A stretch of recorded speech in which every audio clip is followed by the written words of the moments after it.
Good evening. How you all doing?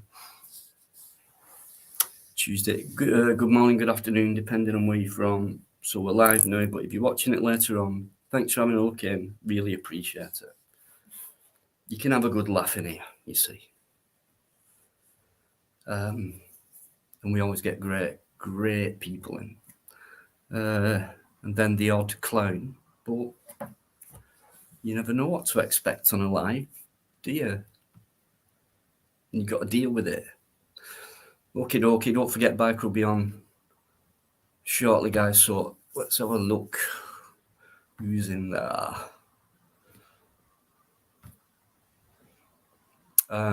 Last night, apologies. Shocking stuff going on. StreamYard going down. It's happened before. Regularly.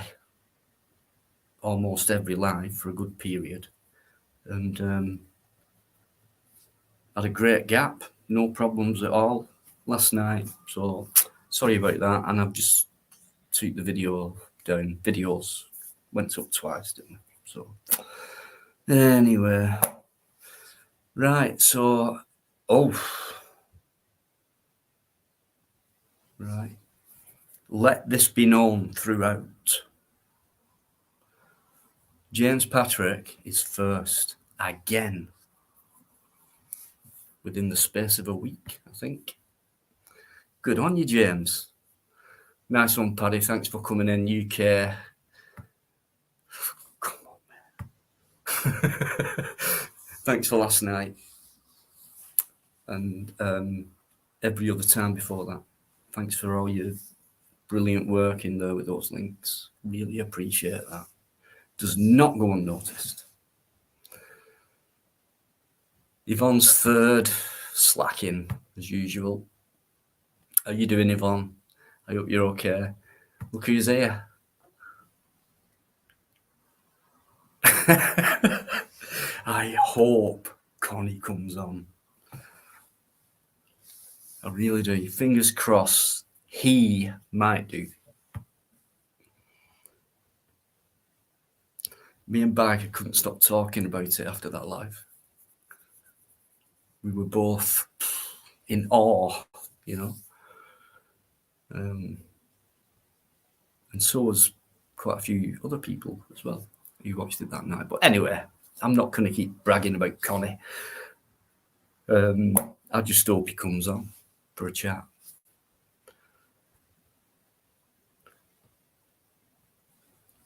Mwah! Amanda, how are you, sweetheart?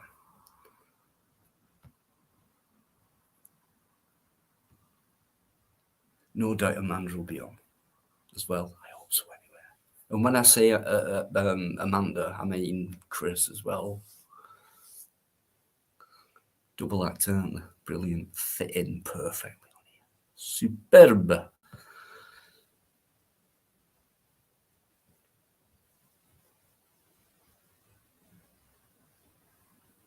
James,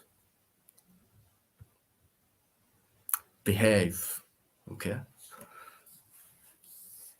To a degree, I mean. Don't totally behave. Well, you can't, can you? Typical bloody Irish. Look who we got. We got Arkash in there. Oi, oi. How you doing, Ark? Good to see you. And tonight, if you want to, we can have a good half hour on it. No problem at all on here, mate. I don't judge you for that. And I'm into it myself. And it's a tough battle, innit? You know, even though we don't know the full answers and people actually think we do and stuff like that. And my bottom line is, I don't know where we are or what it is. But I've learned to close my eyes on what I've been taught, educated on, and seen. Unlearn everything, start again. That's what I learned a while ago. That's why I've got more questions about things, and the answers are extremely rare to get hold of. But cheers, Ark. Always a spot on here for you, mate. Michael, legend. Thanks for coming in as always, and for all that time you've been around as well. Your support's been massive to me, mate. It means a lot. Remember that night? The fireworks? I'll never forget that, mate. Thanks, Yvonne. Yeah, as you know, you'll see links going up. Check them out, basically. DJ, how you doing? DJ Hertz, that is. Because we have a couple of DJs in here.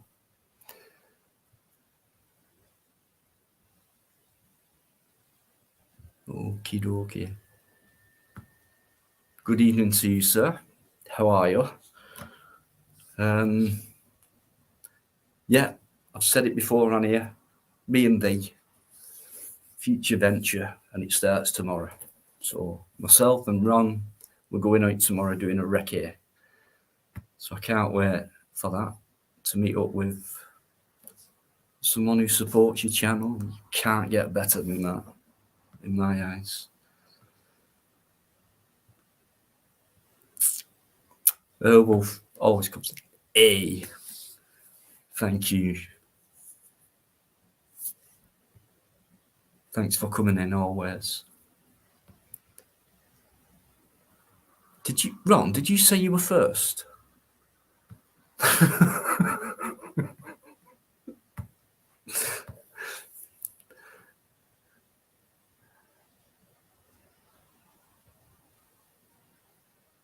Oh, yeah. Yeah, that was mentioned last night, but I took it down. But yeah, there was a reminder about that on Friday. So I think you're all sub to Amanda anyway. So what is it they say? Hit the bell or something. Don't forget to do that, and don't forget to do that, and put fancy images on your videos, and go hit the like button and all that. If they want to, they will. You don't have to ask them or tell them in a certain type of way. ANG Rider, yep. Oh, gosh, what happened there? So let's just hope it doesn't happen tonight. What happened last night? DJ Samuel. Hello. Oh, Paul Yeoman. How you doing, mate? I hope you're well. You know what I mean? Yes, I have, Yvonne. I have brushed it tonight. I remembered to do that. Citrica? Is that what's that? What have I missed? Okay, let me get through it.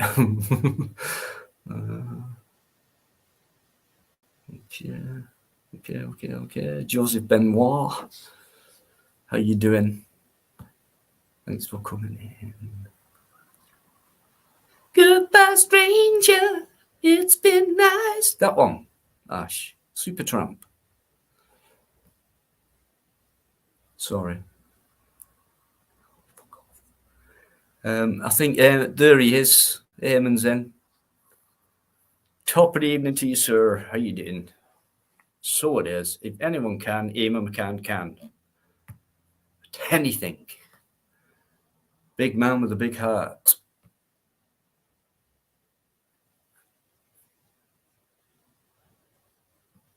Thanks for coming in, Eamon. Right, back at you, Ray. Keep going there.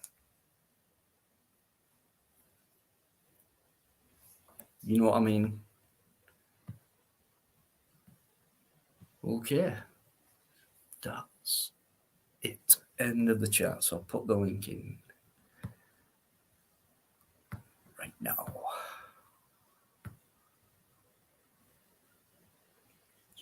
Bee Gees. Similar key. Whatever they call it in music. That pitch. Some can do it all, i.e. Freddie Mercury, you know. Similar. Ha, ha, ha, ha. Do not ask me to sing tonight. Right, so have I put that link up yet? No, hang on. I know I've just...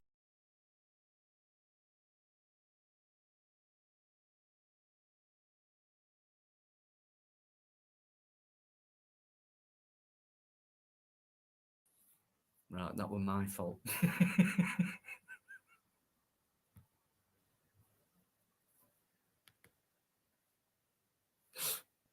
Don't do it now. Right, shit, Bikers put it up. Right, that was my fault. I'm hopeless.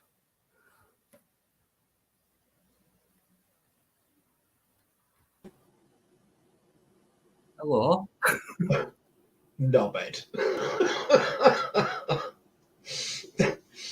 Oh, fucking hell. Oh, hit my button. That's a good start, isn't it? Better than last night, anyway. Hey up, mate, how you doing? All right. Evening, everybody. It's Shaway. I'll do it. Fucking hell. Well, best put link on. Tonight, I think. Exit. Honestly. Gosh. Yeah, they all seem in good cheer tonight. So let's have a good one. I know. Okay, to you. So, yeah. Sorry about last night. One of them again, weren't it? See how it goes tonight, fella. See how it goes tonight, and thanks for your help earlier on that. So we do our best. Hopefully, so it works. If it don't, mate. Can only try, can't we? Yeah. So yeah, the usual crew are in there, mate, as you've seen from before we even started. But come on, who's got snow yet? oh, don't tell me you have. Has it? Our lass said it was snowing where she worked, which is about 10 mile away. But I hadn't seen it. It's been sunshine all day today. It has. It's been really pleasant, and yeah, it's been cold, but it's been all right. Yeah. So yeah, snow East Coast, right up as far as Whitby. So it's moving kind of west, then, is it? Because no, it's coming up from south. Coming up from south, and it's blanketing all the UK. Ah, right, okay. But it's at the east first. But it's sort of at the East Coast first, so it's coming up. Right, probably on an angle. Yeah. I know. I mean, today before I went out, so I checked. Is there any wind? Like, don't need that microphone thing, and took myself out, and it was 7 degrees. And then I'm looking at it now, and it's 1 degree, and I can't remember last time it was that temperature in the last month at least. So maybe it is coming, but I don't think it'll be as bad as they make out. Like no. They always make it out to be worse, like. But yeah. They said it was going to snow tonight for us. Early hours. Then it's going to snow through Wednesday into Thursday early hours. So don't know.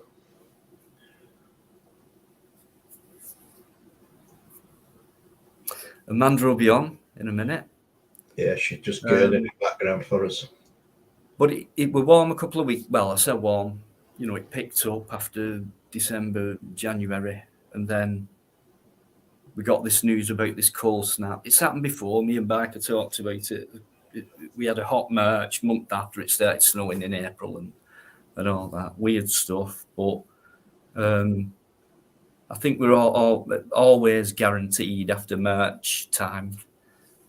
You know, I think spring starts kicking ass. It's lovely, beautiful time of the year. Well, every season is really, but it feels better when it's warmer and you've got more light in the day and all that stuff going on, these so-called pleasure chemicals and that, because of that. And the same applies for, obviously, all vegetation and plant life and trees and, you know. everything blossoms and is bright, and then starts providing shitloads of stuff for us, unless they start cutting it all down, etc. But anyway, right, I'm going to bring Amanda on. Scarborough.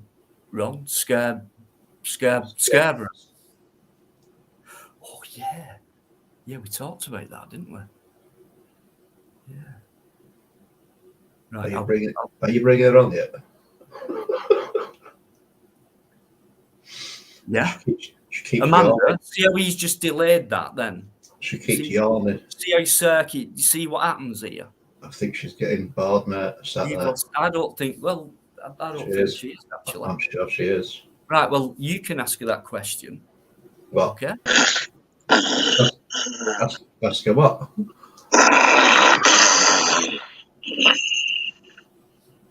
Oh. That doesn't mean she's bored. It could mean she's fell asleep. And that's it. I'm just tired. Chris, will you please help me again tonight? You're coming harder and harder. You know what bike is like? He'll instigate anything. He didn't say out. That's the thing. He didn't say out. He didn't need to. I thought that was Chris joking because you got your hands around his neck. Somebody told him. I've let him out for a bit of dinner, you know. You love pedigree, chum pie and that. So you stop putting them bits through the cage, have you? There you go, Chris. Ow, no, what I do is I stand there and go 1 for you, 2 for me. You know, Jaffa cakes, half moon, full moon, no moon. So, look, children. Back off. They're all mine. I used to do that to kids, you know. I only did it with 2. They used to go funny. Back in the day. Back in the day. They're not kids anymore. You still remember it, though. Yeah, you've got to. Because it made you feel happy. It does now, but... Yeah. A lot of things are becoming more back in the day, aren't they? Recently. As we get older, certainly are, aren't they? Well, yeah, plus changes that are happening. I'd love anyone's opinion on what the Home Secretary has been later on. I mean, been saying about this new bill, what's coming about refugees and things like that. Complete hypocrisy compared smoke screen. It's a smoke screen. Exactly. Well, it is. I just want it's worth people listening to it because some people still actually take it all in and believe it's all true when all you have to do is read it and look at it and think about it, then do it again, read it, look at it and think about it again. No face value, do it again, get it into your head, and it just stands out like a mile. I'm watching it being debated in Parliament earlier on. Unbelievable opposition against it. She come out with such utter bullshit. It were untrue. Oh, absolutely. What was her name? Yeah. Were you shouting at Telebiker? Oh, I nearly punched the fucking screen through it. Silly bitch she was. Well, Biker loves his dog, little Heidi. Well, she's not that little anymore. But if he had a cat, he'd have kicked it right down that back. I don't think he would. Taking his frustration out. If I'd have been in that Parliament, I would have kicked her straight at Mary, I'll tell you. It just proves the way I've read it, right? It's just a typical political script. But when you look at the people who are doing it, no offense, but you know, they're not exactly pedigree English. You know, Suella, Braverman, however you want to pronounce it, and Sunak. Making decisions for immigration. Crazy, innit? I watched a video earlier. A 50-year-old gamer had done it. And he went fishing and come across this. It's very grand hotel as well, very posh. And they got security bollards, security, the whole shebang. Anyway, he reckons it's a hotel for that, but apparently he looked at it, and some of the rooms are like £250 a night. And they're like 4-poster bed type things, with ensuite and all the full thing. Yorkshire Rose has done one as well. Yeah, I think Yorkshire Rose has done one as well, but All right. I remember I Yorkshire believe it. better once. Yeah. Yeah, well, she's been to quite a few of these hotels. Wow, $250 a night. I mean, is that good enough for them? Because the stories out there hearing is nothing's good for them. Nothing's good enough. They're making 5 times that amount by letting it out to government. I'll tell you now. Listen, I might sound a bit cruel here, but listen, if they're coming over in boats illegally, best thing for them is to get sent straight back to country of origin. The last country of origin. So if they've come over from France, they go back to France. Yep. Well, she mentioned that we could actually, instead of, part of this is we can send them to third world, don't quote me on it, safe countries. And one country was Rwanda. What's that, UK? Yeah, instead of letting them in here, let them go to a safe third world country instead. Is basically what. All right, I'm going to say this is about third world now, isn't it? Well, I mean, you know what I mean, but yeah. Yeah, I get you on that score. Yeah, just a typical bullshit thing to say, really. It's not going to stop until the day comes where it's not needed anymore, just like anything else. This silly bitch in Parliament today, she says these people have come from Syria, Iran, Iraq. They've travelled through all these countries, to get here, where they can feel safe. I'm thinking, well, they've done at least 5 or 6 different countries to freaking get here. Why didn't they stop in one of them? No. No. JJ did promise. JJ's backstage. If it's JJ, but he did promise me last time if I ever ask for me to show me some kind of sign signal. There you go. Do it now. Well, there you go. JJ would 100% show you his face, and if it don't, it's not him. I got the same. Just you kept top of the head and just a wave, and if it were JJ, you wouldn't see that. You'd just see him. You'd see his face. Well, what he's just shown us there is he's changed skin colour. Zara, thanks for watching as always. I don't know why you're obsessed with me. I don't even take that as a compliment coming from someone like you. You scare me. Not. Tony Whitworthson, how are you doing, Tony McBrown as well? Thanks, guys, for coming in. I know some of you have had a few strong comments there, but keep it going. Yeah, exactly, DJ Samuel. Fuck them, because they're fucking us, aren't they? Do you not think? Oh, yeah. For a long time. And even our homeless people can't get anywhere to stay, even in a hostel. That's one of the worst things for me, Amanda, when I see that. Well, exactly. Why shouldn't we be able to sort his own out? When obviously that alleged thing went, we had that lockdown, should we say. They housed them for so long, and then once it were like released, it were like, come on out, you pop. Yeah. And then move the others in. A lot of things have kind of worked in harmony, haven't they, from a couple of years ago, pre-COVID, immigration, settling, new generation already here. Keep saying it. There is a baby boom going on. And it ain't us. Well timed, well done. I don't believe in coincidences, but distraction is a major part of any major strategy by major forces. Fooled like that. Ain't called me. Well, not all of us, Chris, but you know what I mean. It's quite easy to get fooled, though, isn't it? If you're all watching them newspapers and mainstream, and they're watching the broadcasts on the TV, it's quite easy to do that, isn't it? Excuse me, sorry. Right, guess who's back? Guess who's going to be coming on now? You'll never guess. Oh, Cash. Nope. First one to get it. Connie. Connie. Connie. Susie. Connie Quattro. Connie Quattro. Hey, somebody. How are you all? Good How you evening. doing, Connie? All right, mate? All right, yeah. Good. Good evening, love. You alright? I am, thank you, Amanda. And you? Alright, surviving. Getting better? Slow but sure, yes. I just have to be careful, you know. All right.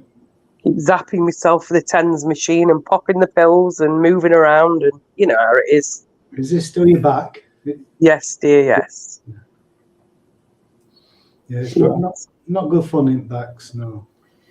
No, well, it is what it is. You know, you get used to it after a while when it comes and goes. Yeah. I used to have a lot of trouble with low back because I used to do a lot of heavy lifting, and of course these days it's all health and safety. You know how to lift a box and all that. Back in the day, you just lifted a bloody box, didn't you? I bugged my back up, yeah, so I know what it's like when it. I grew up on a farm. Oh right, so I've done some lifting in my time, yes. Amanda could carry some cows around, mate, I'll tell you. Oh, I've seen plenty of cows. Oh yeah, baling. Potato picking, done some of that. yeah, it's all good for you if like I say, you know how to bend and lift, but that's something you don't get taught, isn't it? You know. Well, no, you know, when you chuck your bags of spuds around. Yeah, you learn the hard way. Unfortunately. He's got more muscle than me, mate. I don't know about that. Not these days. He manages to keep me engaged. Put it this way, when I used to go to school, lads wanted to arm wrestle me. I used to beat each and every one of them. It's funny you should mention arm wrestling. I used to be very strong in junior school, 10 or 11. I used to arm wrestle a lot because I used to do a lot of work for my dad when I was growing up. I dug all these fence posts, footings and stuff like that. Chisel and all that. Yeah. Oh no, I used mini digger for that duck, for footings. Oh, no, I'm old school. Get the old hammer, chisel, shovel. I marked tool out and I dug into it mini digger for footings. Jules, it's not entirely true, but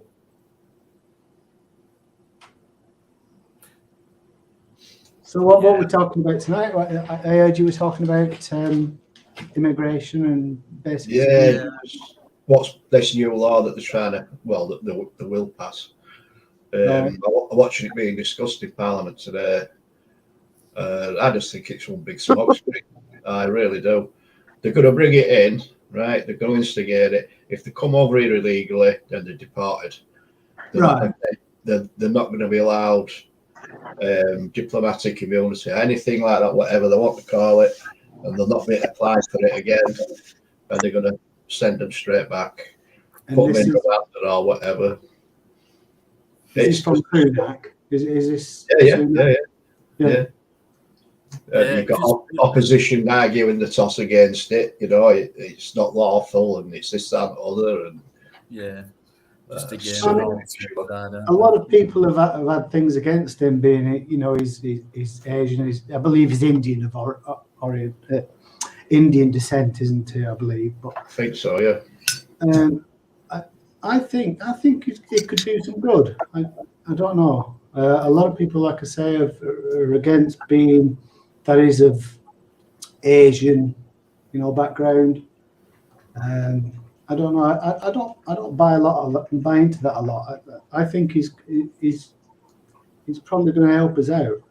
But with all the unrest that is going on in the country, he'll have been informed of it. He knows what's going on. Oh yeah. Everything else. So he's come up with this new law, and it's basically just to appease. You reckon? The rest of us, we are doing something about it, but we're never going to see what they're doing about it. Never. No, obviously, no.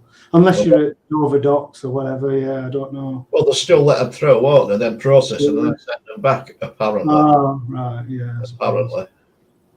They didn't have to do this, really. I mean, for me, they're doing it because they're under pressure, so they have to do something and convince the people doing something about it. Even in my short years, I've always said it, same script near enough, just a different generation of politicians or whatever, people.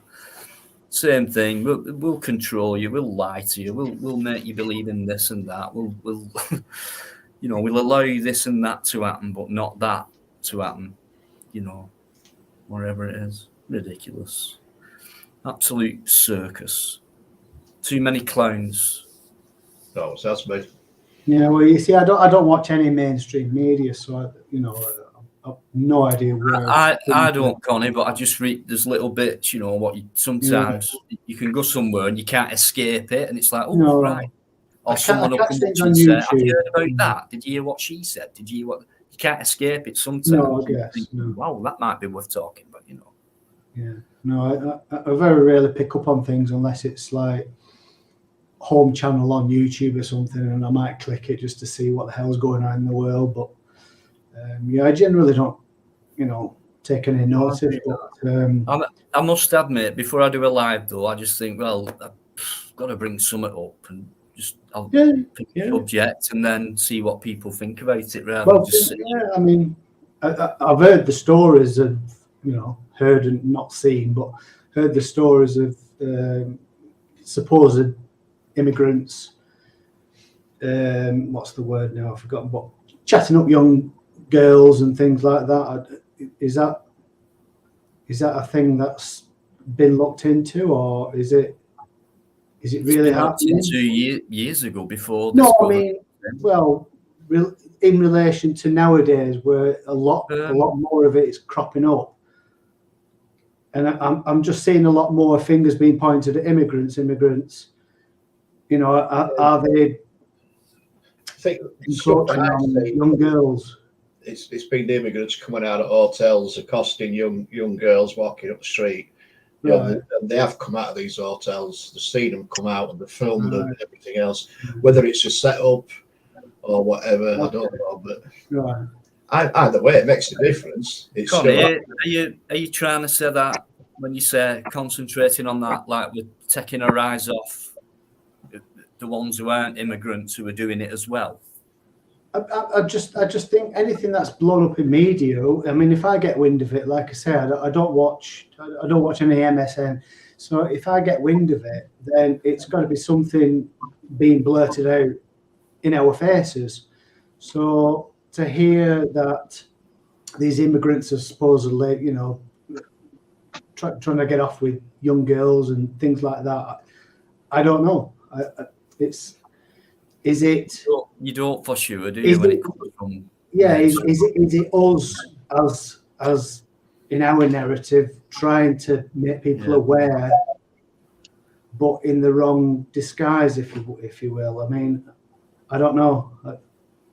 I mean, we know what goes on with Asians and grooming, and that's that's a different subject. But I don't know. Is that the background that's being used to make them? Yeah, I think it is being used because no matter where you're from, you're a human being. So anyone's capable of that from wherever they are. Absolutely, they concentrate on certain groups, if you like. They do. I agree with that, Connie. But it's happening everywhere with everyone. But how come they're only mentioning immigrants and these gangs in whichever town or city, white men, as well, but not like Albanians or forgive me, Polish, Russian. They're all. I'm pretty sure everywhere you go on this place, that's going on. But no matter who you are, as human beings, race, creed. I mean, all right, there's a lot of differences between Muslim background and the age that they marry at and things like that. But I don't know. Does that really apply over here to white girls versus So it's immigrants? part of that agenda for me, separation. You know, you get people thinking, oh, the immigrants are doing it, and you get the immigrants saying, look, beware of the white man for doing that. So when you're in the watch out, we're all being played off type of thing. But in that game, I think no matter where you're from or whatever, if you've got that kind of sick mind, you're all as bad as each other. Yeah, absolutely. Yeah. That's the thing with the human race, isn't it? But there's bad eggs among all of us. Top-ranking police officers have been involved with grooming and paedophile rings. Royalty has, blah, blah, blah, blah, blah, blah.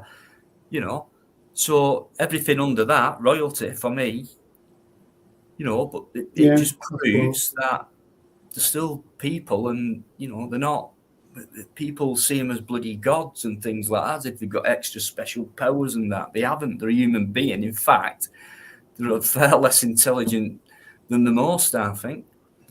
Well, I can't remember if I had this discussion with you previously, but it's like our interpretation of the police force. We think they're special people, a special breed of people.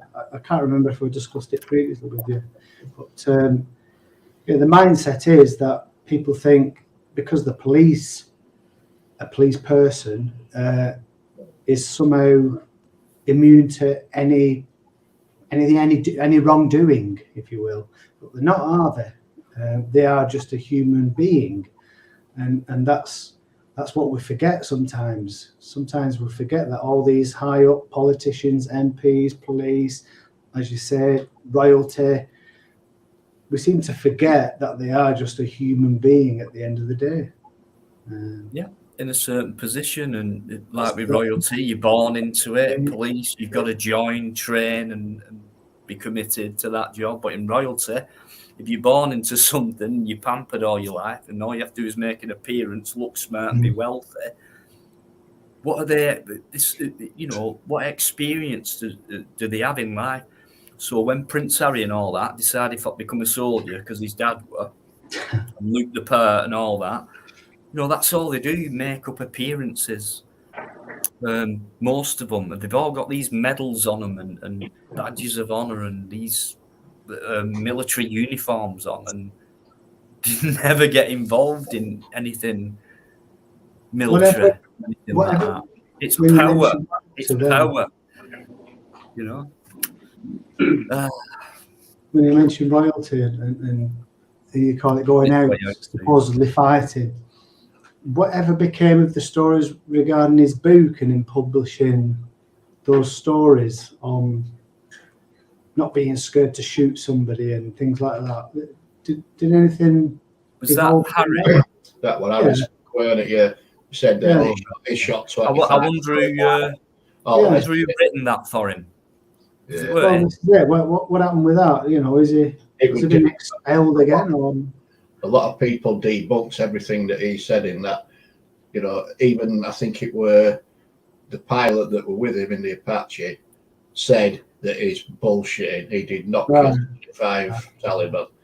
Right.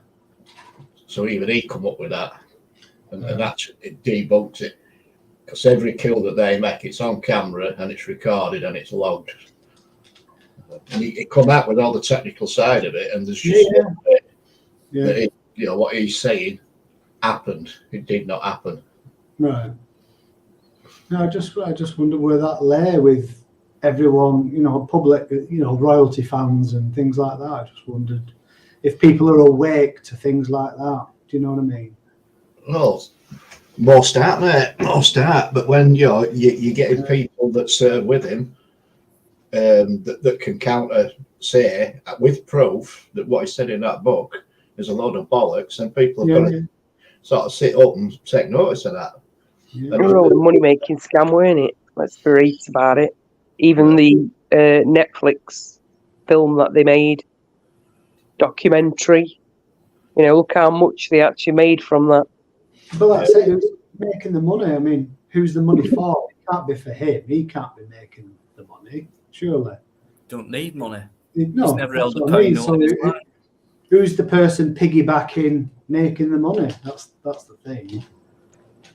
You know, the book writer or whoever, the novelist or publisher, or because it can't be him wanting money, can it?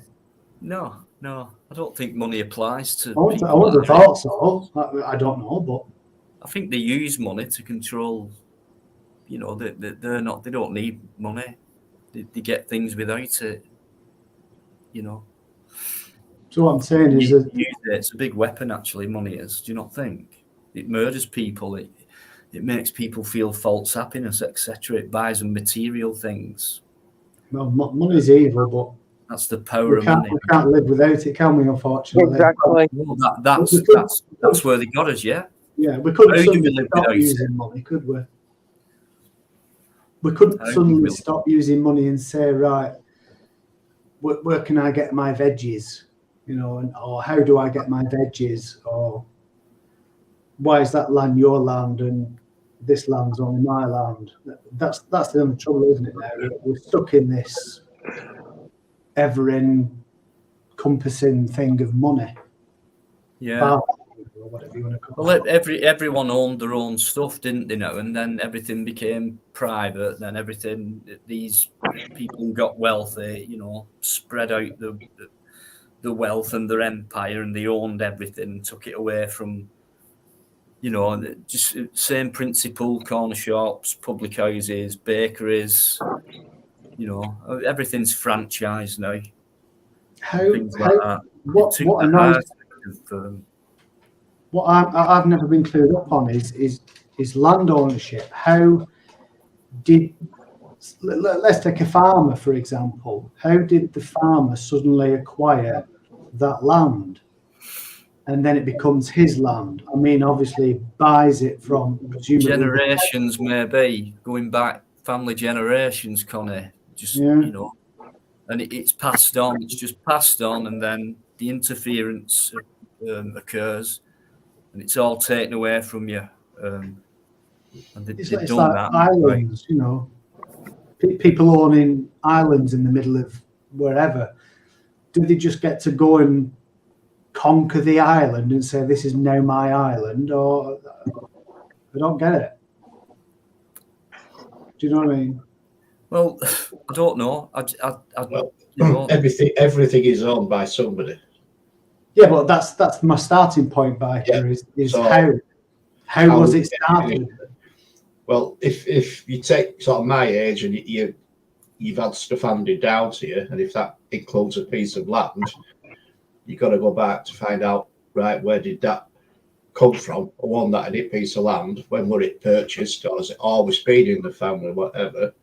So you can take it back that far, find out if it was purchased, how was it purchased, and why was it purchased? You know, and you can go into it that way. Then you look at that person that sold that land. Where did he get it? And you go back and back and back, and you never get to the bottom of actually who owned initially that piece of land. Yeah, I suppose. Yeah, well, if it's documented that way, yeah. It just always intrigues me how land is suddenly owned by somebody. You know, it's like me walking into a field and saying, "I want that field. It's mine." When they changed it weren't, I don't know, it could be 20 years ago now actually, where they started changing agricultural methods and all these farmers went out of business and things like that. It's all there. And it kind of didn't become their land anymore. It was passed down from generations, like a family business, really. And then it's just got taken over. And there were lots of farmers kicking off about it and stuff like that. Like, what you're breaking up, same with the miners' strike, you're breaking up a certain type of community here and things like that. It's all gone private. We'll buy it from abroad, etc., and things like that. We're not looking after our own because. Well, you farmers, Andrew will probably tell you as well that, you know, if they had 4 fields, to rotate each field each year and grow different things, different crops in each field each year, keep it arable land. Well, yeah, so that's like a community thing. Sorry, Amanda, a community thing, and they've broken it up. So they were doing that, rotating each field for different crops each year, so it kept all the land arable. and everything could grow in it, and it were fine. And then within the EU, farmers all got offered a subsidy to grow a particular crop. So the 4 fields that were rotated all grew the same crop, and basically it fucked the fields up where they couldn't grow anything else on it. It were no good for nothing then. But they didn't get the subsidies that they were promised that they were going to get. So that's when they started buying it in from EU countries.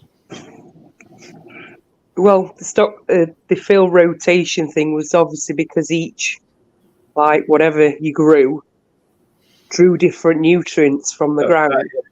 And left So different obviously, behind, innit?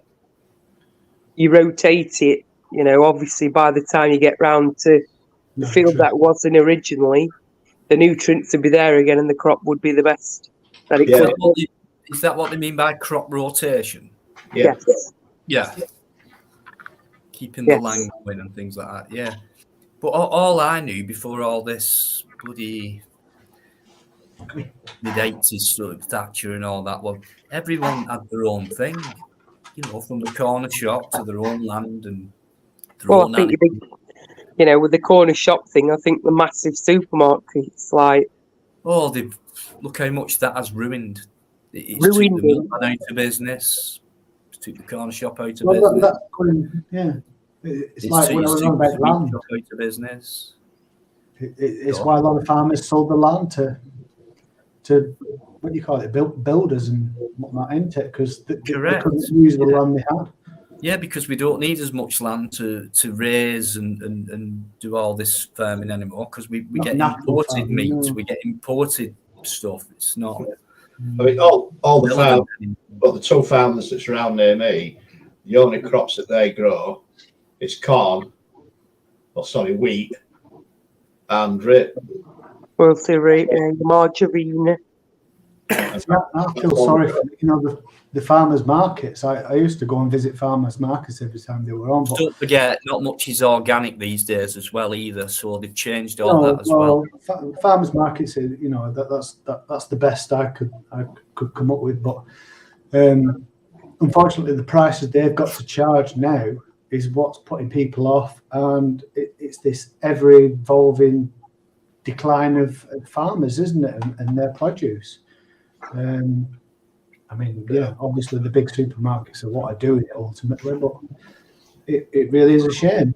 It's same as me. I mean, I buy my meat from local butcher village. Yeah. I will not buy supermarket meat. No. None whatsoever. No. Yeah, you pay more for it, obviously. I used to spend £30 a week for me, the kids, and it probably lost us a fortnight, maybe a month at a stretch. Yeah, but that's nothing for me, that was proper, steak fillets and fresh meat. Yeah, basically fresh meat. Yeah. It had been frozen. It had been injected with nothing, and homemade burgers, homemade sausages. Yeah. No, I still abide by that. It's just veg side of things. I never think of going to like a market and buying fresh veg. Why do you think they've had to change things from locally grown organic stuff compared to importing stuff that's been genetically modified and exporting stuff that's been genetically modified from us, and it's going like this when we could just keep it like that? And so what's the point in genetically changing fruits, veg, human beings? Because it lasts longer, the turnaround quicker. Well, money's got it's cheaper. Let's start at the human eyesight level. We don't want a curly bendy carrot, do we? Because we're stupid. Peeling that bendy carrot, that's difficult, isn't it? We want it straight. That's right. What colour's the carrot? Oh, a carrot's got to be orange, so we're going to put some colouring into that and make it look like a carrot. Yeah? Same with the potato. We don't want all these lumpy bits and roots sticking out of a potato. We want it perfectly round so we can just whiz over with our potato peeler. You're right. And that's where a lot of... You're right. I mean, oranges are green.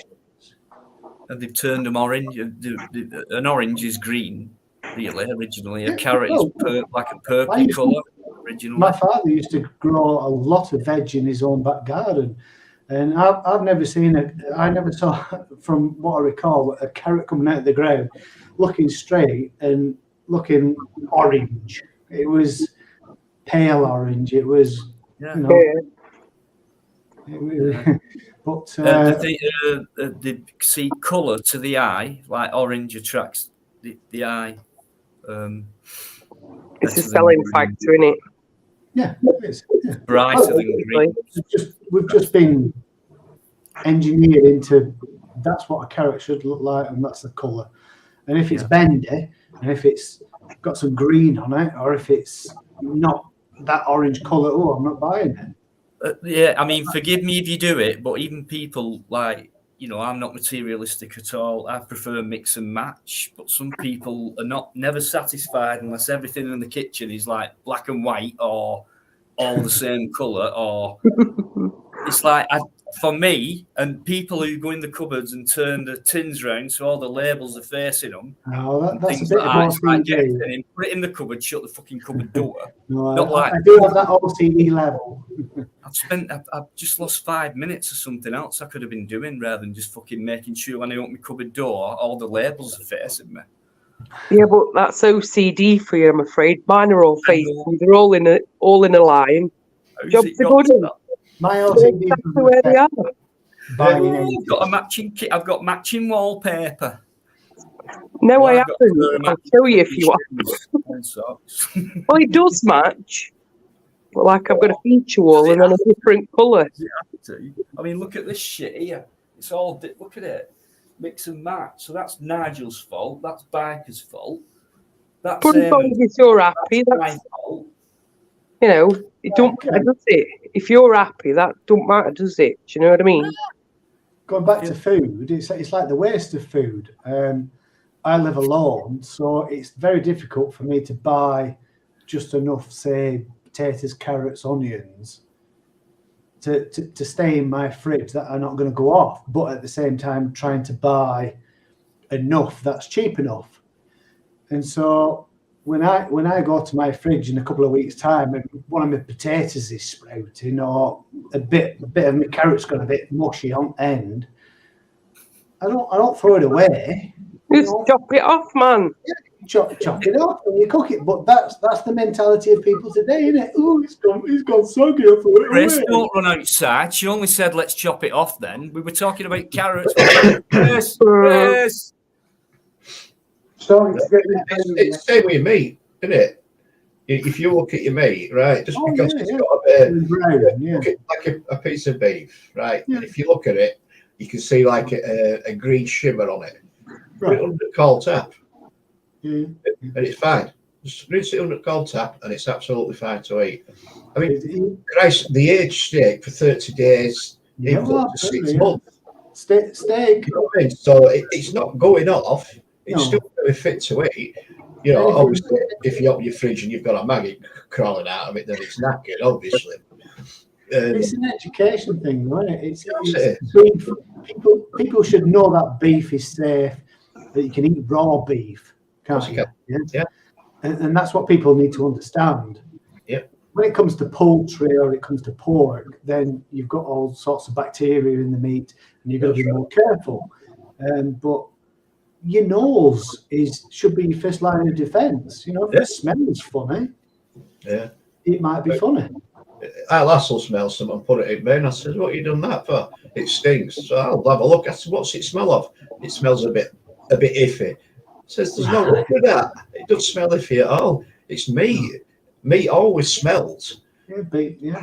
That's it. It's not gone off. You can't smell something it's got. If it's milk, obviously you can tell. But with meat, unless you can physically see it, you're not. It's not. It's fine. As long as you're safe, and cook things I properly. mean, same as sell-by dates, though, isn't it? That's a lot of. You should look at a sell-by date knowing, like, you've got a few days afterwards. Do you know what I mean? At least.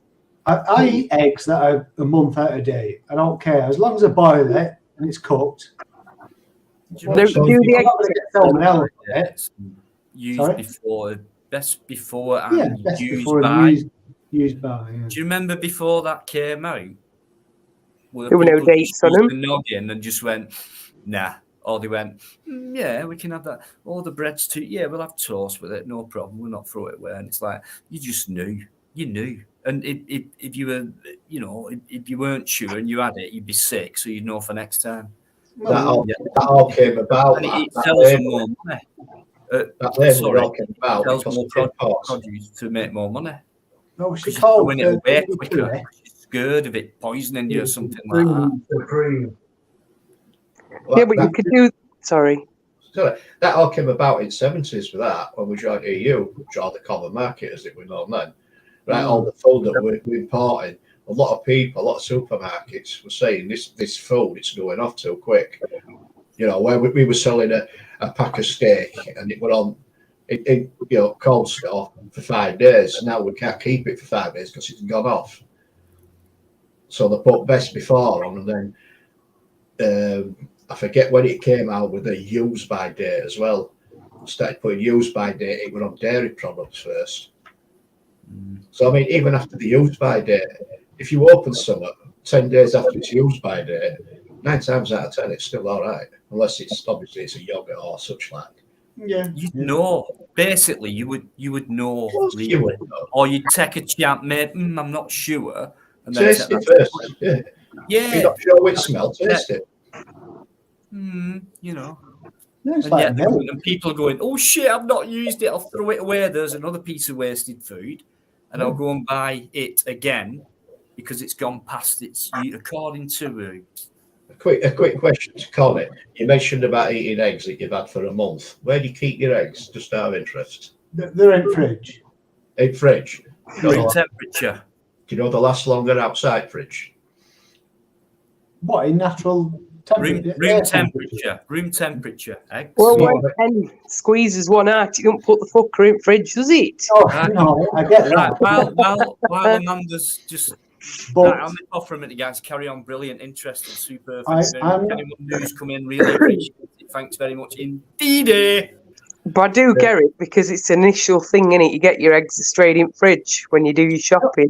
no, right. Going back to that, Amanda. What I know from past, storage things, if I get, say, a dozen eggs, and I'm not going to eat a dozen eggs in a bloody week, but if I buy a dozen eggs because they're cheapest or whatever, I'll put them in the fridge to keep, because in summertime, an egg must go off quicker in a warm room than it would in your fridge, surely. No. Seriously. Honest. You go to a farm that, free range hens and what have you, they're running about, they're laying their eggs in a nest, and they could be there for 2 to 3 days in 30-degree sunshine. And then they go around, pick them all up, and then they put them all in the little egg trays, and they're stored in a barn that's been subject to 30-degree temperature. And I've learned something. it's an all fact. Yeah, definitely. It's just you think mechanically, brain. That my Yeah, that's how it's all. scientific brain wants to think something kept colder is going to preserve it. Yeah. But when you buy your eggs, do you buy them out of a fridge, or do you buy them Oh on a yeah, shelf? absolutely. But a lot of that, from my point of view, is it's going to get trashed, isn't it, in a supermarket or wherever? Yeah. It's getting trashed the day after, or as soon as that sell-by date goes out. And that's the difference with me. I think because I know I'm going to eat it past sell-by date or use-by date, that I put them in the fridge. And that's Well, if you look at your fridges that you've got, well, even now, I mean, going back a lot of years, but even now, they've all got the little egg trays inside, haven't they, where you put your eggs? So even the manufacturers are like wanting you to put them in. But honestly, they last far longer outside of a fridge. That's probably, logically where I've probably got it from. I don't use those trays, but I see what you're saying there. Yeah, it's kind of an invite, isn't it, to use your fridge and put them in. Yeah, certainly is. I never knew that, but yeah. Sorry? I said the other thing is you could do the egg test. If they're any good, put them in water. Yeah. So if it floats, it's no good. That's right. That's what I do. I'm not sure. Do a comparison for a month, Connie. Put one egg outside the fridge and one in the fridge. Yeah. And then do a test on them after a month. See which is still the same and which isn't. We see all this stems from what was she called? Selena Curry? Yeah. Back in the. Oh, God, yeah. Salmonella cream, wasn't it? Yeah, and it stuck with me because as much as I love a runny yolk, I don't want to eat an egg past its use by date with a runny yolk. I mean, I might go a few days after and have a nice runny yolk, but much past a few days after its use by date, I don't want to eat that egg with a runny yolk. And that's something that's just stuck with me. I don't know. Do you think that's paranoia or? It's probably a psychological thing that we're all like programmed to about these sell-by date malarkeys. Yeah, especially dairy, because for some reason they put it in our heads that dairy, watch out, on things. Okay, this bacterial stuff, yeah, there is something there with that.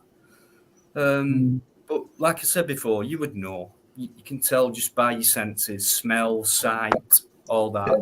Did the salmonella come from infected fowl that were laying the eggs? They were transferred into eggs. I believe so they said. So Edwina Curry said, yeah. And I don't think, and I've hardly heard salmonella in the news or anywhere. You can also get it from like unwashed, like salad stuff. If you don't wash it properly, you can get it from that allegedly. Yeah, apparently, yeah. But you can go out foraging and pick something straight off the ground, whether a dog's pissed on it or not, which will be just start eating it, because I do it. I'm all right. Some fresh berries close to the ground. Yeah, just shake turds off it, don't you? Chomp, get away. That's it. Just dip it in the muddy river and crunch away. Yeah. Wild food, all good beer. Tony keeps coming out with some good stuff on there, like he always does. As well, James has just put that up about water. Yeah, it does have sell-by dates on it. I've seen it before. And that is supposed to be spring water. Crazy. So sell-by date on it. Well, water can go stagnant, can't it, the longer it's left? But if it's not open to the atmosphere, then it can't go stagnant, surely. Well, exactly. Maybe because it's in a plastic bottle, or I don't know. People have said these tins now, they've got sell-by dates on. Tinned food used to last forever. When I were a kid, that's what people said. Just store them away and it'll last forever. You can open it in 50 years' time, no problem. No, the cans are manufactured differently. And someone said to me, as soon as you open a can, it releases some chemical within oxidant in it. That sounds like a fantasy to me, but you never know, do you? Well, they say never put a tin in the fridge with the food in, because the can oxidizes with the food, make you ill, allegedly. If you buy good canned tomatoes, you should find that they have like a wire insert in them, and that's to stop it oxidizing the tin. That's right. Is that what it was? Yeah, but when you buy the cheap ones, it doesn't happen, you know what I mean? Well, that's it. That's why they're cheap. Exactly. Put them in a dish, put some of it top. Jobs are good, and it's only the same, isn't it? Tomatoes are tomato. Tomato. They said beans are beans. You can get a tin of beans for 20 odd p, and you can pay £1 stupid for Heinz and they're not very nice. No, they're not. Do you know what I mean? A bean's a bean, but you know what? I've tried different beans, and they do taste different. I think it's down to the sauce, though, and how they do the sauce. Added ingredients, my favourite Baxter's and all that. Yeah. Look how much money they've made out of that as well. More fat, more sugar, no calories, Slim World, all these things. And ka-ching, and someone told me, tried Slim World and all that, and they said, there's a little diary to follow, that many calories, watch what you're doing, eat that, don't eat that, don't do this, can do that, you can't go forward and you can't go back. And they always end up going, I feel great, man. And a lot of them, 6 months later, they're back to, at that point where they start to need to lose it again. Slim World, Kaching, and many others like that. I used to have a joke with some work colleagues about water. I just caught Arkash's post there at 9:48 regarding filtered water and things like that. And I used to wind this lad up and say, you know, when you drink water, you're drinking dinosaur piss.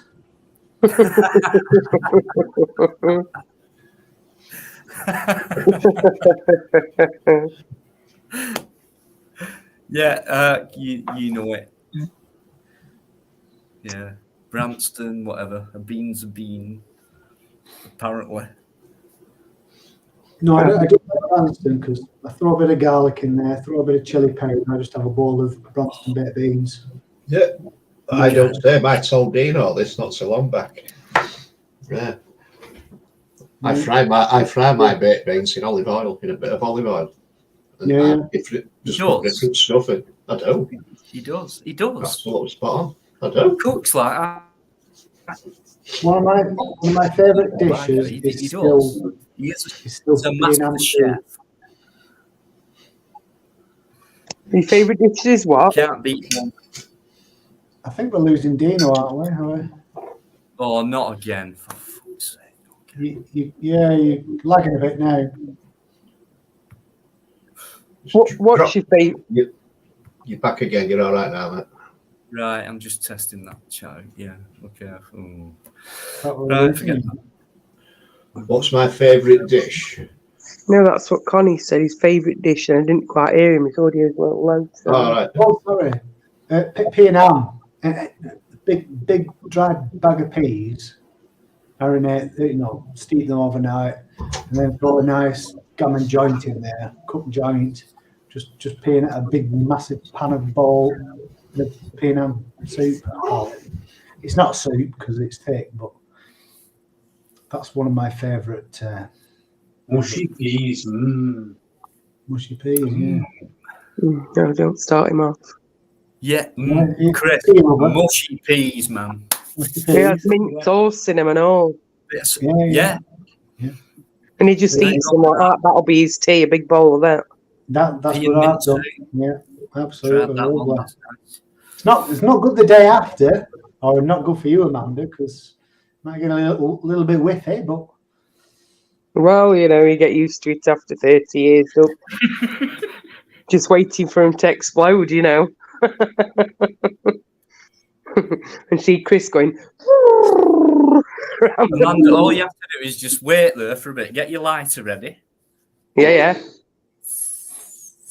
Yeah, I like the posters, but they don't have to give me wind. Listen, I can't help it if I like mushy peas. Mushy peas and gravy. David, good evening to you. Hope you're well. Hello, David.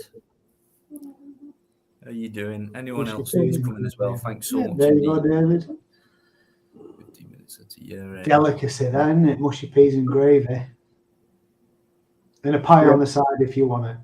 I just prefer to have mushy peas, proper mushy peas, not steeped. Not yeah, proper ones. I just prefer to eat them when they've gone cold with some meat sauce on.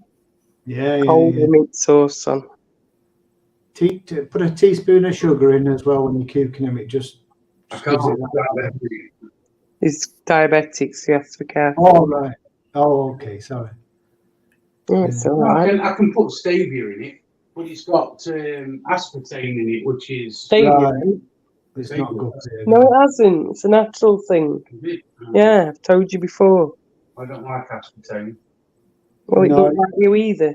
No. It's a tip I learned when I was steeping my big pan of peas is just a teaspoon of sugar, and it makes it all different. So yeah, if you can find some way around that, then try. Yeah, we have stevia. That's so right. What's that? What is that? Well, it's a natural sweetener. Oh right, Better than sugar. Yeah, so it's not like what you put in your brew. It's not one of those clicky tablet things. Oh no! That shit isn't it? But you can buy it in one of them. But you can also buy it in like a sugar thing. Right. Faggots, chips, mushy peas, and gravy.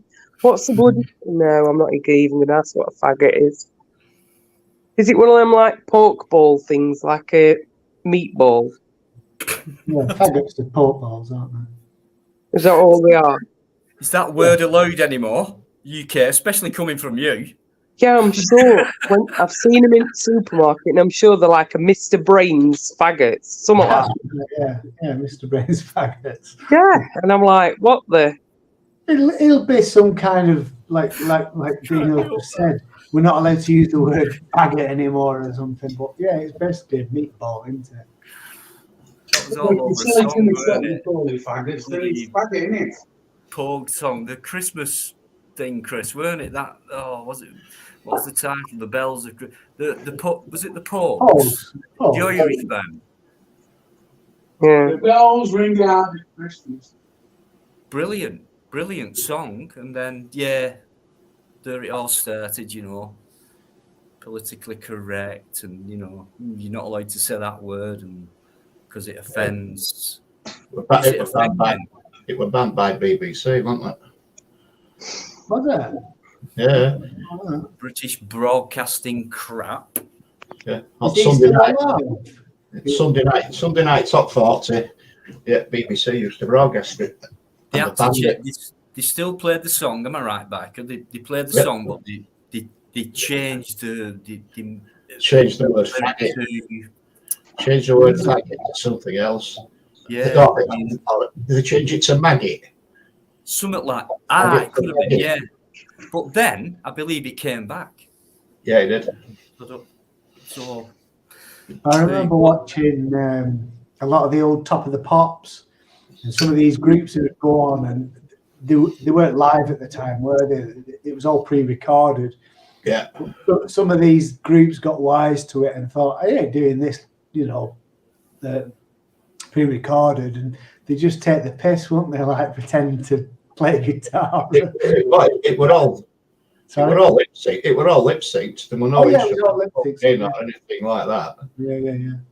But they got wise to it, and they were pissed off, weren't they? A lot of these groups, and they just go on and take the mick, weren't they? They just talk garbage. So it was totally out of lip sync, and I remember those days. I think, oh God, I want it now. The band Three Girls, what they call them now? Yeah, Bangles. Right, but Bangles. They were on Top of Pops, and one of them, when they were singing, like she just stood there with her mouth open, but words were coming out. And they didn't notice it when they put it out on the broadcast, and it proved a point that it were all fucking recording, all lip sync. But she was just stood there with her mouth open, but yet she was singing. So her mouth not moving. I've got an old one from I think it's Deep Purple.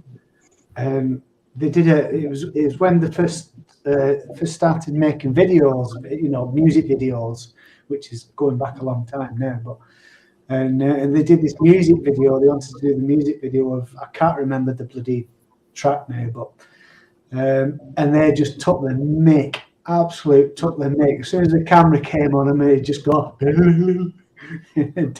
do something stupid. Oh, I'll have to look it up. What the that was one of my.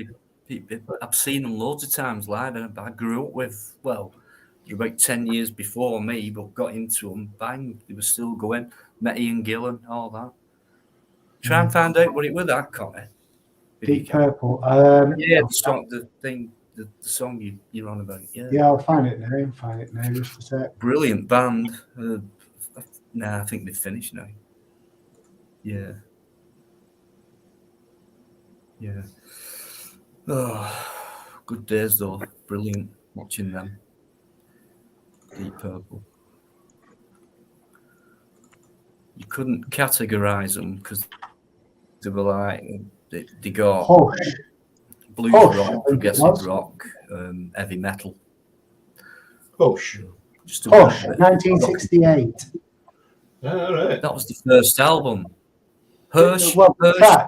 I heard you go down in now, hush. Do you know that weren't their song? I'm not sure.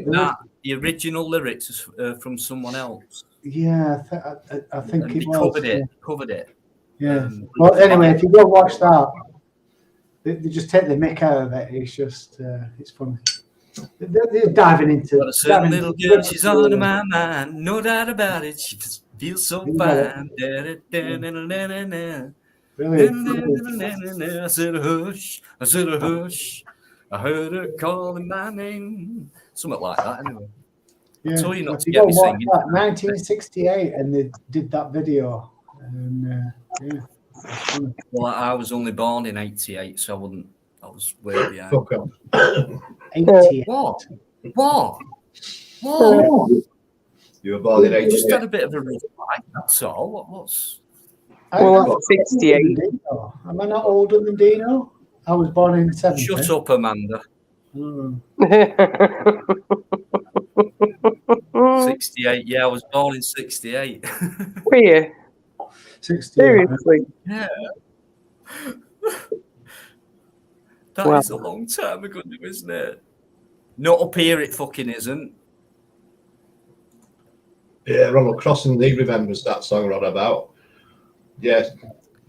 Where she wants to sing it, we called Martha's Garden. Kill these lot. Right, Martha's Garden. Yeah, I know that now. Yeah. You can't bloody speak, you care. And Yvonne, you can shut up as well. I thought she'd been up here by now. No, well, I've actually banned her from the She have a band? Yeah, she's on She's got strict. banned because she doesn't know how to turn a microphone down when she comes on. Have you not noticed? Well, you can do it for her. Did you know that? Yeah, but I don't do things like that. That's not my department. That's my department. Yeah. Oh no, I used to do it all the time. Specific people used to come on all like rah rah rah. So I used to turn them right down. Yeah, I've done it myself. Because Dino don't really know that. What? Same with echo cancellation as well. You can sort that out your end. Of course you can. Change the names and all. Did you know that? Yeah, Eddie knows that though. I don't have time for all that. Of course you do. You're talking, aren't you? No, I can't. No, I can't concentrate on things like that. Can you not? Oh no, I do. No. Otherwise, I'd just sit here quiet, going, "Shit, what do I do? What have I done? Oh fuck, I fucked up." Eddie, can you sort this shit out? There's not really that much to do. So don't. Yeah, look at all this flack I get in that chat with these. Look at David there, look, David. Who is banned? England, Dino is out. 22. Thank you, David. No, he said tart, not fart, didn't he? I don't know. Did he say tart or fart? Well, he said tart. Yeah, he said tart. Oh, Tart. He said tart. I showed you how good my eyesight is.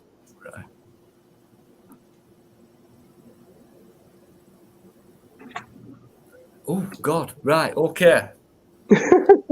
Great. No, honestly, superb conversations. Oh, Connie, thanks for coming on. Brilliant. Yeah, welcome. Is there anything else you want to talk about? Or No, I just wanted to thank you for our big long chat on when was it? Saturday. I've lost track of days now. That one, a couple of lives ago, yeah. The last one, yeah, the last. So yeah, big thanks to. You know, I'd had a drinky poos and obviously, but I think we had a good chat, didn't we? I think it went all right. We did. It was brilliant. Tons of brilliant feedback. Everyone were amazed, kind of. And you stole the show, mate. And it were brilliant. I couldn't believe it myself. So yeah, I thought Arkash was going to come on. Yeah. But sorry, yeah, I know Arkash has been in the back chat, well, not back chat, but in the chat, and I thought he might come on with being on. He might do. Yeah. I think I could probably wear. I don't know. There's the link anyway. I know yeah. Barking Mad's come in. How you doing? We did. It was funny watching. Right, Gary Neville. Led Zeppelin. Hey, where you going? Rockers in here. I've got my hats on the stand. Wherever it is over there, yeah. It's like a bus. Ronald Crossland, sorry. Sorry, I was talking to Ronald Crossland in the chat. Going off on one. That's all right. Right, I'm going to take a little break. Catch you in a No minute. worries. All right, cool. Yeah. See you in a bit, Connor. Brilliant. I had a feeling Connor would come on tonight. Oh, did you get an email? I got no, Amanda. Didn't you He get came an in the email? chat and I thought, no, stop making assumptions. He came in the chat. No, I asked the Oh, question. I didn't say you did. I said, did you God, get an you're email? more awkward than Yvonne Driver, you are. Chris. No, you can have it, Dino, mate. I've had it all week. It's Thanks, only man. Tuesday. God help you, mate. It's only Tuesday. Oh, I might not be on Friday anyway. I might not Why? be. I might be later on. Oh, that's all right. Right. So you're busy on Friday. Yes. Is that Got because you've got that birthdays. premiere coming up and No, all that? I've got a birthday to celebrate too. Not Well, mine, is the no. premiere what's coming up? You Pardon? are busy. Right, so you've got to go click and put it up. Oh, it's up already. It just goes off on its own. It's Yeah, ready. don't forget that, guys, on Friday. Who's the first to put that link up? I Ready bet to you go. care. It's already been put up. What do you mean you Yeah. can't come on panel, Yvonne? What's Yeah. up with you, woman? Who's that? Yvonne, she said she can't come on panel. No, How rude. That's why. What, you banned her? No, I haven't really. No, she's under strict instructions not to tonight, that's all. Oh. No, it's Oh. not like that. No, don't let them give you the wrong impression. I think, So, yeah, I think I know the reasons. what? You just don't want to talk to her and she's got to come on Friday instead. I know, I No, get it. it's not that. She's just a funny bugger. That's all it is. It's nothing to do with me. Well, who's it got to do with then? It's not. I'll let anybody on here. You know that. Yvonne, what you doing? You're letting me down. You've made me take this mod thing, I and know, then you said yeah. you'd come on, and then you're not coming on. Listen, Yvonne. See, it's not just me what said it, is it? Well, Paul sat there with his headphones on. Apparently, he said when Yvonne comes on, it fucking blows his ears out. I'm not surprised. I bet he gets it twofold on. He threw headphones and he can hear her anyway. I Yeah. think she'll come on. I think she will.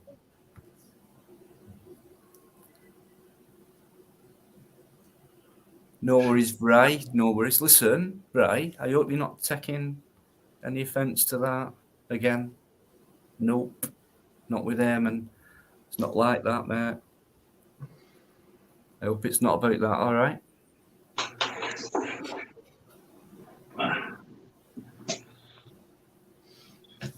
Because I I look do. to Ron's voice, I do. I like to hear Yvonne's voice. It's good, isn't it? Don't you, Dino? Yeah, it's all right.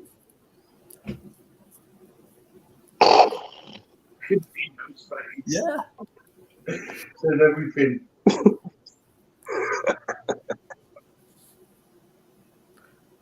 Yeah, it's a good voice to listen to. Yeah. I've put the link up if you want to come on, Yvonne, but I'm going to be finishing at 10:10. Yeah, you best hurry up, get your son on for you 2 minutes.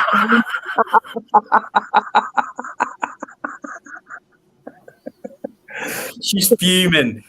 I bet you she's fuming. Right. Little bastard. Come on, Yvonne. Hey, have you seen UK? What did I tell you? I knew it.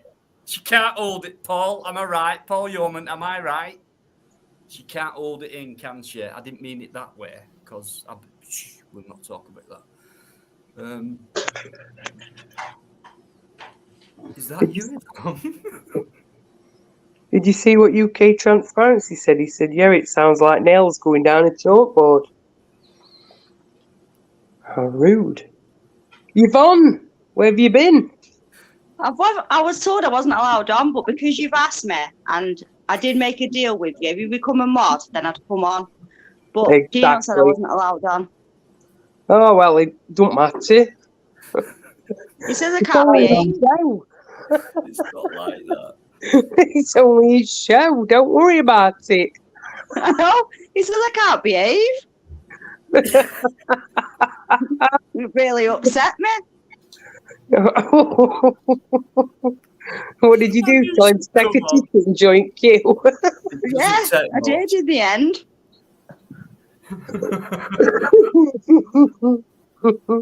I've only come on because you've asked me to. He's tight. How are you doing anyway? You all right? Don't you bloody say you're all right and start being nice now because you've got bloody everyone here. What? John, give me one of them. Yo, and the usual other one. Nice one. John's coming on in a sec. Oh, John. Who's there, John? No, John and his unfeasible Big ball John. large testicles. Oh, We've got big ball John coming on. Big ball John coming on. No, that's what people score. Buster Conad, yeah, from Viz. Do you remember him? Hello. No. Lou? You know, oh, you're not old enough for Yvonne. No.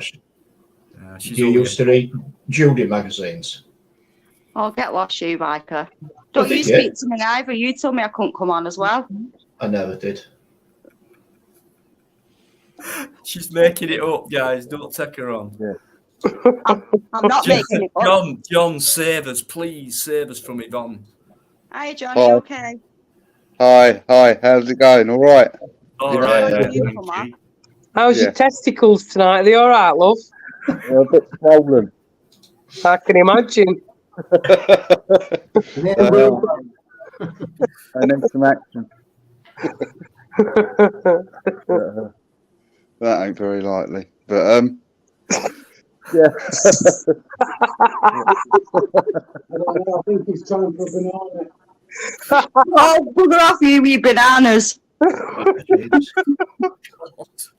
Yvonne, I'm just going to turn your volume down a bit, love. He's trying to tell you that you're too loud. Is it? Talk now, Yvonne, see if that's any better. I've turned it down myself, biker. Do one. No, I've just done it for you. You're all right, love. She's all right.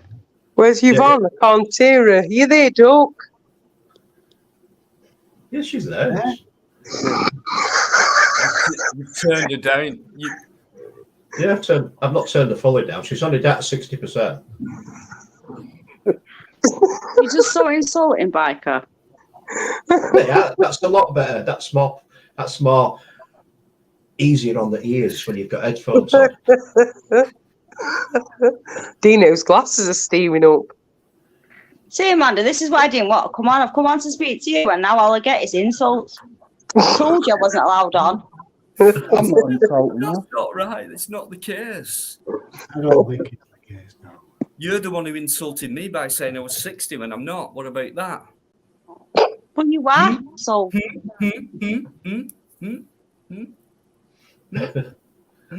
you okay, Connor? I'm all right, thank you. Did you Yvonne, notice that piece of ignorance right there, right then? yeah. You okay?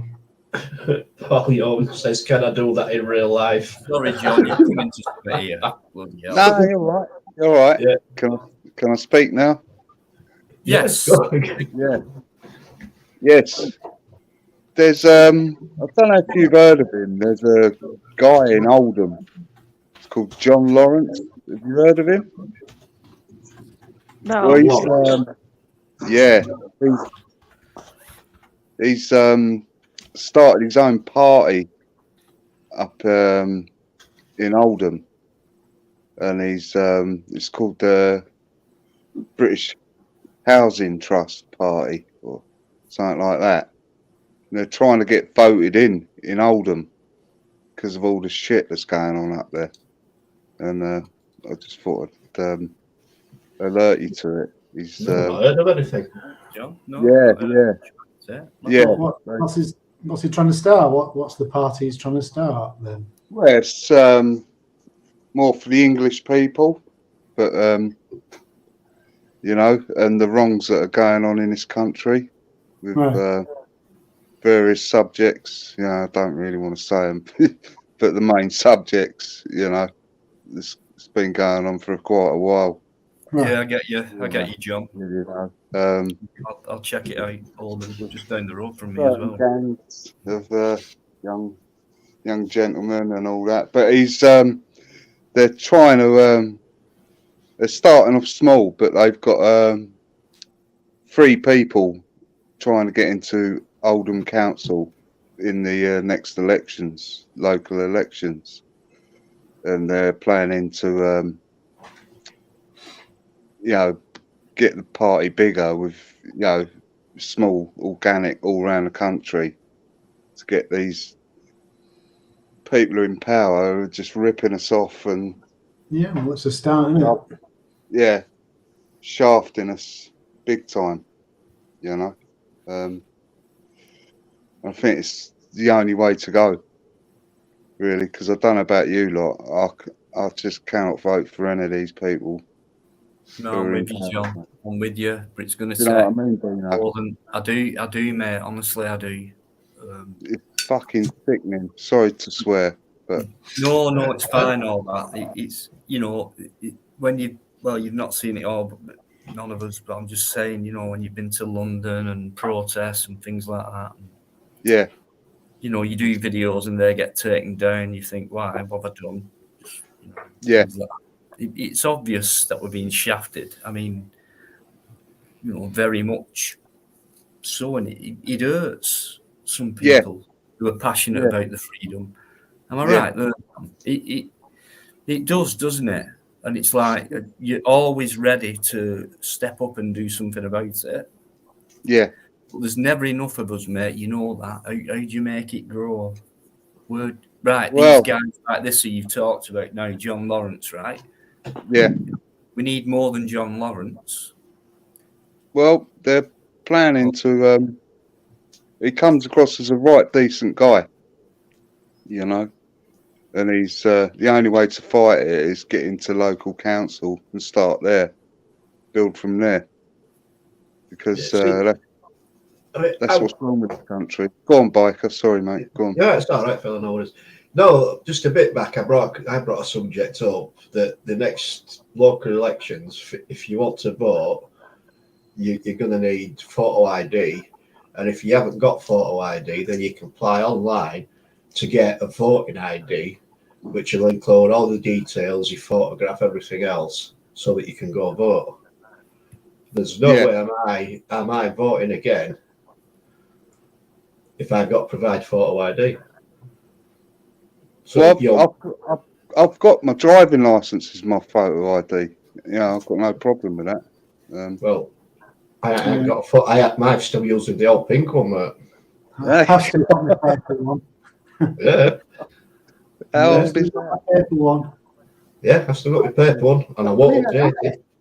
So yeah, going back to the paper one without going off at a tangent, but on my paper one, I can drive a 7.5 ton lorry. Yeah. But on my new photo ID, it's not covered. Whatever class. Yeah, a lot of people have said that, Connor. Yeah. A lot of people have said that. Right. You should be able to still drive. How old are you, Connie? If you don't mind. Yeah, 50. Yeah, I'm in my 50s. Okay, mate. Me as well. So you know what I mean. Initially the driving licenses that I had started off as green, and then they changed into pink. Yeah. All my licenses, like I've got my bike license, I've got car license, I've got class 2, 3, and class 1 on it. But your new ones, it's all you need a license to drive a 7.5 tonner. You need another license to tow a caravan, another license to tow a trailer of a certain weight. And that's mine. Mine says that on it. So I'm not changing mine to a photo ID. No, I think don't you need something for a caravan now as well? Just Yeah. You need to. Yeah, It's hard to play. Yeah. I was a black cab driver, and I had to have a separate license for that as well. Yeah, you do, don't you? ID and all that, and badge number.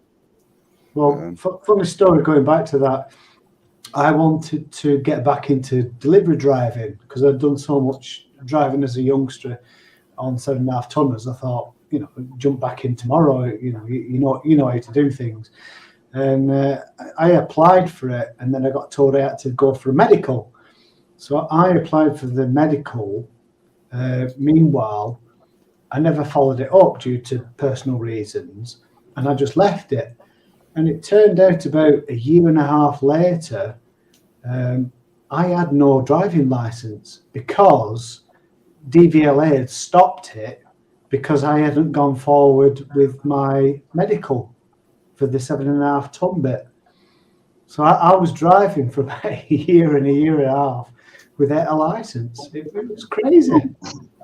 And I had to go and appeal against it all. It's still on my license that I can still drive a 7.5 ton lorry. Yeah. And what? Yeah, I think a photo one. Yes. Oh, right. I think on sorry, something grandfather's rights or something like that, you can still drive. Because I'm 54, and I'm sure you can still drive. But I was the same. When I was 18, I was driving a 7.5 ton lorry. Yeah, that's my point. That's my point. So on my pink license, I can get away with it, hopefully in court. But with my new photo one, which is still registered to the same address, I can't remember why I had to go and get the new one. It was something to do with this, like I say, not having a license bit. But the new photo one, which they force you to get, it doesn't list it on there. It doesn't list the letters or whatever for. Yeah, I remember Mine does. Mine lists my letters what I can drive. I think it was last year I got told that the paper licenses were being sort of phased out and you had to apply for the photo ID one. Yeah. And when I looked into it, it's a load of bollocks. You don't have to. You didn't have to. No, it was just another scam to get your picture on a bloody piece of card, weren't it? Yeah. I think even our last, she's still got the pink one. Yeah. She's not updated hers. So. No. What is the code? Do you know the code for a 7.5 ton lorry? Because I'm looking at my license now. Yeah. I haven't got my license on me. I said, would have looked for you. I'm not so sure. Yeah, I can't. I can't work it out. I can't work it out. If you've got the license, it tells you on it, the new one, what you can and can't drive. Yeah, the pink one had little pictures, didn't it? That's right. Yeah, mine has the little pictures. Yeah. The pink one, but it tells you what you can and can't drive. But on the new one, on the plastic photo ID one, it's just a letter. No, mine has. I've got a plastic one like you, and mine tells me what I can and can't drive on it. Oh, does it? Yeah. I think it's C1, Charlie 1. Yeah, something like that. C1 driving license allows you to drive any vehicle up to 7.5 tons. Yeah. There you go. Right. Okay. C1. Yeah. That's a rigid. I can't drive the 7.5 ton on my license though. No, I don't know where my license is. I'm just looking at our lasses. She can drive groups A and E. So what groups is A and E? Well, A must be a car. What one's like a trailer, isn't it? You can tow a trailer. Yeah, I've got C1. I've got C1. Car and trailer, which is a BE. C1E, which is a lorry and a little trailer behind. That's it. And then D1E, which is like probably a minibus and a trailer. Yeah, that's another thing. PSVs, having to have a PSV license. I think that's something new as well, isn't it? Well, one time your Class 1 HGV used to automatically give you a PSV. Did it? Right. Yeah, at one time. But I think they're not that on that. Even when you're a cheeky get, Have you read Eamon's last comment, the cheeky bugger? No. It says, bloody hell, they let Yvonne drive. Scary, the cheeky cat. That was UK transparency, not Eamon. Yeah, UK, sorry. There you go. Yeah, I think we have to do ours every 10 years here, you know. Yeah, I do have to do mine 10 years. What, your photo IDs? Yeah. Your photo licenses, yeah. Same with your passports, isn't it? Because your picture changes, that was the reason for that. Oh, God. It's like something I'd fucking frighten like that. Changes. Can you imagine? Yeah, I've got that. What I was talking about earlier on. It was the.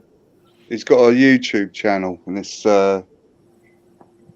it's the National Housing Party UK. Just put them. Ask one of the mods to put it in, John. Have they? Ask one of the mods to put it in for you. Put the link in. Oh, I don't know how to do the link on that. Yeah, what's it called again? National Housing Party? Yeah, it's NHP UK. And it's John Lawrence. He'll be up there any second, guys. Biker he's sorting that out right now. Yeah. That's one of the mods will beat me to it, mate. They're already on it. Are they? No one can beat you, Biker. Bloody hell. Yeah, they can. Yeah, they can. I can. Watch this. That's because he's not watching. Bang! The first one of the night. Gotta give it to you. Not really, Yvonne, if you look better. Have you not been watching? No. That might be second, actually. This is meant to be my managing moderator. I've not been watching. Brilliant. Staff required. Apply within. Right, anyway, I'm going to jump off now. I've got work in the morning. John, thanks for bringing that up, mate, and I'll look into it. And I love the way your voice is by shouting out for that kind of thing. And we're with you. We're with you, mate. So let's talk John Lawrence and what he's doing and things like that. Then we can just put link up, so you've started. Right. Pleasure speaking with you all. Yeah, cheers, John. Take care. Always, John. Always. Look after your large testicles. I will. They need looking after. Don't worry about that. See you later. See you later. Cheers, John. Bye. Absolute gent. Cheers, mate. There's the link for what John has been talking about, though. So thanks, UK, for that. Bless him. Yeah, nice one. If that's you, Henry, let's have a look. Ugly bastard. Don't thank UK, he's just been taking the piss out of me. No, he's just better than you, Yvonne, that's all. Well, Henry Can't didn't be send me. out that, Dino. Henry didn't send me an email, so I couldn't verify it and send him a password. Yeah, he was supposed to do that, weren't he, Biker? He did, and it's never happened. Henry, no. You're saying it isn't his mum's or something. Yeah, I know that. Henry, that's you backstage. No, you'd have done it by now, wouldn't you? So, thanks, Sarah. Can you put a banner up and he'll speak, he said. No, it's not him. He'd have showed his face. Really? Right, jump back on then. No, he had no camera. Oh, that might not be him saying that, but jump back on and put the banner up. Yeah, Crinkle shows his face normally, doesn't he? I think he did it on another panel the other day of that, what he's just asking for now, but I can't 100% guarantee it's him. No, you can't. Nope. He said he was at his mum's, didn't he? And he were ill, and he didn't have a camera or something. No, he did. Is that right? Yeah, we used this me, ma'am. Can you hear me? Can you hear me? Yeah, we can hear I you. can hear you. Oh, you can? Cool, Yes. ma'am. It's me, ma'am.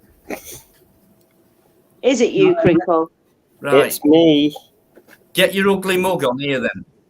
I can't at the moment because I'm Come on a PC without a camera. Why? Because I'm at my mum's. That is Henry, though, isn't it? It's got to be. Of course, it's me, man. Why didn't you send me that? Why didn't you send me that email then, fella? I've been quite busy and I ain't had access to my emails because that's all at home, sort of. So I don't really carry a phone around with me. Well, I've sent you an email at private chat. Yeah. All you've got to do is. I'll have to. I'll make a temporary email or something and maybe do that later on. I don't think that is Crinkle. I think it's a troll. No, it's me, man. I don't think No, come on, man. it's not a problem, boys. Anyway, what have you got for us, Matt? Well, Back in a minute. well, just wanted to just chill out and join in where I feel appropriate. If that's all right. Crinkle's a bugger, don't let him on. No. I'm only joking. Oh no. Oh no. Come on. So yeah, how's it going, everyone? All right, Matt. Yeah, not so bad, thanks, Crinks. Ooh, I've got a bad back. Good. So where have you been, Crinks? Have you been about on lives recently, or I went on you one weren't too well yesterday. last time I spoke to you? I went on one yesterday. That's about Any it. I was going to come on yours, but you had some problems Yeah, I did. Yeah, by the looks of it. What was that? Connection problems? Internet? I think so. Yeah, I think so. Frustrating. Yeah. But Do you do it on your phone or is it on a computer? no, it's always on my laptop. Oh, okay. I heard something about what Amanda said yesterday. Is she there? Don't blame me. Don't blame me. Oh, no. You know, you said you bought something and it's interfering with the router or something? Oh, you mean my wireless keyboard and mouse? Yeah. You know what you can do? If you go into the router settings, you can change the frequency which it operates just in case it's similar to the dongle one and they are interfering. You can change channels. Yeah, that basically changes the frequency that the Wi-Fi goes on. Yeah, normally on 2.4 gigs, aren't they? You can put it on 5.4, I think. Put it on Yeah, 5. I mean you can choose a bit higher, a bit lower, if specifically for that reason, if it interferes with something else. Yeah, they have channels as well. There's numbered channels as well, Amanda. So if you're on 2.4, you can change it from, say, channel 11 and try channel 12. Yeah. It'll all work. It's just like it's to get you out of the problem that you seem to have. So there you go. Well, I sorted it because what I did was I put the dongle thing, the little thing, Away. in the front of my PC rather than in the back, Okay. Well, if which it was solved near the the problem, Wi-Fi thing. well, if it solved it, then no worries, isn't it? How's your dad, Crinkle? It's all right. I mean, he's declining, but it's a slow process. So he's how he was the other day. You know what I mean? So Oh, I'm so sorry to hear that. it needs more and more care, though. So that's why I'm here to help my mum. And you got any other help coming in, Crinkle, to help out with that? Not A care yet. package? Yeah, care package or... Well, what at the moment he's able to go to like a day centre 2 days a week. So that's the first thing. But yeah, that's all coming down the line probably. Yeah.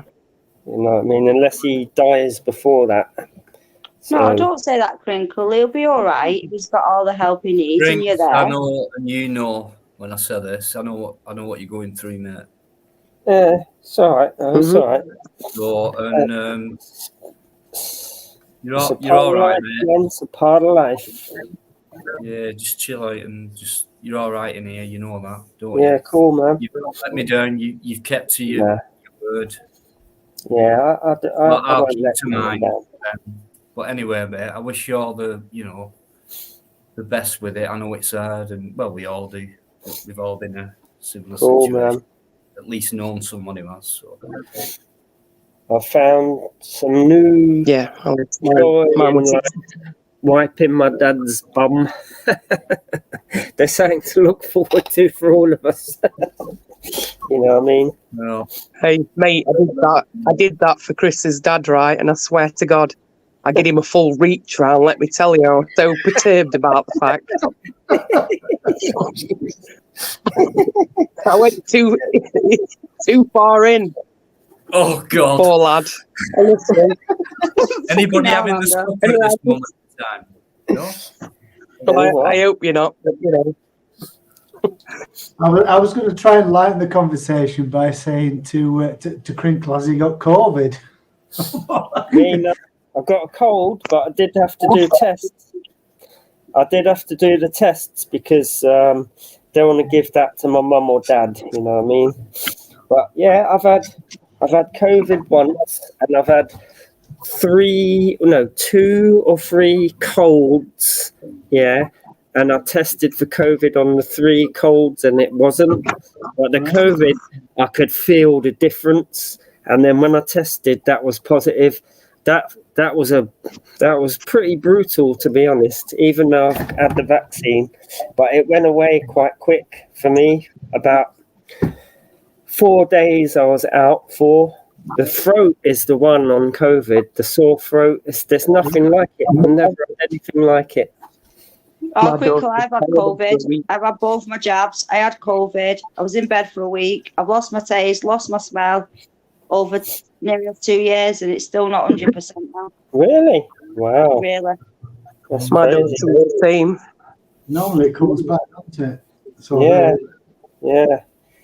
But She no, went my off smell certain isn't. foods. Did you go off certain foods, Yvonne? Pardon? Did you go off certain foods? Yeah, I still do it now. It's like anything spicy, I can't handle it. Why? Because you can taste it, or because you can't taste it? No, because when you spice, it tastes weird. It tastes off. That makes sense. I went off. Oh, so you get some other sensation as well as the smell and taste of it. Yeah, since I had COVID, since I had my jabs, I've not been the same. I've catch everything. I've been poorly. You name it, I've had it. I went off coffee when I had it. I've not had coffee for 2 years. It's weird. And bacon as well. I can't stand the smell of bacon cooking anymore. No, I love all that. It's the spicy with me. Anything spicy. Spicy activates some other sensory receptors in your tongue. You know, the pain receptors. Yeah. So it might be that's getting through a little bit, whereas the smell and taste ain't. So it just will taste or seem weird. You know what I mean? Because it's not accompanied with the other smell and taste. Oh, that's good to know, Crinkle. To be Yeah, fair, I didn't know chili why. powder activates pain receptors, which are separate to taste and smell. They're different thing altogether. Interesting. Oh, that does make sense, and thank you. I just didn't know why. Interesting. I mean, it's this one possibility. I don't know exactly, but I know that chili, that's what it does, because I did a module to do with science of the senses, so know a little bit about sensory stimulation and all that. I just didn't know why it was happening. I thought, hey, what's going on? So, Chris, if you know all that stuff, you know, and we know you love science and that. So, pre-COVID, how much differences have you seen? You know, with all this taste and smell stuff. What was it like before COVID? It was, well, there wasn't anything that was known to have that strange side effect. I mean, when you catch a flu, you get a blocked nose and all that, because a lot of the taste is in your nose. Retronasal olfaction is called. So the smell adds to the taste in the back of your nose. So you lose that temporarily with a cold or the flu, but to lose it in the way that COVID, that people have reported, it just goes away, and there's nothing like it. No, I ain't heard of anything that does that that's a How long does flu-like it last, disease. Crinkle? What? You don't mind me asking. How long does it last? Well, Yeah, for 'cause most it's doing me head in. For most people, it's temporary, but for some people, they can suffer what they call long COVID, and these things can go on for months or even years. Right, well, I've had it like 2 years and I'm still getting that spicy. Wow. It's horrible. Yeah, I mean, there is some evidence to say that it can cause permanent damage to you. The virus itself, like, because that's the one that doesn't just make it into your muscle on your arm, it actually makes it down into your lungs and respiratory system, up your nose, back of your throat, all that. So if you've lost it, it would have been COVID that did it, not the vaccine. Yeah, but that's what I'm saying. But when you've had the vaccine, I had 2 of them, Yeah. and they said that if you have the vaccine, it's meant to help. Well, it hasn't. Obviously, it's made it worse. I shouldn't have had it, but at the time, I had to have it for my job. Well, it's hard to really I'm a say. daughter. It's hard to say what it would have been like if you didn't have the vaccine. But for most people, the vaccine minimises all of this. But it's not. It's like an airbag in a car. It generally saves lives, but you can still die in a car crash in a car with airbags. You know what I mean? You're right, Crinks. But can I just ask you, because I'm only asking you, you know, I'm not. What about all those adverse effects that it's had on people as well? So what do you think causes that? The person itself, the makeup, or, you know, so let's say for most people the jab has worked and things like that. You've had people who've had adverse effects, and I believe who've actually died from it as well. You know? Yeah, it causes blood clots on the brain. What do you think that's about? Because I think that's interesting. Is it that person's makeup? Is it the jab that's not affected other people in that same way? It's like, it will usually be down to genetics. Yeah, I mean, because any drug you care to mention, there's a small number of people that sadly will die if they take it. And in the UK, the ones where it's been a causal link has been shown between vaccines and deaths is the AstraZeneca. And I think it's 25 people have died from the AstraZeneca jab out of 60 million doses. So that's that for any drug, that is a very good safety record. And there's other minor things you can get. You know, there's a whole list. But open any drug packet in the UK, and it will show you a huge list of side effects. I totally agree with John there. John's put in more people who get the jabs are ill or dying. I agree with him because, like I said, I've never been ill, never. But since I've had the jabs, I've been more ill. Hiya, John, by the way. I did notice you came on earlier, but brilliant. There's been no causal link except for the AstraZeneca one. And just to kind of back this up, you can look at America. In each different state has a different proportion of the population vaccinated. Some states are highly vaccinated, whereas others are very low vaccinated. Yeah. And so if you look at excess deaths, there's no correlation whatsoever. What you would expect if the vaccine was killing people is in the high vaccinated states, higher excess deaths. That's just not the case. It has killed people with it's given brain bleeds on the brain and things like that. Yeah. And it's done a lot. It can kill people, but where there's been a causal link proven is in the AstraZeneca. All the other ones, there's no link. And that's what I had, the AstraZeneca. Okay, and the example I gave as evidence is America. Each state has a different proportion of people that's been vaccinated, yet you would expect if the vaccine is causing any deaths, the highly vaccinated states to have more excess deaths. It's not the case. There's no correlation at all. Yeah, but Crinkle, you've got to listen, like John's just said, don't listen to the states, listen to the people. He's right. Well, he is right. It's like, this is it though. Like, I know, I don't know somebody, but I've read about people that die in car crashes that have airbags. Yeah, but we all know an airbag will help most crashes and help you survive. That combined with other things like seat belts, other safety measures. No, we get that, and things like that. You stood at the side of the road, and that's the last day of your life as soon as you start crossing it and all that. Just have a look through them comments now. This is no one's pushing. There's no hatred in here for you tonight. I've spoke to everyone. You're welcome. You're allowed to say what you think, and I don't want anyone judging it. But please ask questions. So, you're getting people saying it's the flu and excess deaths. Look it up, and you're looking at stats. So, apart from the stats you're looking at, what else are you getting? Oh, the science. I read the research, and I mean, to say it's a flu it's not correct, because it's very easy to tell the difference using analytical tests between influenza virus and coronavirus. Influenza, the hint is in the name. That's flu. Yeah, influenza. It's easy. It's a different species of virus. But so doesn't COVID go back over 100 years or something? It's not like, I mean, to us now, it's like, oh shit, what's going on? COVID, what's all this about? But yeah, it's existed before, just like poll tax did.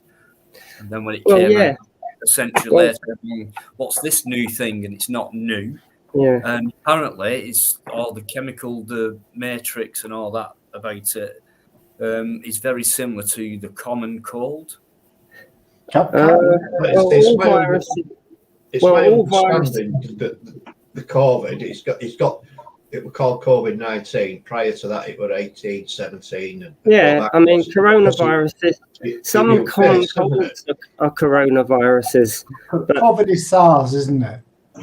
Yeah, severe acute respiratory syndrome. That's why it's called SARS. That's the symptoms of it. Yeah, but the thing is, do you remember? All viruses are very similar in structure, just like all dogs are, let's say, yeah. But you can tell the difference between a beagle and a Great Dane easily. So all it is a protein football made of protein, and inside that is some genetic material. It's the genome of the virus. That's what it needs to replicate. And sometimes there's a bit of fat on the outside as well. And that's it. All viruses look similar to that, basically. What about all these? So it was just about that, and then God knows what they were getting from certain figures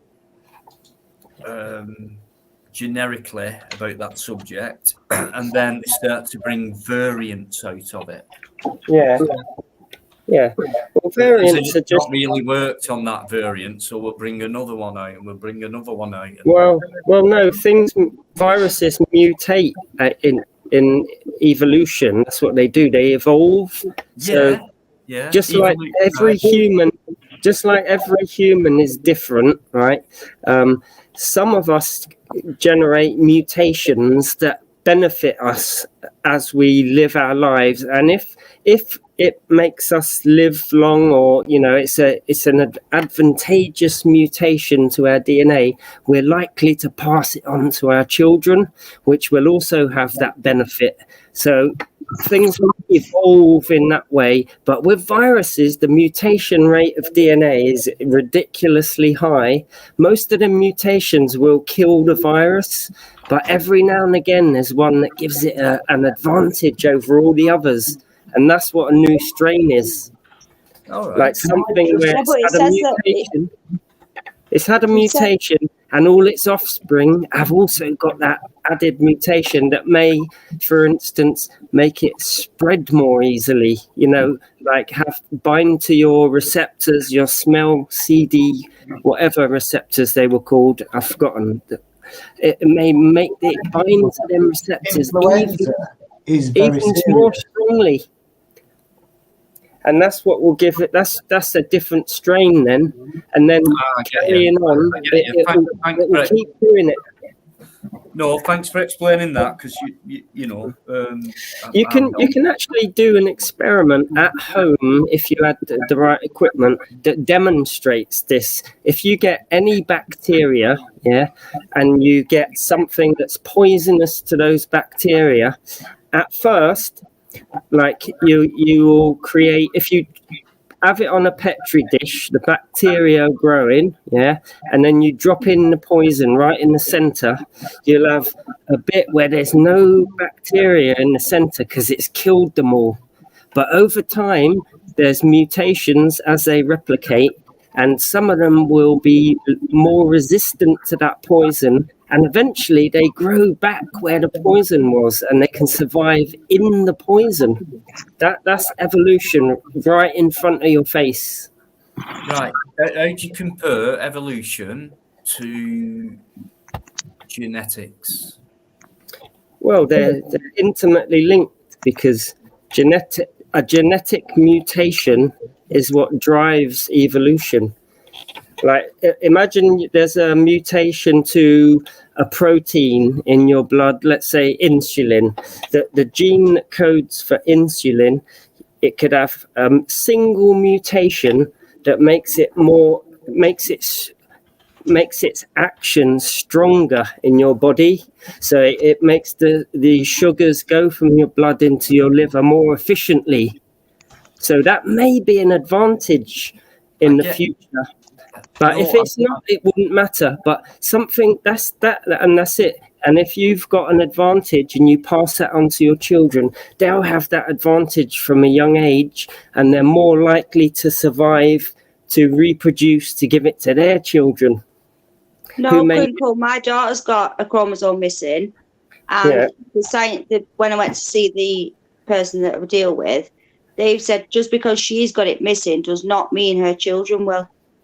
Oh, they won't have it. It's just one of them things that's happened, and that's the way it goes. There's 50-50. Some mutations are not handed down, but a lot of them are. Most mutations, in nature to DNA kill the organism and are not beneficial.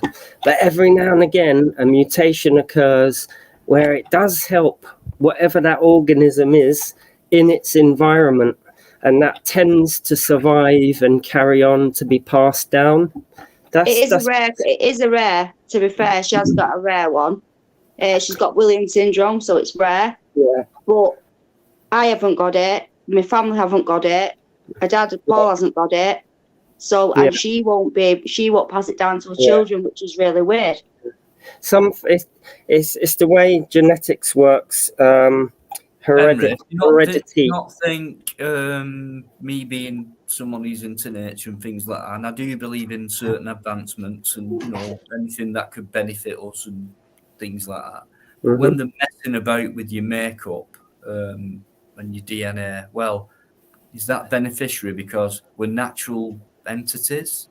Well, they're not actually messing with your DNA. What are they trying to improve and turn us into? What by giving us a vaccine, you mean? No, genetic. Do we actually need to modify things? Take its course, well, it can be used in different ways. You can use it negatively, or you can use it to help humanity. No, I understand that. For instance, as just a basic thing that's not human, is by selective breeding certain organisms, you can breed the children that have the traits you're after. This is how we get modern skunk, and that is a form of actual genetic engineering. You're not actually going in editing the DNA, but by selective breeding, you're selecting out genes that have been mutated and give you the effects, the phenotype effects that you're looking for. So, but what we can do at a cellular level is go in and edit genes now. And so some mothers may be pregnant with babies they know have a genetic deformity. Yeah, because right? they can find They can out. go that in now.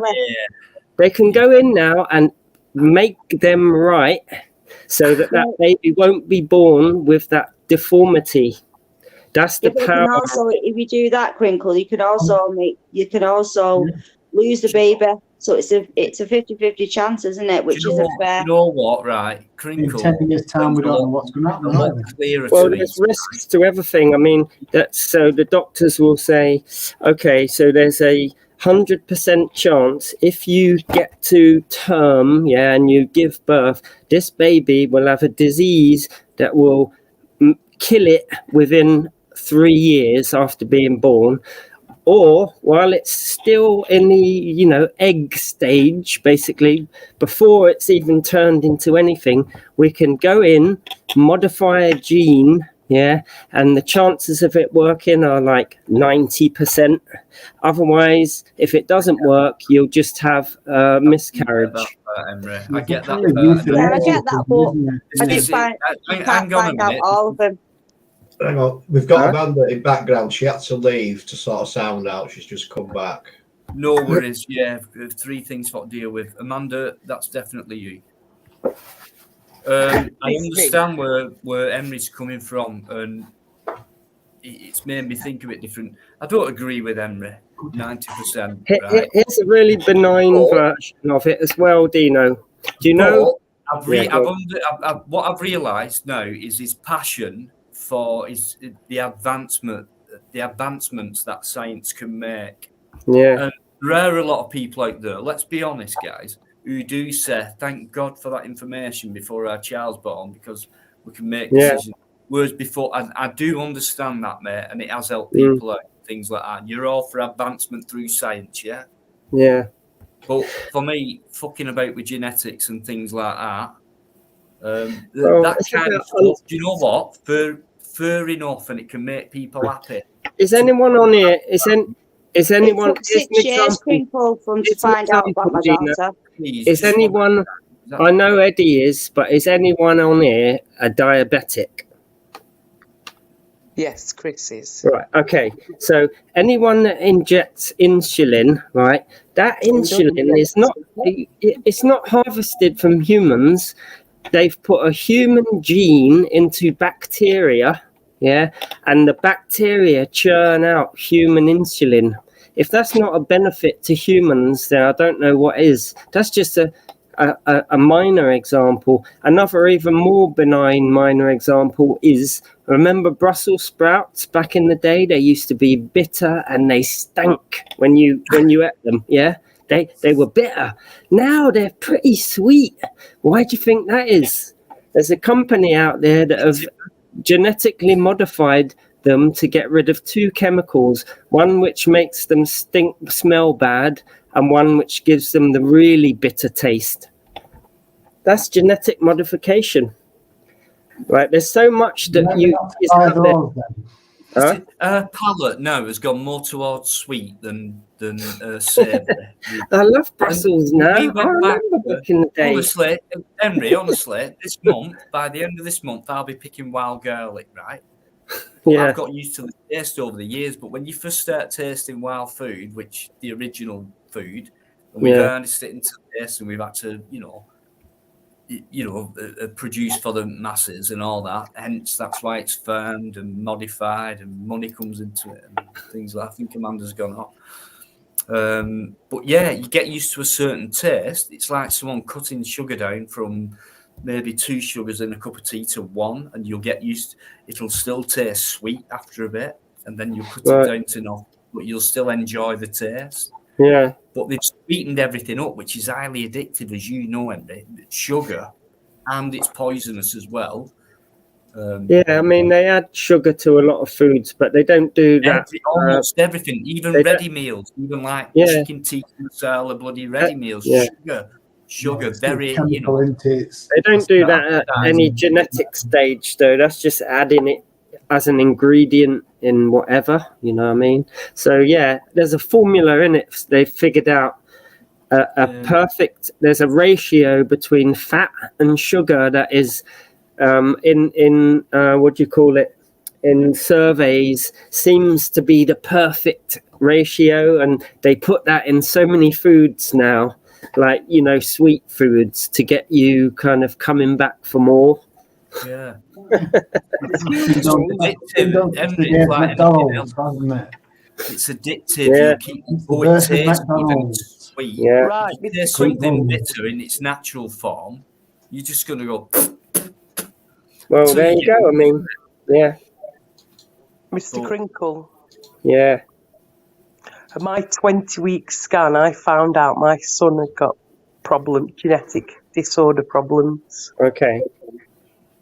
But they never offered us any genetic modified, any whatever. They just said what will be when he's born. Yeah, I mean, there's not obviously only a few diseases they're capable of doing that, because it's still in its early stages. But, you know, as Not we that learn old. more about the human genome, more and more of genetic diseases, congenital genetic diseases, we'll be able to cure. But obviously, there's loads we can't. You know, but My daughter was 6 before I found out. I knew there was something up, but she was 6 years of age. yeah, they can test now. You know, before the baby's got to any length of time into the pregnancy, they can scan its genome and identify certain diseases. Not all You of them. can't with obviously. us. You Yeah, can't I till know. they're born. Yeah, but there are lots of diseases they can do that with now, and that's thanks to the Human Genome Project that has enabled us to map a standard human genome and then compare anyone else's genome, and then you can look for differences, and if those differences are known differences that cause diseases, that's how you identify them, by comparing genomes. I mean, you know, there's a lot you can do. It's like a knife, isn't it? You know, science. But when it's really rare, though, it's hard, isn't it? When make it's a rare syndrome, it's hard. You can use it It to is a make a hard one. sandwich, or you can use it to kill someone with. I mean, it's a powerful thing.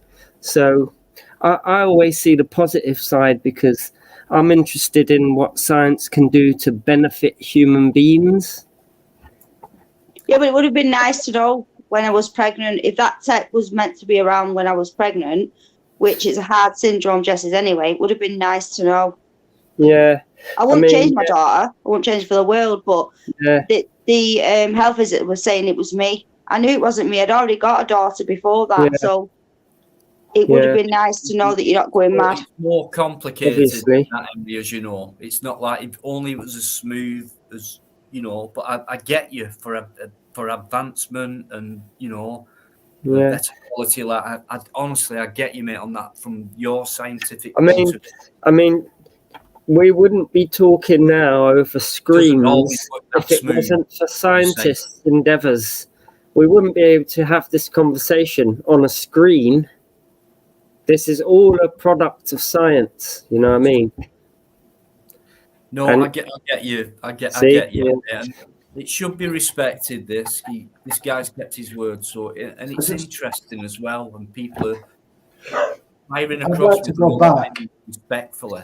Go back a little bit to, Before you start, Connie, can I just intervene? I'm going to love you and leave you. I'm going to go. I'm knackered. So, Big up, Eddie. Oh, good night, Biker. Take care. Big up, Bye, yesterday. take care, love.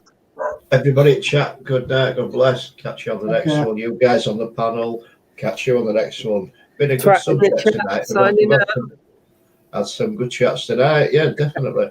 Twat in the chat, signing out. Signing out. Good night. Take care. Bye bye. I like I love it when he says that. Yeah. Absolutely love it. See you later. There you go. All three of them talked over each other, twatting the chat out of ESC. Well known for saying that. That is copyrighted, by the way. No one else has said that. No one can say bye for saying. The best co-host on YouTube, a brilliant friend, and he does look after me in certain ways. So, as always, mate, thanks very much. I'll speak to you soon. But yeah, brilliant tonight. Thanks, everybody. Thanks so much. Superb. And I mean everybody. Dino, are you saying Bikereddie is a friend with benefits? It's Dino's friend with benefits, yeah. Excuse me, Chris. Excuse me. Amanda. Jill, put yourself off Putting about words in 3 me. times Get him back today. in that fucking cage right now. You told me to bring him out earlier on. Now you want Yeah, well, him you back. can go back in right now. No Can you make your carrots, mind no up? lettuce, nothing. You Feed him lot, nothing. you Serve lot the with bastard your nothing. accents, it's so funny. Don't put him back in the cage, Dino. He's lovely. Get him back in the cage, Chris. Put you back in the cage. Putting He's words in my lovely. mouth. Friends with benefits, really? I don't even have any friends. Never mind benefits. Well, apart from universal credit, because I'm a doctor. Even though I've gone out all day today, done a fucking video, come home, clipped it, done a live, got hassled off everyone, had half an hour to myself, and thought, yeah, I'll go live. See? Who'd you get hassle off? You bloody self. Pardon? Who'd you get hassle off, you bloody self? No, he was on Baywatch, David Hasselhoff. Big up your chest. Big up your pigeon chest. Hasselhoff, come on, Emery. Hey up, Jersey. That is the worst one I've had. David Hasselhoff. Big up your robot headrest. Yeah. Big up your Mount Everest. You're cruel to me. Yeah, but they're dragging up the whole conversation. I just wanted to remind people that that influenza is very serious. People seem to throw it around like the common cold. You know, I've got the cold, I've got the flu. No, you haven't got the flu, because if you had the flu, you'd be very, very ill. Yeah. Flu knocks you for 6. You know, your whole body becomes achy. Yeah. You can't move. It can affect your kidneys, all sorts of internal organs. It's very serious, this influenza. It kills a lot of people every year as well, as well. And that's what I wanted to, bring back up regarding, say, Henry's discussion on COVID, is that it's easy to say COVID is something new, when really it could be a mutation of influenza. And that's all I wanted to say on that. Yeah, I mean, it's mutated from somewhere. It's come down a long line of viruses that have there's an unbroken chain. They go back. It just goes back as far as you can go. You know what I mean? Same as all of us. We're from an unbroken chain of grandparents, grandparents, and so on. Yeah, I just wanted people to be aware that influenza is very serious. It's very dangerous, and it's so easy to confuse COVID and flu. I don't know. I don't know enough, but let's assume both exist.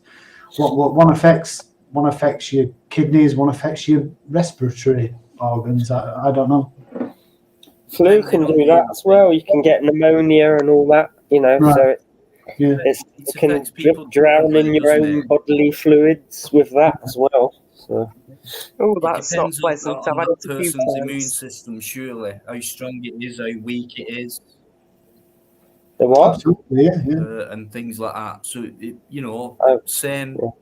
disease or virus, but everyone's different, so it affects them differently. Possibly, Yeah. And it all depends on your immune system, surely, Yeah. how You strong see, it is.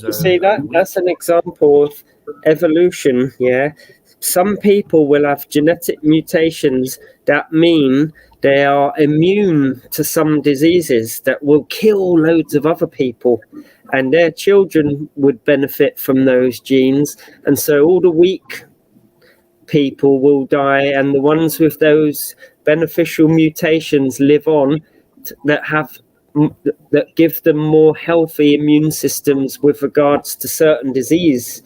That would be an example of evolution in action. I think we discussed it, didn't we, Dino? You know we disagree on Perfect that, evolution would have been to have had no medicine whatsoever. I think we did it as well, Henry. If the whole human race had never encountered medicine whatsoever, Yeah. there would have been a lot of life loss and a lot of. Hang on. Life Just quickly, because I'm going to nip before off, modern- Henry. Just give me one sec, then you can both talk about it. Connie, human life has always known medicine, and it was before synthetic medicine and genetics and all that. It's been around us, and it still is everywhere. It comes from nature, from a plant, a tree, or whatever it is, and without that, they couldn't do it without sunlight and moonlight and temperatures and things like that.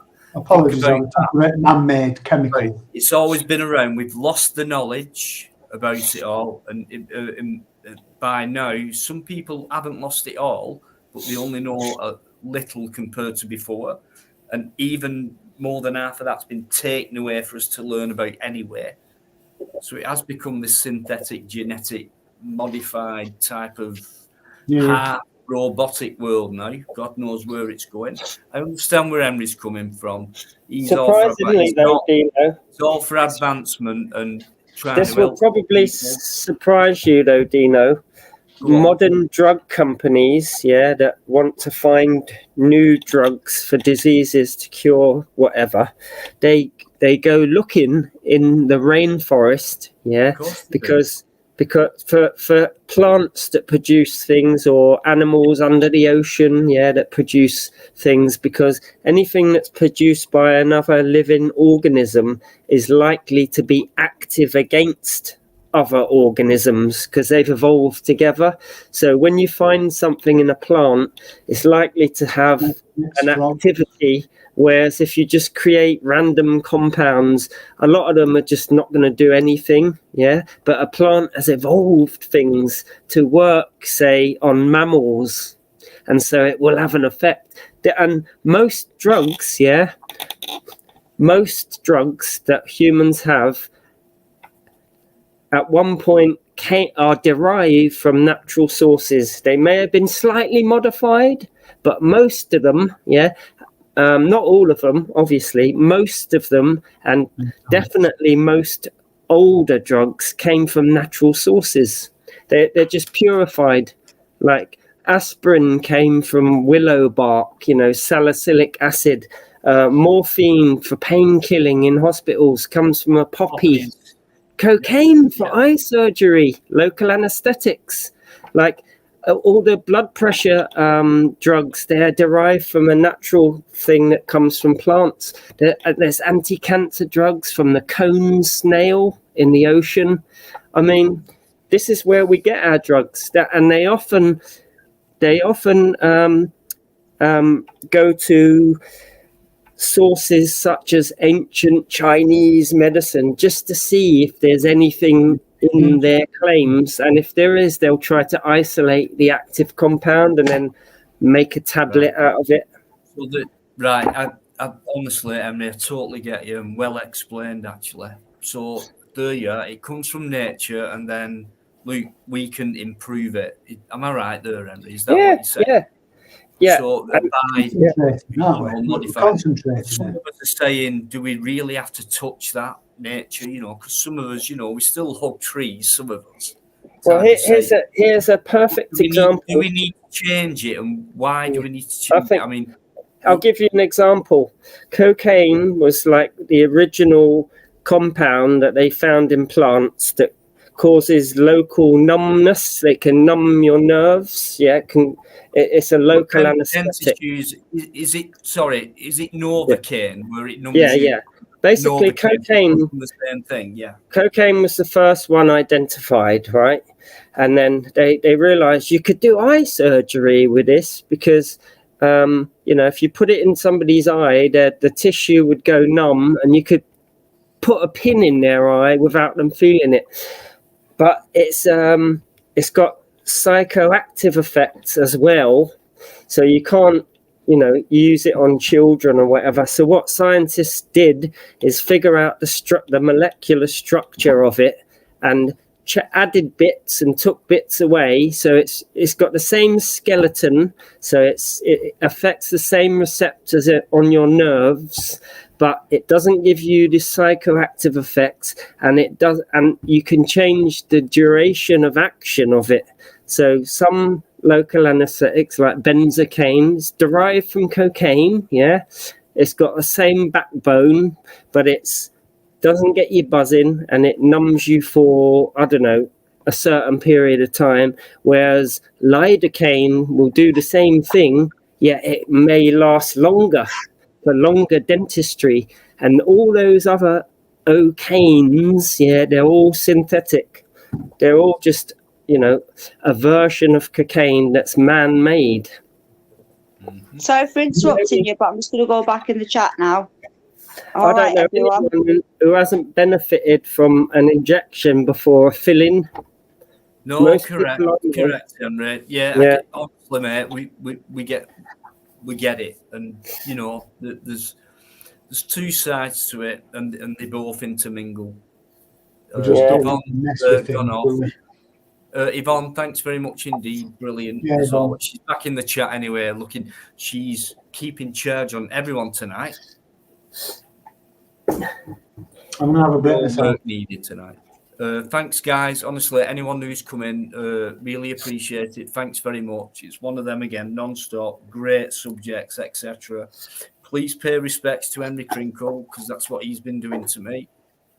Man, respect. Much. I've learnt more about him tonight than I have done in fucking 2 years. So, no, Henry, honestly, it's the best you've ever explained anything. And even though we disagree, I do get you, and you get me. I like that. Yeah. Brilliant. Right, give me a couple of minutes. I'll leave you to it for a bit. There's cool, man. A few people in. Crack on, guys. Keep getting on. Keep having a laugh. And keep talking. Yeah, big up the Dino. Nice one. He's taking it good. I like the way you say that. He's taking. No, seriously, honestly, much respect, mate. Thank you. Cool, man. Right, see you in a minute. Cool, bro. Big up everyone in the chat, man. You know what I mean? Eamon McCann, Rugops, Yvonne's there. I got a cold, man. You can hear that. And Jare115, he had COVID when I was diagnosed with diabetes. 3 days in intensive care, didn't show any symptoms. Wow, one of the lucky ones. For real, man. For real. Big up, Amanda. What's happening? What's happening, man? What's happening? What you been teching? Been teching anywhere. The way. With a toilet. Yeah, that's what you say, isn't it? Teching. Teching, aye. Teching. So have you done any? You done any more? What do you call it? Drone things. I haven't been out for the last couple of weeks because my back's been playing me up, so I'm struggling right now. But I have got some stuff to put out there, so there will be one on Friday.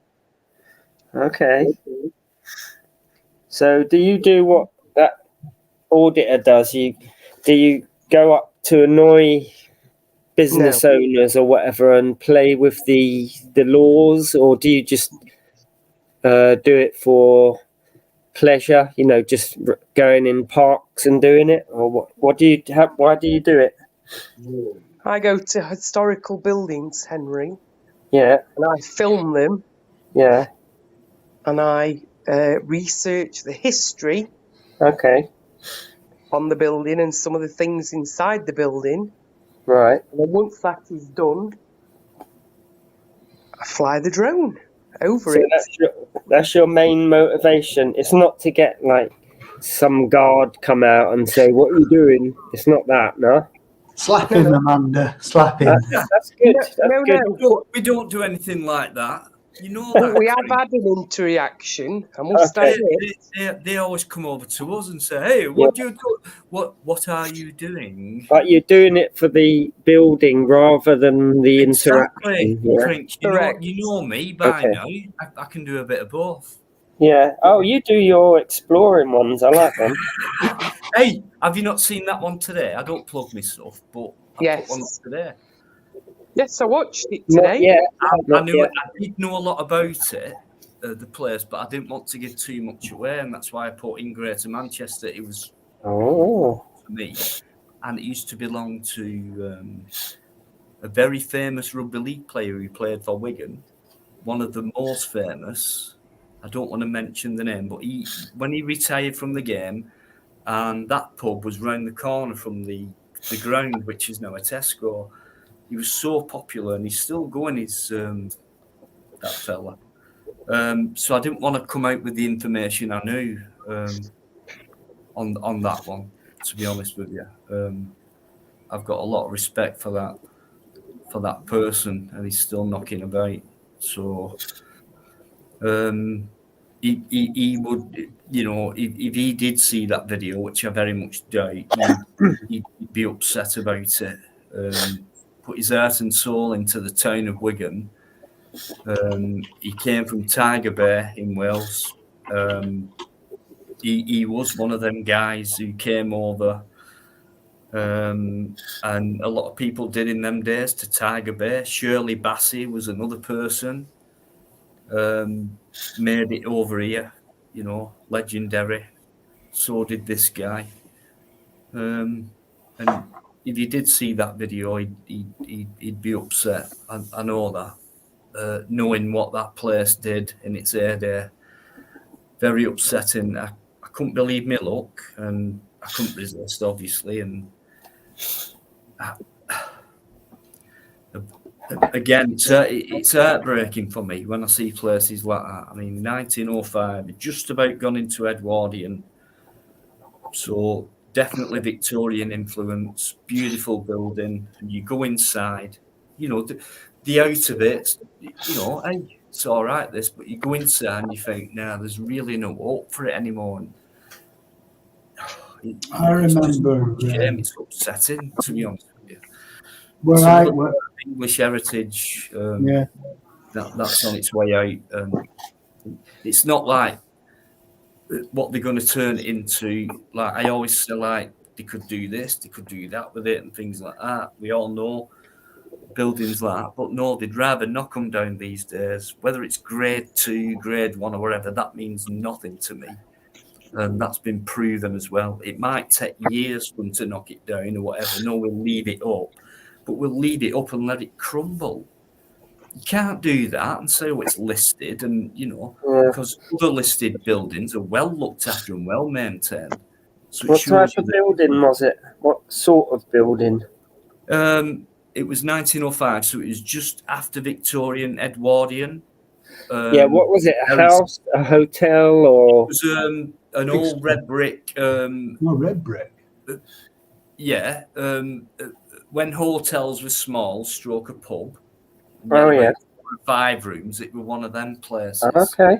And then it kind of stopped being a hotel, and it just became a pub.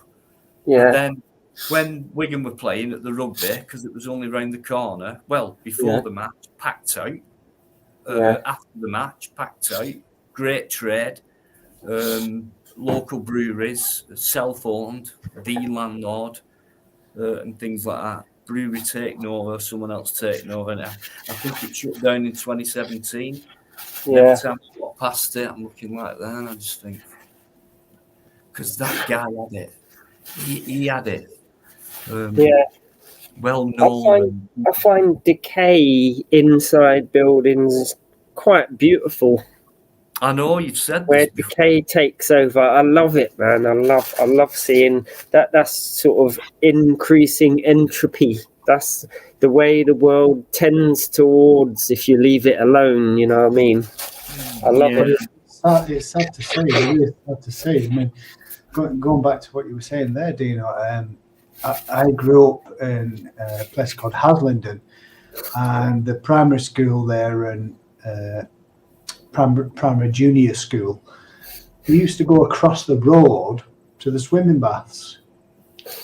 This swimming bath now is just empty. It's dropped out, and it was trying to be revived by locals, donations and this, that, and the other, but it's got nowhere. And I drive down there, and that's part of my heritage. That's part of my upbringing, because I went swimming in there. I did my what were they called, the test, proficiency test. You used to dive down and pick up a brick in your pajamas or whatever. I've forgotten what they were called, them tests. Yeah. And I did all that when I was young, and now this building's gone. Well, not gone, but it's just empty, and it's so sad to see, because it's still across from a working primary junior school where they could just walk across the road and learn how to swim. And it's just it's crazy to see what they've lost there, because sports centres are miles that way or miles this way. So how do kids get to learn to swim now? I think it's such a shame. Go to a swimming pool and gain a Starbucks or something like that. Well, sorry, Emily. It's just honestly, when you see buildings like that, and you're talking about buildings that were meant to last, and they stuck to the word when they said it back then, they'd proven it. Even that transporter bridge I did, I couldn't believe it. It was like, well, why are you leaving this alone? I mean, what? Yeah. Not even many people know about that there was a transporter bridge in Warrington. Everyone thinks, the one in Middlesbrough, the first ever one, and they were bridge builders back then from Middlesbrough. Who remembers that? And my concern is all this heritage, culture, Englishness, Britishness, it seems to be fading away, taken down, built up upon with modern crap, or just left alone.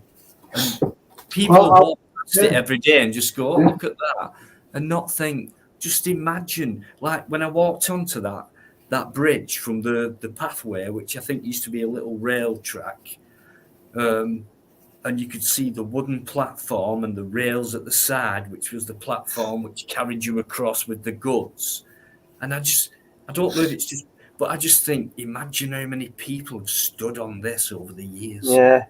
Carried across the River Mersey and then dropped off on that side into the coal yard, then went on to elsewhere and fed our country with natural resources like coal. Imagine how many I get that feeling when I go to the River Thames. You can see the old London when you look down, like where they ain't done it up. I love it, you know what I mean? Parts of right in the centre of London have just got some lovely old London, you know what I mean? It goes way back. I love it. Yeah. I was sad to see your live, Dino, when you went to the rugby pitch, all derelict, and I couldn't get my head round why that is not being utilised. Put a new roof on the outbuildings, throw some seed on the ground, and there's just a playground for everybody who wants to learn. It were in such good nick, apart from like that terracing where that woman come out and started giving shit. But that end behind the sticks there, a crossbar missing or whatever. We need some fencing, get some new sticks, whatever. Clean the terracing up. All the seats were sound. It was a brand new. It boggled my mind. Centre and things like that. It held. I researched it. 3,500 people. That club's still going, but they play on like a college ground, which is just like an open field. And they were actually a top team. They had internationals and things like that. All right, that's gone now, but it's still a stadium that could be used for football, rugby, any kind of sport. And they've just left it alone now. It's been there like that for 6 years or something like that. 6 years. What are they playing at? Just it's boggled my brain. I hate it. I hate something just being left like that. What could be put to so much good use to kids. Connor, they're building all these new complexes up, sports arenas and new floodlights and new clubhouses, complexes. But you've got one there standing still. Yeah. Absolutely. What's wrong with that? Why don't you use that for something? Yeah. Don't build houses on it, please, because on that piece of land right there, before all these other new houses, modern houses, were built around it, I think it used to be mostly farmland. Why build houses on it? Well, they've just done similar to me. Where I take my dogs for a walk, I go top of the street, and it's a park up there. And I wondered why all these JCBs and diggers were coming in. Anyway, I didn't go that way because it was all full of mud, so I kept going a different route. Anyway, I went back up, and what they've done is they've just dug up the outdoor bowling green. Outdoor bowling green, been there for 50 odd years, just dug it all up, and that's it. Just left. Nothing They're there. actually burying history. That's what bothers me. It's like, please, all right, if you go, it's like the old Wigan rugby ground, very famous in its heyday, 40,000 people a match, big ground. Yeah, it aged and it needed doing up, and it was time to go. But now it's a Tesco, and where the pitch were, the car park and things like that. And all they've done, they put this little monument there, like a concrete pyramidal thing with a plaque on it, and then above that, a giant rugby ball, like brass and whatever other metal, with a few players engraved on it with autographs and that. Everyone who drives in, it's in front of you before you have to turn off and go towards the actual supermarket. But no one notices it. No one gives a shit anywhere. That all that amount of history, the millions of people who paid money through those gates, watch one of the most entertaining sports there's ever been, in my opinion. Maybe being a bit like sport. What was it? Rugby? Rugby league, Emre. Rugby Wigan Rugby League. Yeah. And now it's a Tesco, and they've moved to a football stadium. We get what I'm saying is they buried all that history mostly, and they put a plaque up saying, before this is what it used to be, but you'll drive past it. No one gives a shit about that.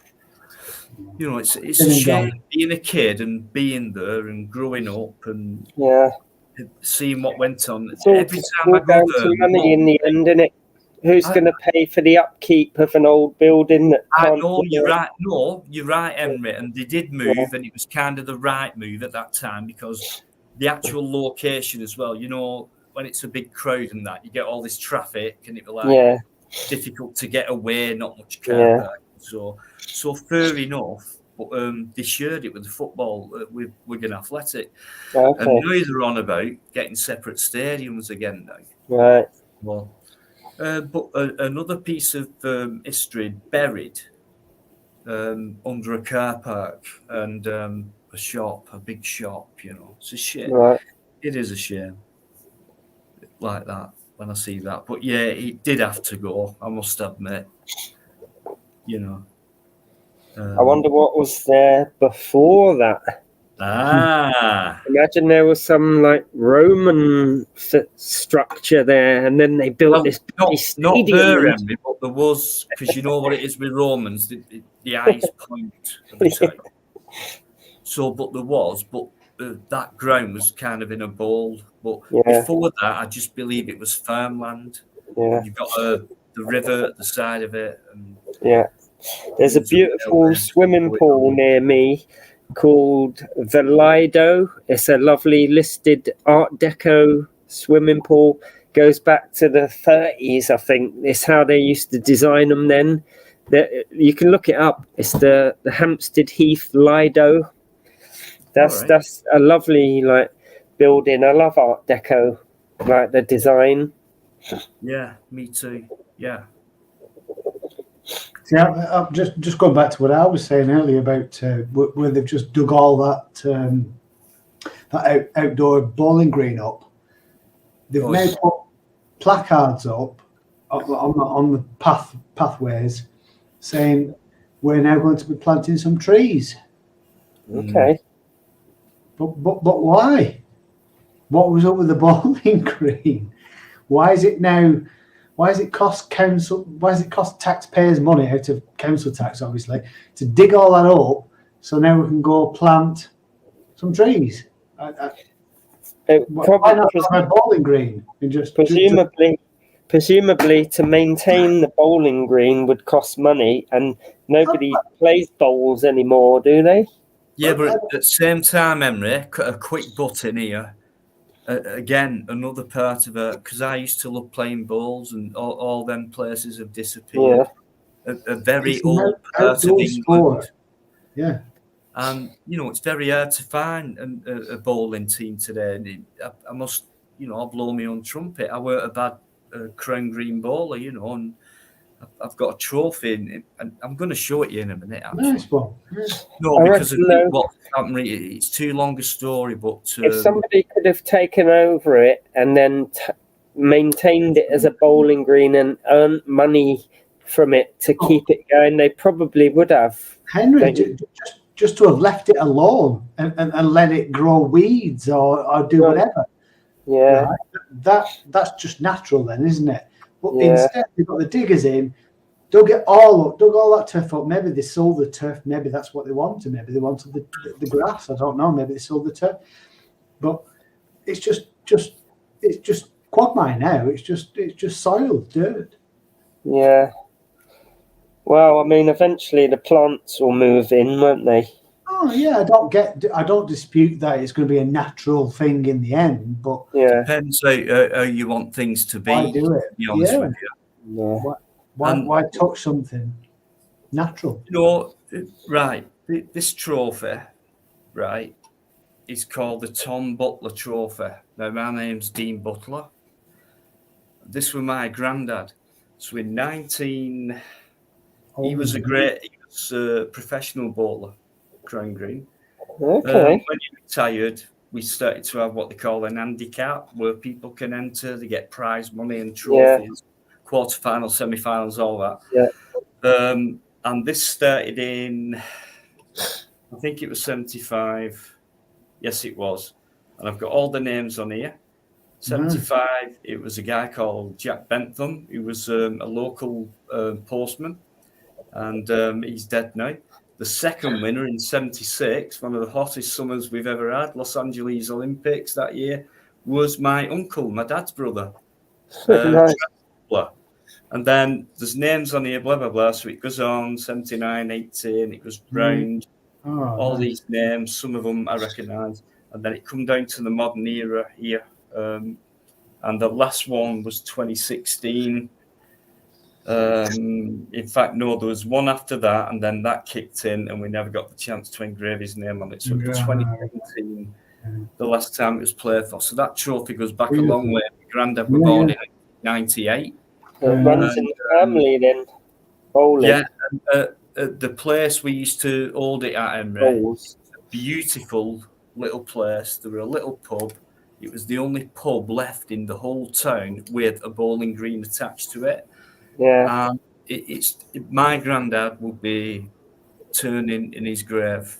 I'm glad I brought that up, Dino, because I didn't know you were. I'm very proud because I've got it out of all the family. We're a family thing, and I've got the original here. They did bring a new trophy out, like a modern trophy, but nothing like this. How far back does bowls go as a game? When was it invented? Anyone know?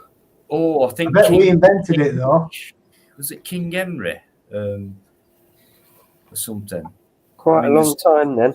Yeah, it does go back a bit, just like tennis and that.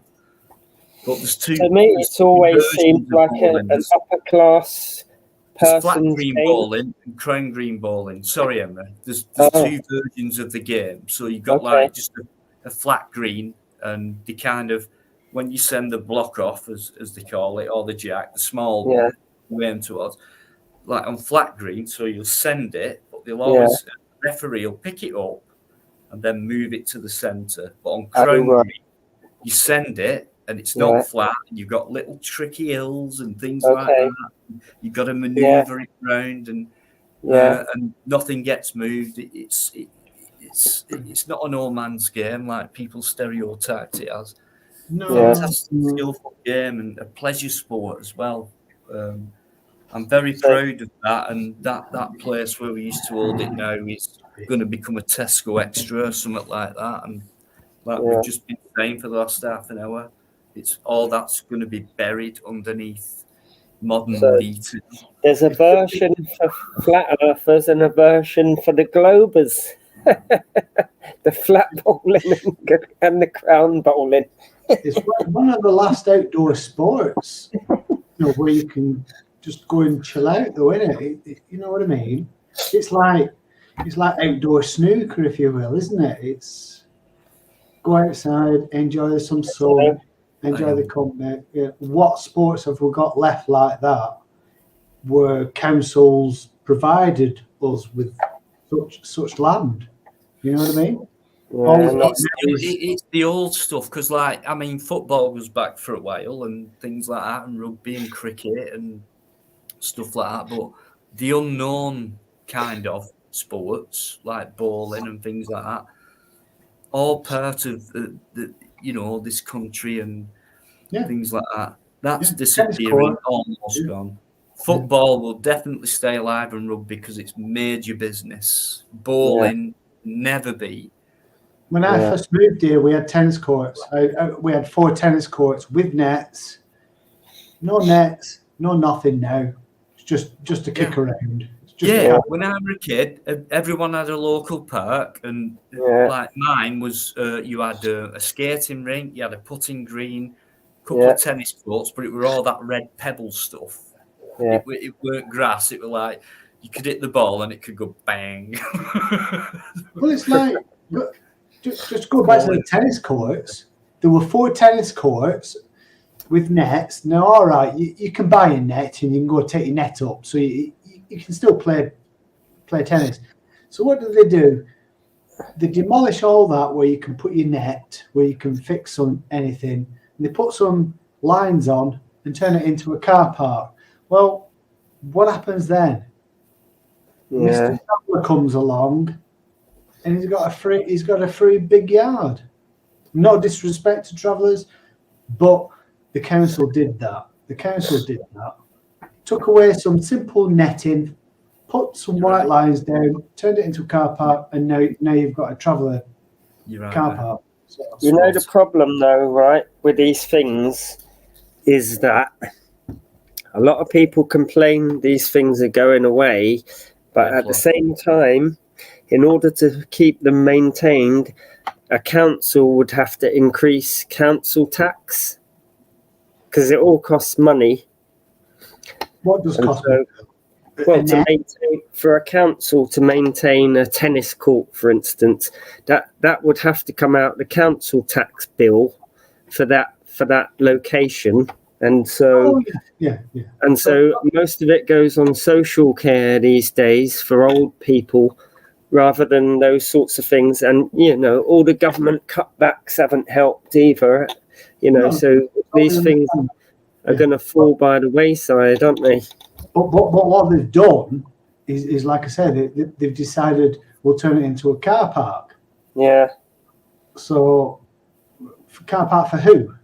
Who's going to come up to the? How many thousands are going to come up to this certain? Somebody who's paying the rent on that car park. Like No.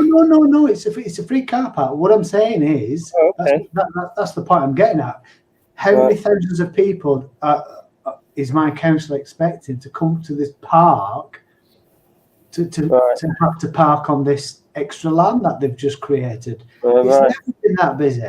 Never. They'll not build a car park anywhere unless it's part of something where you're going to get out and go and buy something. It's about money, really, isn't it? So that's my point. Why did they do that? Just Why a shame. It's a shame when a lot of places, and you think, and I look around and I think, you didn't need to do that. You could have gone 200 metres up the road and look at that piece of land there. That's been standing empty for years. Why would you want to knock that gorgeous building down instead of like making use of it in some other way? What are you Who learning? decides? Why do you saying it's a grade this and a grade that? Who decides on what's listed and what's not? What's the organisation? You know, what's a listed building and what isn't? What can be knocked down and what can't? Who decides? Do you know? It's a fund, isn't it? It's a big fund. It'll be the government, then passed down to local government, I reckon. What the government is called. Like, there's some body out there that decides on which buildings we can keep up or have to keep, and others that we can demolish, innit? Whoever's in charge of housing, authority-wise, so maybe is it National Trust? Yeah, something like that. I think it has some sort of historical significance or artistic or architectural significance for them to save it. I mean, you know, it depends. Like, there's a place I'm going to go to soon. It's called Liverpool Castle. That's all I'm going to say. But it's in an area where you wouldn't knock it down. You can grade it forever. Right. But there's no point knocking it down because there'd be no point trying to develop anything in that area, on that piece of land, in that place. But in the middle of a town and things like that one I did today, right smack bang in the middle of a town, hang on, you know, there's all you've got going around you there is retail. But it'd be a lot better if we knocked it down and built something up that could make money. Some people would argue over what we should and shouldn't knock down. I mean, near me in Camden, they got old listed gas containers, you know, where they used to store gas in those huge round, big gas round things, that go up and down. Like, there's them near me at King's Cross, and you've also got Battersea Power Station, which is listed. That's still up, and now I think there's offices in it or something. But, you know, some people would say, oh, they're eyesores, get rid of them. People have turned them. You know, I love them. But way back when, back in the early 70s, I'm sure people used to buy them and turn them into some kind of living quarters, didn't they? No? When they were decommissioned or whatever. Yeah. I mean, there were habitats for many people. Lighthouses, another thing. All right, you know, but people live in lighthouses and all windmills, and you know they stay restored and the listed buildings. All right, you've probably got to have a few quid to own that thing.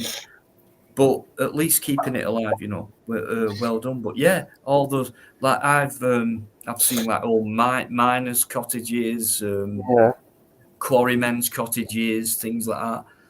You know, very old, but still, again, going back to well-built things to last and things like that. You look back over 100 years, they're still standing, and they will remain standing as long as they keep maintained. Yeah. Nowadays, you know that. Letting them go and calling them grade 2, grade 1 listed, whatever. Do you know that St Pancras Hotel? Have you ever heard of that? I have, yeah. Or seen it? Before they did that up inside, they allowed the public in to see what it was like as it back in 100 years ago or whenever it was built. It had the same decor in there. It was amazing, man. Incredible. But now they've done it up inside.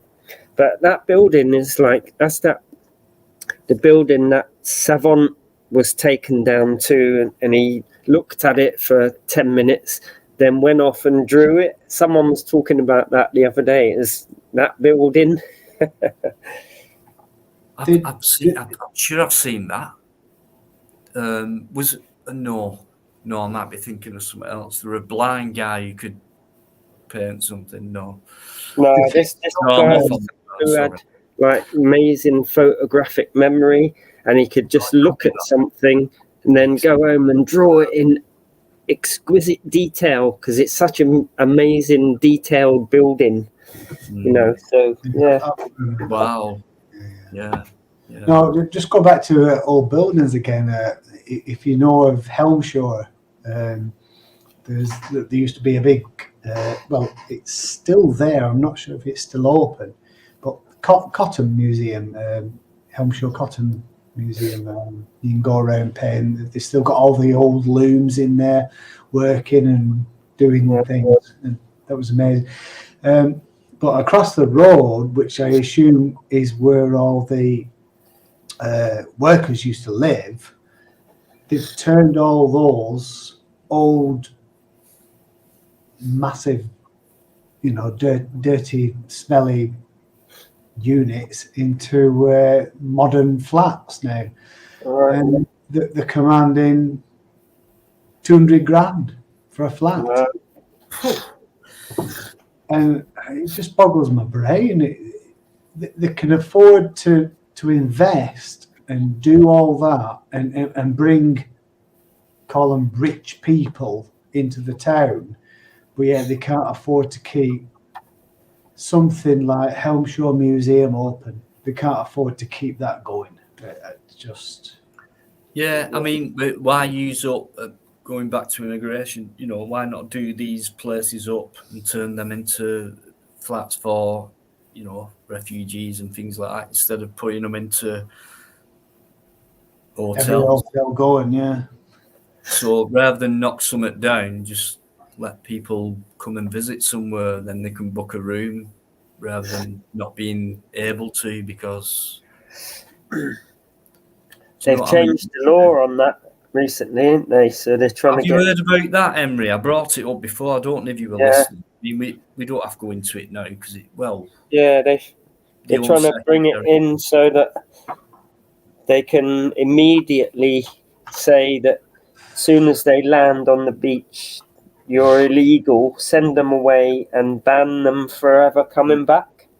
Detain them and, you know, make Straight it look away. like, hey, you know, we mean business here, you know. And that's they've just brought that in. I think that's going to be his general election promise, like, you know, that to do that and maintain doing it.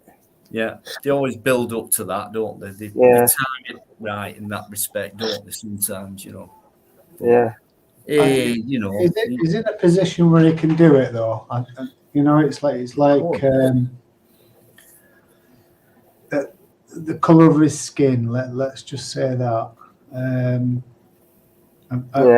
I think, you know, things can happen, is what I'm saying, without treading on too many toes. So we'll see what becomes of it. But yeah, I think we're more powerless now than ever. I just think we should look towards, like Emery says, certain advancements through science and things like that. I think we should listen to each other on things as well. Yeah, nothing's one-sided. We're going back to the moon, Dino. Have you not heard? We're going back to the moon soon. Artemis program, you know. Couple of years time. We're back to the moon. We do not know. No, we don't agree with most things, but I think it's only fair to listen to both sides. So it's not fair to say I'm more correct than you or blah, blah, blah. That's right. So and tonight, Emery, again, mate, you've kept to your word. Yeah, of course, man. Sweet, mate. Look, you know, tonight. Yeah, it's been good, man. Welcome and everything. No one slagged you off or anything like that. And don't do it, guys. All right. Please. So that Artemis program, they sent spacecraft to orbit and come back. No, they didn't. They did. And no, they didn't. And what the aim of the mission is, the ultimate aim is to make a moon base that we can then go to Mars from as like a waypost, a checkpoint on the way. So there you go. Les, how are you going to slingshot? It'll be very difficult. Never agree on that. You know what? Here's a funny one for you. You know, some people go on about flat Earth and that. If we look up to the moon, yeah, it's a circle. But you know, NASA missed the trick, really, because all the moon landing pictures, the horizon is flat when it should be curved, because when we look up, it's curved. They left the horizon flat. They missed that. They fucked up there. They should have made it curved. They should have done, but in that studio back then, when Kubrick was trying to organise it all, they didn't have as many good effects as we can have today. Like CGI back then was shit. So yeah, they probably just forgot, you know, being in a studio and everything's flat on the studio floor, and there's the stage behind. We put that equipment there. Those props. They were too interested in the bird program back then. Did they have any technology what could make things look then? Capricorn 1. Go and watch Capricorn 1. That is so old. It's so brilliant. I love that, man. Yeah. Oh, I mean, here's a question, right? For all the people who think there's a dome over a flat Earth, right? What I'd like to ask is, when you know, we know that when you fill a container with gas, the pressure is uniform all over the container, and so it will fill the whole container and have exactly the same pressure. So if we're in a dome, why, when you climb up mountains, do we observe a pressure gradient? So if you go high enough, the air goes to zero pressure and there's no air left. That wouldn't happen if we were in a dome. So I'd like to know if anyone can explain that in terms of the dome. Well, I've heard that dome theory before. Yeah. It's like a ball theory. But what's the dome meant to be made out of? Because it's meant to be made of glass. A glass dome. Glass, right. Yeah. I mean, if there was a glass dome, you certainly wouldn't expect a pressure gradient or a temperature gradient as you ascended in altitude. And if you keep going, I mean, if you think about it, the air level down at sea level is, you know, highly concentrated, and then as you go up, the concentration of the gases goes down. It tells you something. If you just keep going up, there won't be any gas there, so you can have a vacuum next to gas. Right. Explain this, Embry. Right. The Van Allen belt. Yeah. Right. How come they got through it when they landed on the moon? Well, yeah, come back and said you cannot possibly get through the Van Allen belt unless we do this and do that and have this and have that. Well, yeah, the Van Allen belt. They're kind of saying, "Hang on, we can't. We've not cracked that one yet." They Well, already have. Well, They've no, gone back and lost the telemetry to get back to the moon. Well, they were aware that the Van Allen belt was there, and they knew the dangers, so they went through the thinnest part of it. But all it entails is receiving a whole year's worth of radiation in a few days. So you're exposed to more radiation than normal. Like, if you sat there for years, it would probably end up killing you of cancer or something. But they only traversed through it in a couple of days. And most of the astronauts were exposed to a bit more radiation than what they experience on Earth, because there's radiation all around us. And this Artemis mission, they had dummies on board, with sensors in them to, have up-to-date information on what space radiation will do to human beings. And lastly, to do with, losing the way to the moon and all the data. I mean, it's probably it's so scattered. Who would want to keep though 1960s technology? You wouldn't How want to could go have back kept with all the, these other records? And what's more, well, there are well, more no, things. the mathematics is advanced now. Well, we still use the same techniques to do with orbits and slingshots and all the rest of it. But all the stuff to do with the technology, it's all outdated. You wouldn't want to rebuild Apollo 11 when we have such exactly. advanced. You're right, but why would you would want to lose something as historical as that? I mean, that I don't think it's lost, but they wouldn't be able to practically get it all back and then rebuild it and do it all again in the same way, because there's no point. That's the nearest body to Earth, right? Yeah. The moon, right? But yeah, they've said no, we can't do that anymore. God, we've lost the shit. How do we do it anymore? I'll tell you what, we'll go to Mars instead, which is far more complicated, far further, and we need more equipment to do that, more technology to do that, but we can't go back to the moon. They can go back to the moon though. We just sent Artemis back there. And I can't keep up, but the last time I heard they couldn't do it. Well, of course they can do it. They can land on comets. So what's that telling you, Emre? 1 minute one minute they've gone there, and it's like world history, one of the biggest events ever in humanity. Next thing, we can't do it anymore. We've lost the telemetry. Well, now you're saying yes, we can again. Yeah, of course we can. After they said that. Well, they've never lost the ability to go back. They haven't had not the ability. I agree. Well, because sending humans anywhere in space magnifies the cost exponentially than if you send a rover somewhere. They've landed a 1-ton rover on Mars.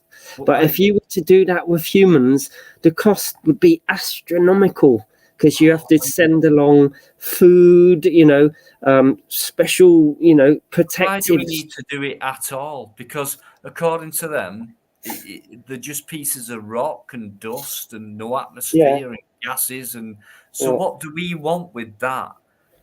Well, I mean, why do we need to become foreign elsewhere, millions of miles away, when everything we need is what we've already got here? Well, almost, since man started. First of all, I think sorry, Emre, because I'm going to nip off. I'll leave you to it in a sec.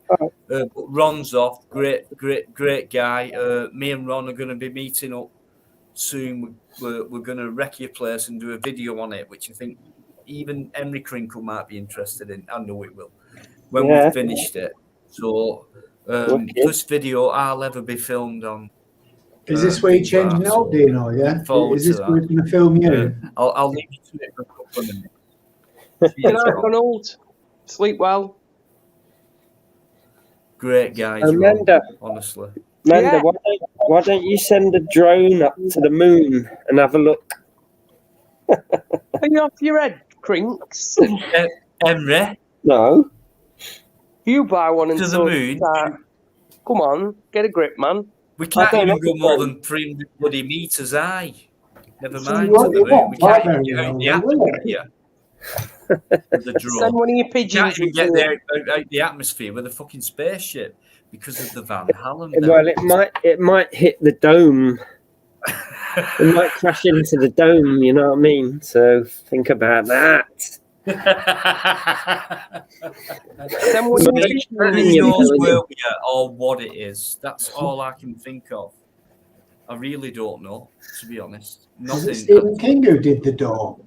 Made wrote the novel or something? Stephen King, sure. You remember The Dome? There was an American series, weren't there, called The Dome? What's that? Okay. Yeah. I know that it's a feature of a lot of flat earthers' theories that there's a dome on a flat earth. No, I'm just going back to that. I was trying to think, because I used to be a Stephen King fan. I used to read all his novels. I just wonder if it's a theory of the flat earth. That's right. Have you not seen that one then? No. It's very scientific. It's a bit sci-fi-ish. Basically, the dome comes down and they're all trapped inside the dome. Okay. Yeah. No, I thought you'd all know about that one. My No, brother would I've know seen because it. he read a lot of Watched his one part, books. and I saw these people running in a field, and then they went bang, Yeah. and it was like invisible. Yeah. And they're going, and I It can't get out. It starts off very like governmental, and you think, shit, what's going on? But like you get through a couple of episodes, a few series or whatever it was, and it goes a bit stupid. No, Tony, it's not. Scientific. But listen, guys, I'm nipping off for a minute. I'll leave you to it. Thanks so much indeed, all of you, for tonight. Brilliant, superb chat, and I mean everybody. Chat and panel. So give me a couple of minutes. Anyone who's coming, thanks very much indeed. Purple Split's come in. Paul Youngman's still in there. Connie Thunder, thanks, sweetheart. Thanks for coming on. See you in the chat. Liverpool. Yeah, cheers, Ron. Ron's gone for now, and Spunkfish has just come in. It is live, mate. Of course it is. Right. It was live yesterday. Right, I'll see you in a minute. Honestly, guys, thanks so All much. alive. Cheers, Yeah, man. Thank you. Yeah, so Crinkle, you need to get one of your pigeons up there. Yeah. That is survived, yeah. Get that up there. Yeah. Let us know how it gets on. Does a pigeon need wind? Can it fly without wind? I don't know. What, a pigeon? Air resistance, sorry. Of course not. No. No, I mean these drones obey the laws of physics. Yeah, so it can't get through. Can't get to the top of the dome. Runs out of air. They say when you see a dead pigeon, it's gone so high up it hit the dome and has been knocked on the head and crashed. That could be it. In fact, speaking of dead pigeons, why don't we see a lot of dead birds? Where are they all? Where are they all falling and dying? Exactly. You know what happens? They're they taken. don't get recovered and put into machines. No. Yeah, they do. They get taken, updated, maintained, and then put back into circulation by the other drones that look like the predatory birds. Yes. No, but serious question though. Dead animals. I mean, birds are flying around all the time, aren't they? I mean, you can understand squirrels and anything woodland wise, but birds. Why do you never come across it? I mean, driving along. Don't forget about shrews. The bird hits your car. I don't know. You see a lot of dead pigeons in London. Right. Squashed on the road. Yeah. Yeah. Right. Do you run over them, Crinkle? Not me, it's them taxi drivers. In your scooter. Drivers. No worries, Tony. I'll put it up now. All right. Sorry, guys. Pigeons will be back in pies. Tony Whitworth. Pigeon pie. Pigeon pie. Mind you, we don't see much of rabbit pie, do we? Rabbit pie is supposed to be good. No, thanks. You can keep your rabbit pie. Roadkill pie. No. Any roadkill. People actually eat roadkill, you know that.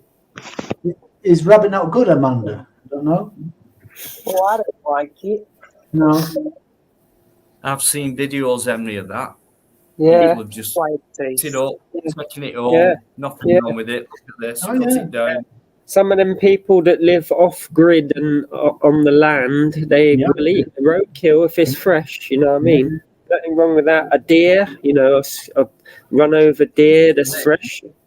I get what you're saying. Yeah, I've seen it. Yeah, right, Tony. If you're coming on, mate, big respect. All right, lots of love. Relax and join in. Yeah. Yeah. Big up, Tony. Yeah. Oh, Tony. Ah, Spunkfish Tony. Ah, right. Yeah, I know, done it. No, Dino. Massive respect to you. We didn't speak for years. Eamon McCann put me on to you. There's a lot of love going to you. And I'll tell you what, we're old school, aren't we, Dino?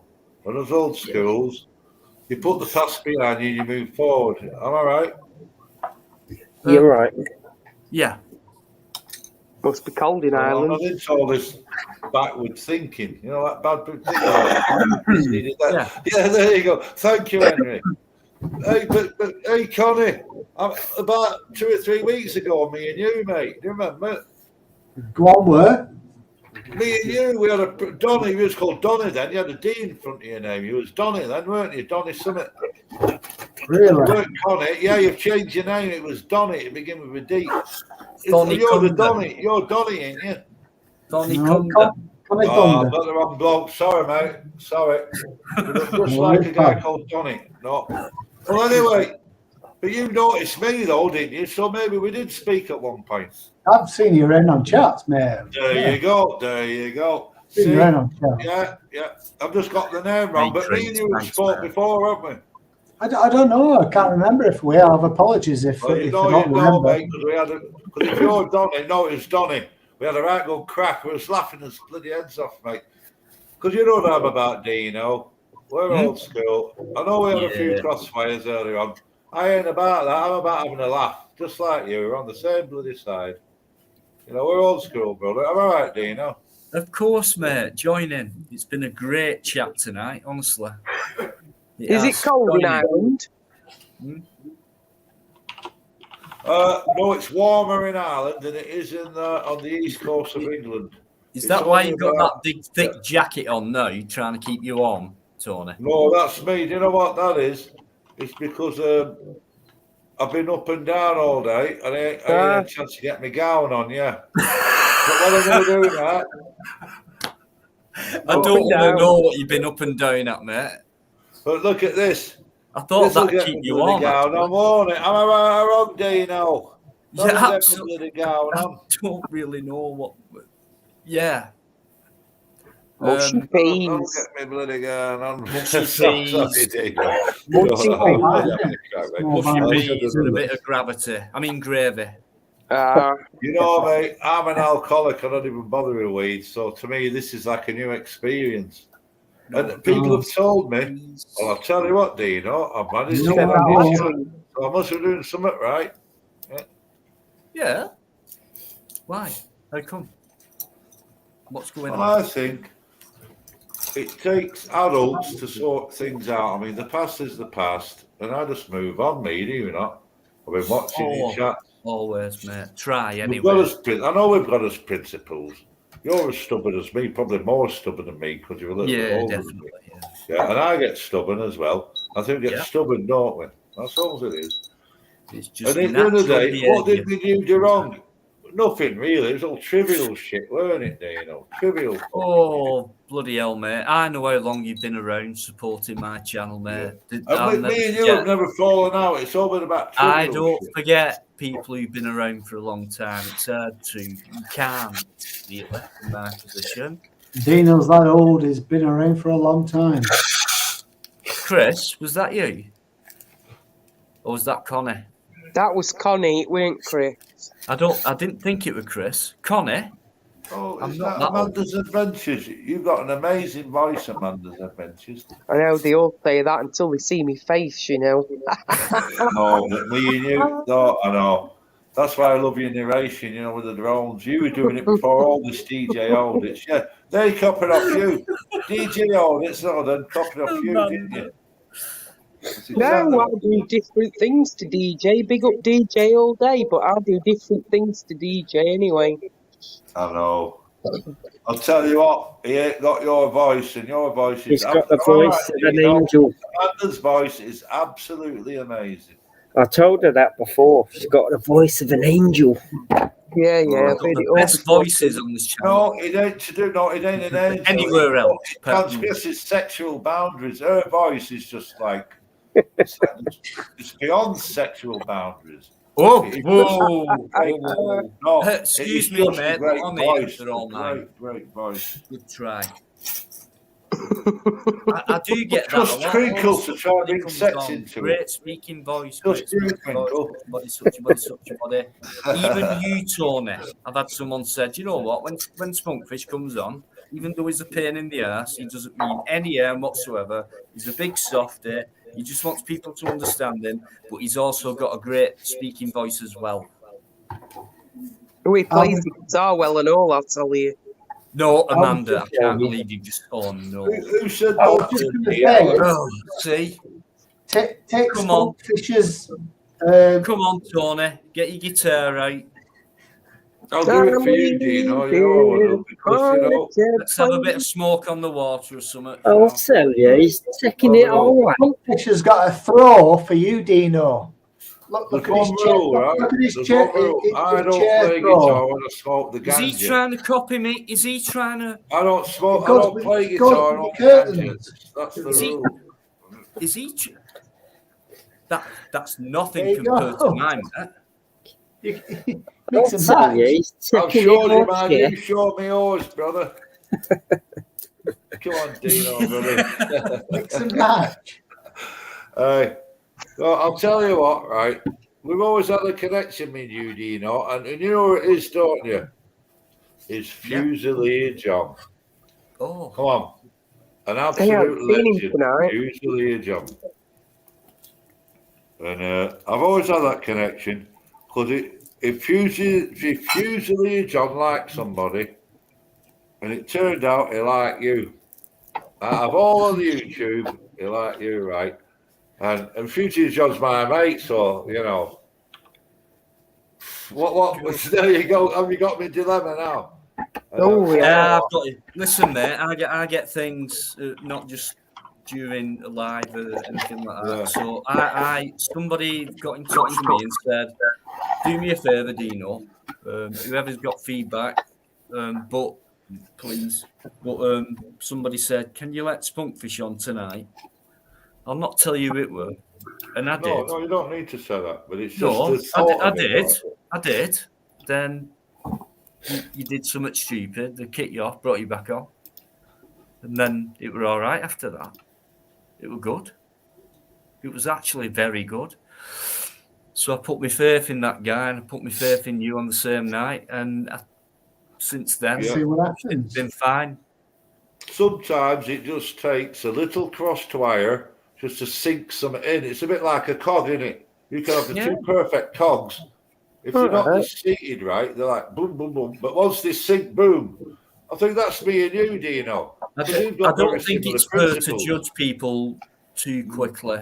I think me and you, Dino, this is my take on it. You might disagree. I think we were too much alike and we just clashed. We were both on peaks together. Well, too much alike. And so, boom, you get a little clash. Not really, but yeah, I get what you mean. Oil. I think you just run out of oil and you've seized up. Oh, Dino, yeah, it can happen, Dino, mate. Anyway, it doesn't matter. Hey, we're Dino, all on here now. We're all smiling, having a laugh. That's all that matters is right now. Not yesterday, not 2 minutes ago. There's fuck all you can do about the future. Hold on, all right. We may as well deal with it. Eamon McCann. Are you listening, Dino? Because this is very important. I'm always listening. This is why we're speaking now, yeah? It was Yvonne Driver and Eamon McCann. They went out of their way to put a good word in for me to get you back on the panel. I think I let them down when I first come on because I was pissed up and all that. But I ain't pissed up tonight. So I'm showing respect to Eamon McCann and Yvonne Driver because they said, Dino, and Jason's channel. Do you know a guy called Jason's channel? Yeah. Yep, there you go. There was all like saying, you know. So I listened, I'm listening, and I said, yeah, I ain't done a thing that happened a year ago stop us from progressing. And I hope you think similar. Are you on similar lines, do you know?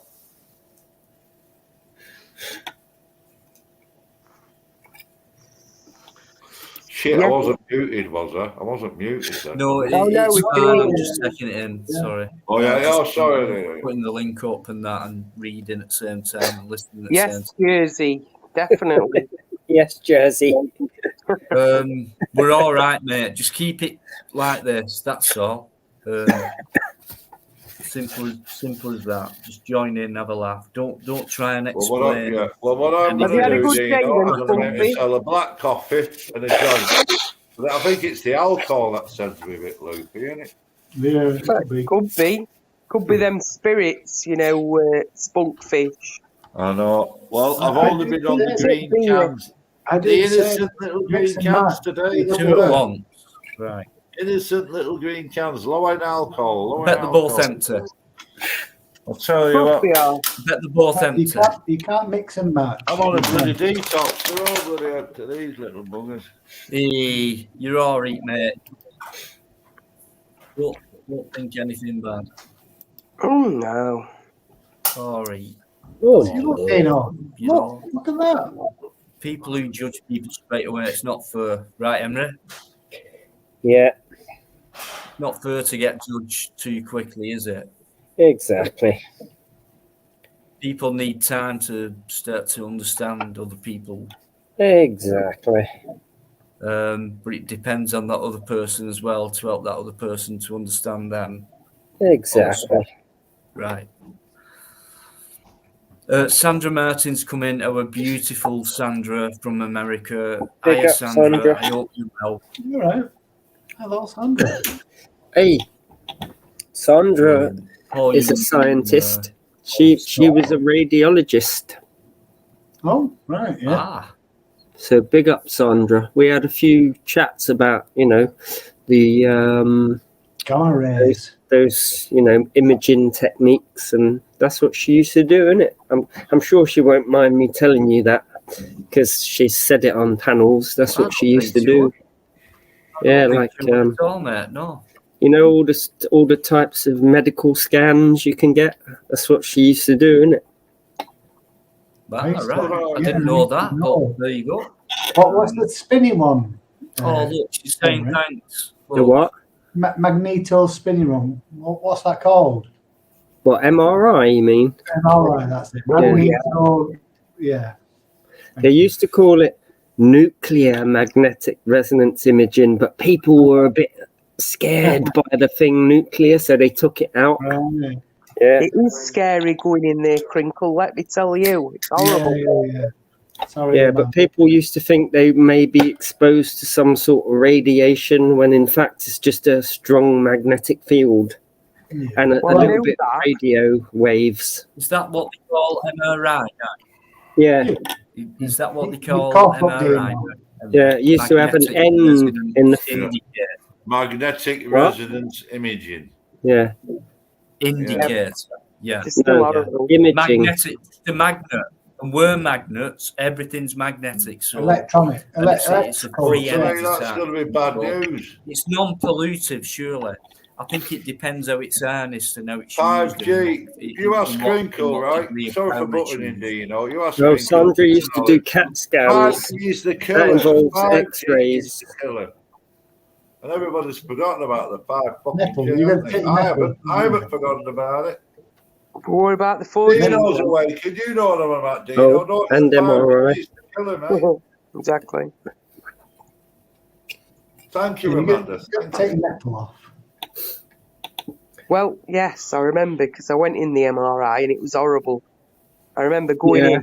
Oh, claustrophobic. An hour in there. Claustrophobic.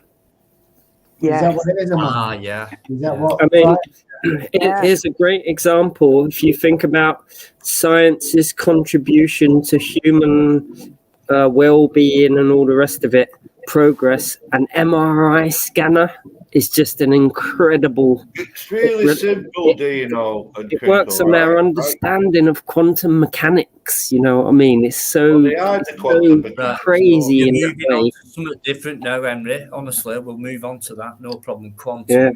Go on, Spunkfish. What were you saying then about that? My point was, right, in all our history of mankind as human beings, the only magnetic resonance, high frequency stuff, X-rays and stuff like that, we got from lightning strikes, which happen once, very rarely, right? They used to go into your body, very rare. Nowadays, you've got continuous similar frequencies, and now they're doing 5G millimeter bandwidths. So your body's it's completely alien to your body's defense system. Because your body, you don't got a clue what it is, because it ain't had a chance, because it's just been turned on instantly. But how the hell can your body react to like 5G, like ultraviolet X-rays and all that? But it's only used for like once every month, a little flash of X-ray. And that Got was about it. 50 years. Got about This is 50 it, yeah. years And now it's since all the microwaves were invented. Yeah, it's hardcore. I always say. How scared of microwaves were we? Think Well, about they that. always say they're safe, Back but in obviously the they're not safe. Anyone with common sense knows they're not safe. 5G doesn't involve X-rays, though, Tone. I know that, mate. It's a lot worse than X-rays. No, it's not actually. It's only microwave and radio. No, it's pulsed. No, it ain't just modulated. It's not pulse. It's not. pulsed, yeah. It's beamed anyway. It's beamed. That's why I hear it goes low, Tony, low amplitude, and it goes high amplitude. Yeah. Tony, it's beamed anyway. It's not. 50 gigs, mate. So you're getting pulsed packets. No, it's 50 not. gigs. That ain't good in the body. The human cells any good, mate. Tony, 5G is beamed above your The head. people that pass it are people that've been paid off. They've had the bloody brown envelope under the table. We all know. You know what, Tony? Hey. Same with the radiation experts. You know, the people that get this jab and all that. I want to know someone else's perspective. But you're believing their narrative. No, I believe common sense narrative. We're being poisoned. Why do you think cancer rates have gone from 1% per 100 to 50% now per 100? Because the government is attacking us. We're being attacked. They're giving us the cancer. The government is giving us the cancer. End of. Everybody knows that. Sure. End of. No. Tony, good statement. Take a breath. Let's hear it from someone else about what you just said. So I'm sure Crink's would say well, 5G, I go along with Mike Bastian, who was a telecommunications or radio engineer, who pointed out that the 5G communications is point to point. It's directed, focused above our heads from one place to another. It doesn't really make it down to human level, down to street level in that way. So I don't really know why you would be afraid of it. And anyway, can be point to point. Henry, can be point to point, but we can power it up. No, you're showing yourself now. That weren't a good defense. But you know, just hang on. When you look up the power of one of the transmitters, they're like 100 watts. That's as powerful as a light bulb that you used to have in your house. Each transmitter is 100 watts. Even if you absorbed all of that energy, it's not really going to do that much unless you stood right in front of the transmitter. Because as we all know, radiation radiates, in a spherical way. Hang on. Tony, please. Every 100 meters is Tony. Let him finish. We'll let you finish. Just let him finish. It won't take long. Like the power of a radiation source, it decreases with the square of the distance. So it's an inverse square law. If you double the distance, it's quadruple less. And if you half the distance, it goes up by 4 times what you receive on your skin. So if you're far enough away from 100 watt source, you're not really going to be exposed to anything that we're not already exposed to. There's more energy in visible light. Yeah, Crinkle, can I just pull you up on that one a minute? You were right when you said it's line of sight. It is directional.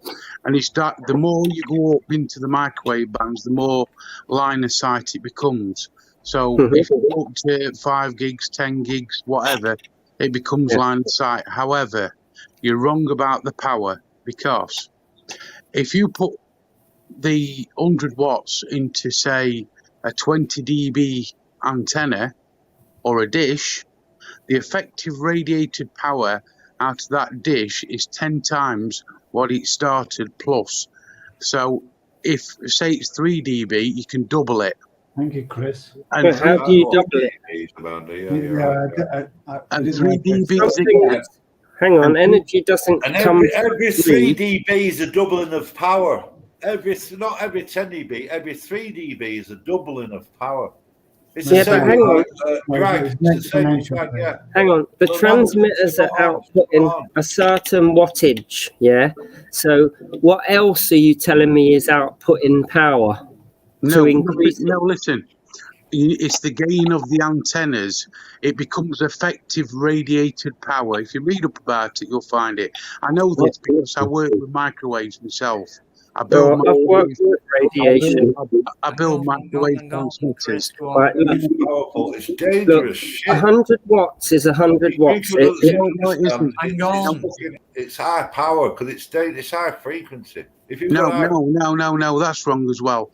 Right, what it is you start off with 100 watts, but whatever antennas you put into it, it transfers it into effective radiated power.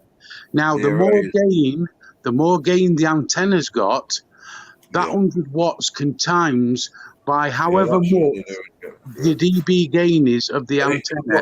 The antenna's not outputting any energy. Finish what he's saying. Let him finish what he's saying Basically, first. what I understand what he's saying, an antenna receives radiation, and then it may boost the signal so that the listener gets, something louder. Wait a minute. Anything that's transmitting radiation, nothing changes in the air except the power decreases the further away you get from the source. Yeah. No, that's not the effect of power. Great to see you, mate. Big respect, Because brother. if it radiates out in a sphere, yeah, the power that any one area can receive decreases with distance to the square of the distance as well. Tell me this then. How does this work then? Right. Yes, If I get a 3 dB dipole, right, for 5 gigs, yeah. If you get a what? A 3 dB dipole, right, which is an antenna with 2 sides and the wave pattern follows, yeah. If I get a 3 dB antenna and put 100 watts into it and get a signal straight into Europe, right, and an S3, that means a signal strength of 3, right? But I put a 20 dB antenna on that same power, I can get a signal of 9 into continent. So you're telling me power's not stepped up? Well, you must be retransmitting. No. Straight out an antenna. No. Well, hang on. If an original signal is being received by an antenna, it can't go anywhere unless you retransmit it. No, Crinkle. You've got to understand dB gain and how it works and how it I understand decibels. You can't possibly listen. I've got 4 A levels in this, Crinks. Listen, and basically, what I'm saying to you is, it's effective radiated power, not the RF going into the antenna. It's what comes out to the end, which is effective, depending on how big the antenna is, how much gain it's got, to the effective radiated power. So you could put 100 watts into that antenna, and depending on which antenna it is, if it's a 3 dB antenna, you'll probably get 100 watts out. Yeah? But if you put a 20 dB antenna on it, you can keep timesing that by 3 dB every time you go up. Yeah, I know, but in order to do that, you have to put energy in. So you have to be adding something. No. Otherwise, any transmitter out there, unless it's being boosted in any kind of way, all you are going to be exposed to is a decreasing amount with distance, that you could ever get exposed to, unless it's being boosted and retransmitted. You just can't get energy for free. Energy doesn't come for free. 100 watts is 100 watts unless you add energy into it. You can't get energy out of nothing. Just go on and do a dB calculation. Okay. Online. There's calculators online. Just read up about it and do a calculation on antenna dB and gain from an antenna, and it tells you how much the effective radiator. Read up on effective radiator power. Basically, what that is, I think that's to do with how it's focused. Because you can, instead of allowing that 100 watts to radiate in a spherical way, you can focus it into a beam where the whole 100 watts is received at some other place. And if you add energy in, they can get more. But if you allow it to radiate down to ground level, as you would expect a spherical radiation sphere to do, it decreases with, the square of the distance. Now that all depends. That all depends also whether you're using an horizontal antenna or a vertical antenna, because a vertical antenna comes downwards and bounces upwards depending on frequency and depending on power. Basically, what I understand from what's his name, Mike Bastian, who I disagree with on everything else pretty much. I mean, even he said, in order to be damaged by 5G, you'd have to stand in front of the transmitter, and be there for a while. Down on street level, what you're exposed to is negligible, basically. And you could probably boil a cup of water after, I don't know, half an hour. It would be boiling, and that's basically the amount of energy we're talking about. Well, if you get a microwave oven, right, it's 2,500 watts of power being generated in a microwave oven. If you get a meter, an RF field meter, you can pick your microwave oven up the street. Now, with the 5G, the closer you get to it, the less you'll pick it up. Because it's directional in the respect of it's beamed above our heads. That's right. That's what I said.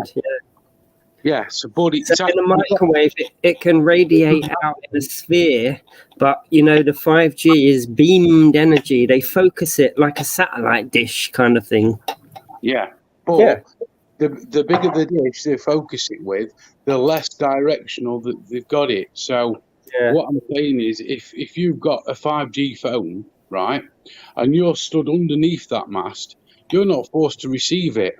However, if you move away from the mast and go to, say, 10 mile away, you might get an end stop signal on that mast. I get what you're saying, But then the further you go away, the more it spreads out. Yes. Which in turn lowers the effective radiated power of it. Exactly. So it's not as dangerous as people do think. Yeah. That's basically what I was saying. Kind of like a laser light. You point it and it runs out of energy. What does? It's the same with 4G though, isn't it? Again, it's on the microwave frequency. It's the same as your Wi-Fi, which is 2.4 gigs. Other devices which do 2.4. Have you ever wondered this? Have you ever wondered, right?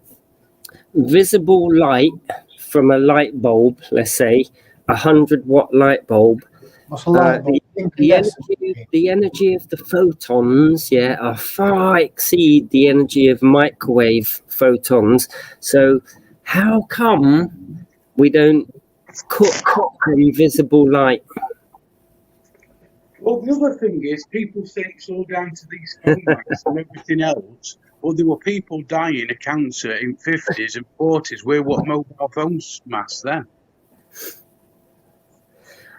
Well, is that actually true? Well, I don't know, because my mum died to my mind, cancer in 1986, and there were no mobile phone masks up in 1986. And she cooked it in 70s and managed to live 8 years. But what I'm saying is, there was no such thing as mobile phones. Put up to your ear or anything like that. There was part of microwaves. I can remember them coming out. I remember there is actually evidence to suggest that it can increase your chances of cancer near your ear and all that, you know, by holding it up. Yeah. Yeah, I always have it on hands-free mobile anyway. phones, that is. But if you think about it, to my mind, yeah, the most dangerous thing you're exposed to on a daily basis is... Crinkle. Not me, you're muted, Dino, by the way. Can anyone tell me what you might think it is? Microwaves. Go on. Anyone else like to say what the most dangerous thing is that you are exposed to every day? What object is it? TV. No. Henry Crinkle. Yeah. Nah. Anyone else? Anyone else? Shall I tell you? Come on. Let's have The it, Henry. sun. The sun. Yeah. The sun beams radiation down to us of all frequencies. Some of them are absorbed by the atmosphere, but it has some very damaging ultraviolet. There's some really dangerous shit in there. Imagine without it.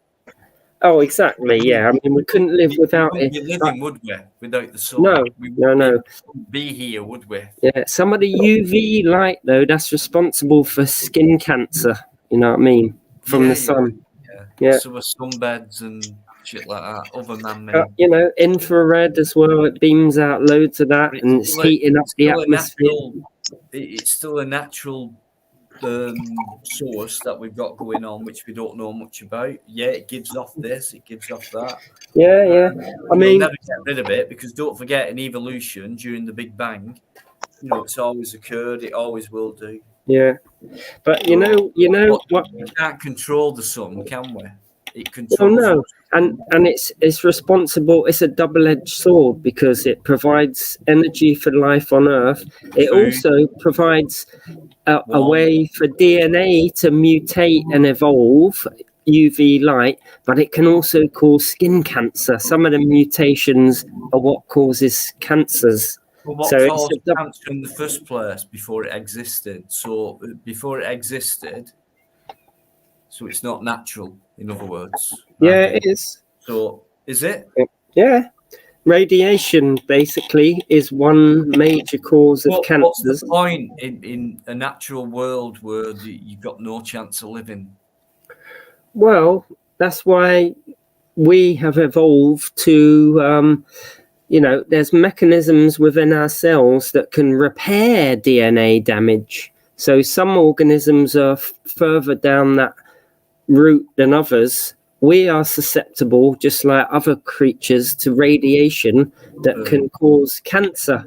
Basically, DNA absorbs UV light, and it causes two of the nucleobases to join together in a way that's unnatural, and that can cause cancer, basically. So I'm a rare breed, you know. It's always about life evolving and creating, and the forthcoming is human endeavour and etc. Out comes technology and better ways of life, science, helping us to improve things.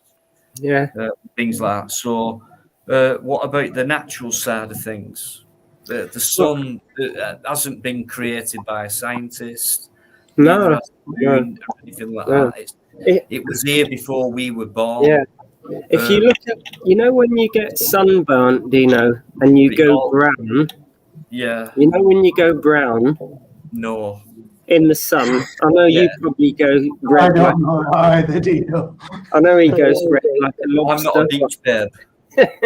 Me neither. But, you know, this is a natural product of evolution living under a sun, because when you isolate melanin, the brown stuff that comes in your skin when you get exposed to UV radiation, if you get that and isolate it in a laboratory, put it in a solution and shine UV light through it, it absorbs loads of it. So it's designed to stop it getting into your DNA and absorbs it on the surface of your skin. Okay. The sunlight, the UV. Oh, is that why we get freckles then, you mean? Well, no, sun. You know when you go brown, and this is why people who live in. This is why people who live in hot countries where there's a lot of sun, why they have brown skin, they have more melanin. It's to protect them. I get you, Crinkle. I was just joking. They've evolved that way. Oh, sorry. I was just joking with you about the freckles. Sorry. Ginger and freckles. Well, actually, freckles do contain melanin. Oh, yes. They do. Yeah, they do. Brown things on your skin are usually. Some people have freckles and some people don't. I think freckles are maybe an intermediate. I think freckles are an intermediate between being black-skinned, brown-skinned, and white, light-skinned. There's something still there. I just think there's something we really don't know what's really going on at all. Time. I mean, I've got freckles, few, but I never had them in certain places before, but then they're there. So what happened there? Well, you've still got the genes in you to produce melanin, so maybe they're being activated. Oh, my genes are fucked anyway.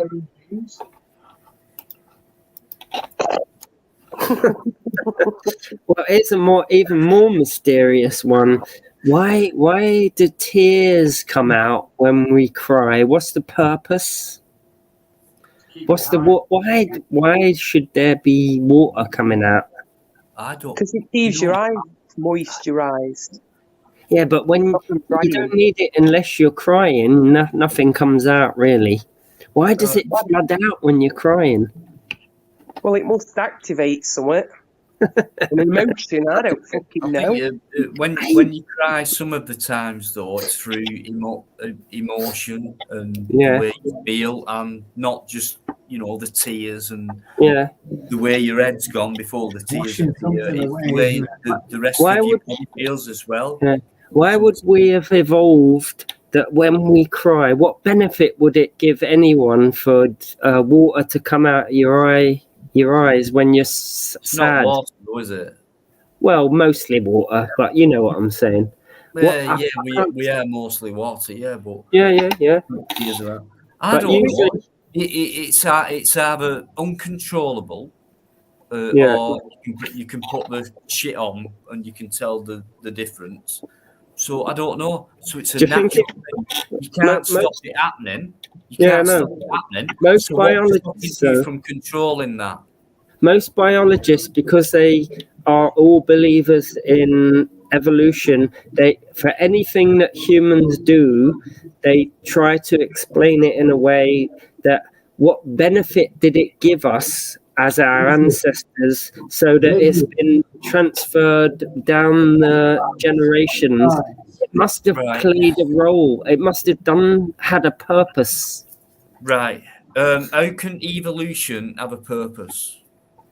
No, it doesn't. But blindly, so everything works in harmony and type of thing. Yeah, but blindly. Well, it did until man started interfering. So now it no longer works in harmony. And it did. Yeah, no, but evolution works blindly in the sense that we change randomly, and we survive non-randomly based on random changes. So if there's any change, like we know why giraffes have got long necks, because it benefited them to eat leaves high up. So evolution it's not a growth thing. Evolution isn't something that's happening. Evolution is talk of how, let's take our obese bodies at the moment. Eating food or eating too much food. If we were to carry on eating too much food and become obese, and on and on and on, we'd just become balls, wouldn't we? We just become balls with a head. Yeah. We have no use of our limbs. But in what you said, what? Balls. Did you say balls or ball? Balls. Hang on a minute. I've got no balls. And what you said though, like becoming a ball may give you a disadvantage. You may not live long enough to procreate. Yeah. And so anyone who eats that way, will probably be a weak in the gene pool, and somebody that can eat a lot and then turn that food into muscle and, you know, digest it and get rid of what it don't want more efficiently, they will be the ones that have the children, and their children will be the same. You know what I mean? Crinkle. I have a bit of an extra gene. I'm special.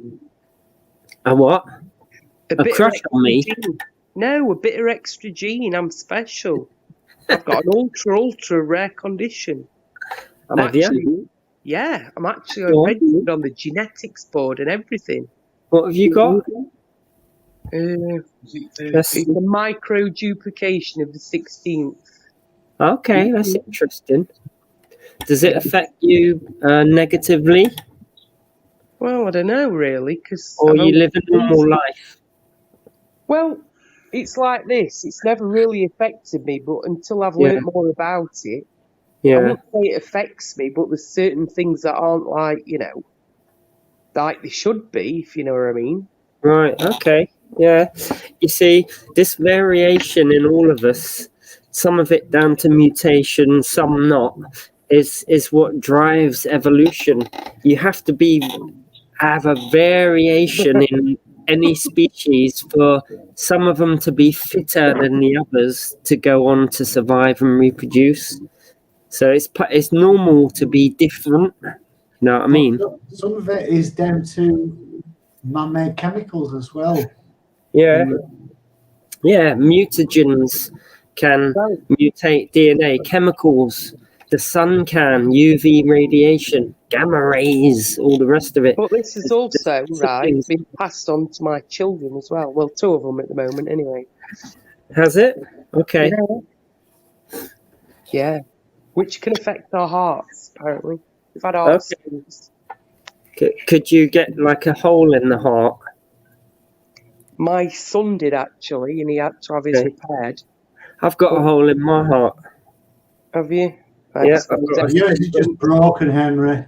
No, seriously, I've got a systolic murmur, which is caused by a hole between 2 of the ventricles of the heart, but it's so small, they said it wouldn't affect you really negatively in life. Well, I usually have to go and get checked out every 5 years or so. Yeah, is that what they call the murmur? Yes, my son was born with one. But his was 10 by 8 mil, and he had to have surgery. That's big. Yeah. See, when you listen to my heart in a stethoscope, it doesn't beat like everyone else's. It kind of squishes. You can hear it going. It doesn't have a proper beat. And, you know, all my partners, when they've laid on my chest, they said, hang on, what the fuck's going on in there? You're an alien? How many partners have you had, man? Not many. Quite a few. But yeah, all right. Yeah, Boy George. Enough said. Boy George up against the radiator. You know what I mean? I said enough said. Sorry, Crinkle. We get the picture, mate. Every time I've been to A&E as well, you know, they do a standard stethoscope thing and you put the thing on the heart. They all look at me. Oh, you got this and that, and they say, "Is it this or is it that?" They know straight away just by listening. You know what I mean? Yeah.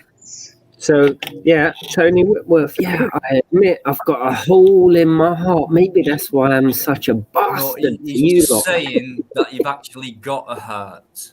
Yes, exactly. That's what he said. That's what he's saying, and every time you come on like this, mate, people are going to warm to you more and more. Yeah, I'm always like this usually, you know what I mean? Keep it going, Henry, please. Yeah. I was going to say something about hearts to you the other day, Dino. Well, I wanted to. You know when you were saying about the flat Earth and that. And how do we know? How do we know? I wanted to say to you, how do you know that you have a beating heart inside your chest? Well, he'd be dead otherwise, wouldn't he? How do I know I've got a chest? And could it be a medical conspiracy that hearts have something in them that could produce a perpetual motion machine, and the medical establishment is just covering up, saying it's something called a heart that beats, but actually there's something in there? How do you know? You know what I mean? How do we know? Because Why? of the scan. Why is a pig's heart most close to our human heart? Well, they're mammals for a Pig's start. heart, yeah, but of all the animals, a pig's heart is closest to the human heart. I think that's probably just by luck, really. But we're mammals, and it just happens to be that way. But would you have a pig's heart fitted if you had to? Well, yeah, of course I would. Yeah, man. You would. But what if because it's not the same, your body would possibly reject that, and you'd have to have medication to stop it reject that, which also could cause autoimmune problems. Well, that happens with a human heart as well that's donated, so there's no difference there. Yeah. Yes, because my friend had a heart donated. They went to Papworth Private Hospital, and they accepted the heart, but unfortunately got ill, and he ended up with pneumonia, and obviously didn't manage to make it. But the heart did take a great president, and he did work pretty well. But it was a human heart, not a pig. Right. What part of the body is rejecting it? What part? Well, I would say what system in the body rejects organs from other humans? The immune system, I would say. Exactly. Yeah. Exactly. Well, it will do. It's not them, is it? Exactly. And this is the thing. And this is why another thing is, like people who've got hernias and things like that are having this mesh put inside them and women to help them with certain things, such as hold the stomach back with the hernia because it's too big. Then the body starts rejecting that. Causing lots of problems. Yeah. But it's plastic. It's polypropylene. There's a lot of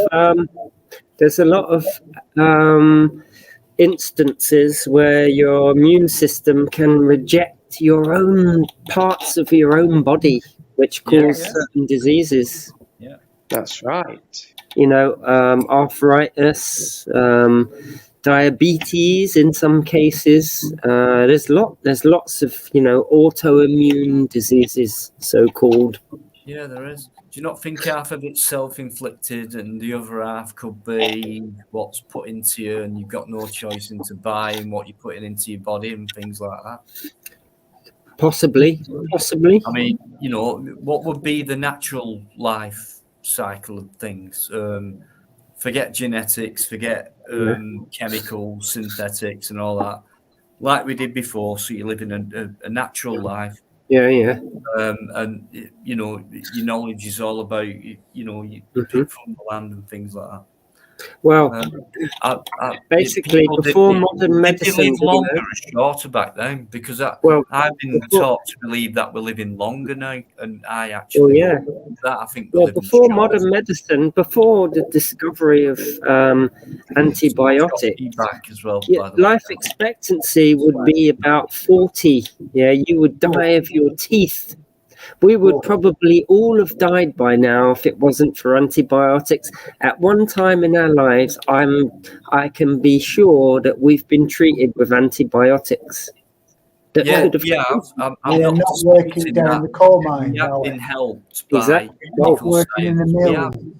We have been helped by it. Myself personally, being epileptic, anti-epileptics, they have cut down the chances of having a seizure, and it has worked for me. You know, Mhm. it's synthetic. Would I have taken it the other way without knowing if these things didn't exist? Of course I would, because I wouldn't know nothing, and I'd just go along with it. But Remember yeah, back in the day, surgery used to be done with no anaesthetic. They used to cut legs off if necessary with no anaesthetic. Emre, I was just going to finish with, so even though it has helped me and things like that, it has caused me other problems as well. Okay.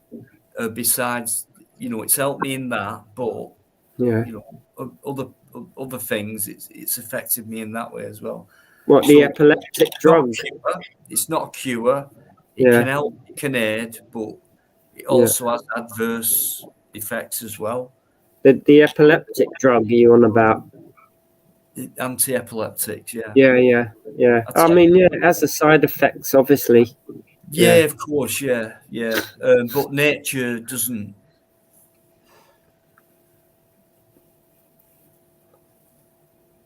The thing is, I think my personal opinion is nature doesn't really care. Nature is a brutal wanker, right? Hang on. And nature creates all these diseases anyway. You know, it's natural to get diseases and die. It's unnatural to give a child who's been infected with some bacteria antibiotics. Otherwise, nature should just take its course. So intervention by humans is why we live longer now. You know? Think about the bigger picture. We're not living longer, though, Emre. It's an illusion. Living longer brings its own diseases as well, cancers. We're living shorter nowadays. Think about the big picture. The whole world, right? We've got all these animals. We are. Right? And insects all going about their business. And they're talking to each other. They're talking to each other. And they're passing on all their own genetic deformities and diseases and God knows what. And they're eating the plants, they're shitting on the ground, they're pissing on the ground, and it's all in a big cycle. Yeah. So it's not just a human side effect, is it? It's not just of course. It's the whole planet. Animals, insects, the whole shebang. It's an ecosystem. Yeah. It's like a big network, and one species extinction is another opportunity for something else to move in. We wouldn't be here if the dinosaurs didn't go extinct. We wouldn't be here, basically.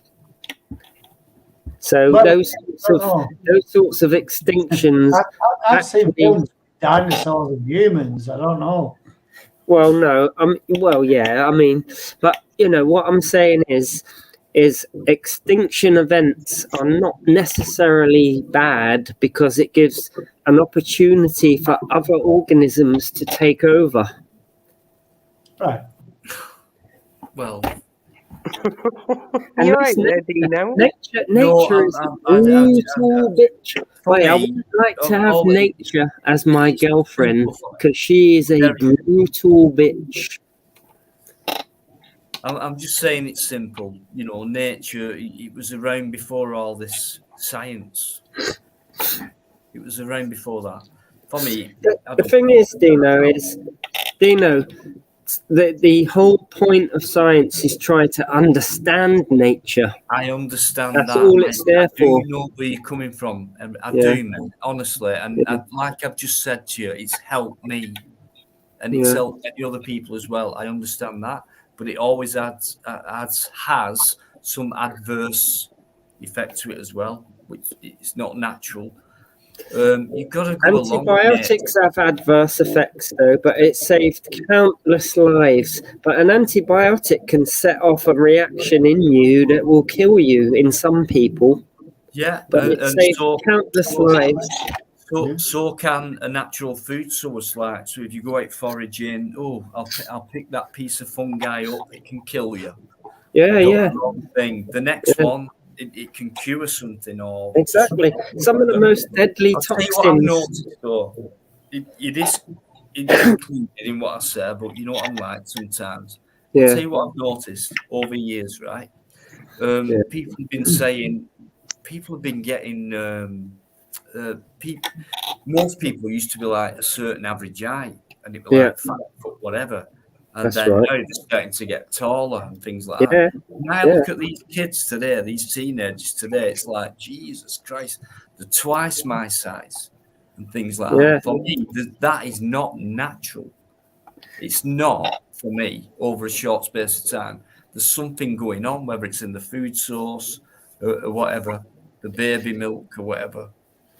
Do you think it may be genetically?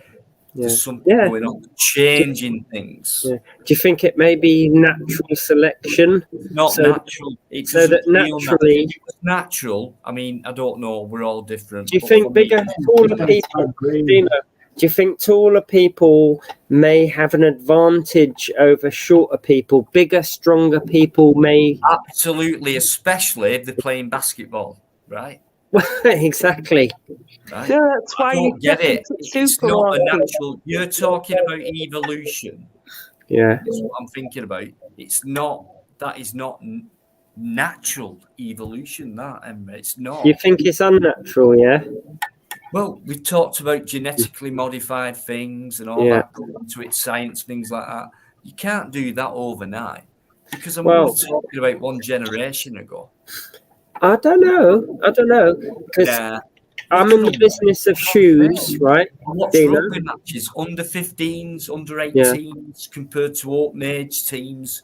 They're signing these guys up from the age of 16, 15. And Yeah. they're big enough and strong enough to play Yeah. as a professional in the first team. It's like, that never happened before. We were Do you think it may be a product of, instead of natural selection, let's say it's artificial selection by other Yeah. humans?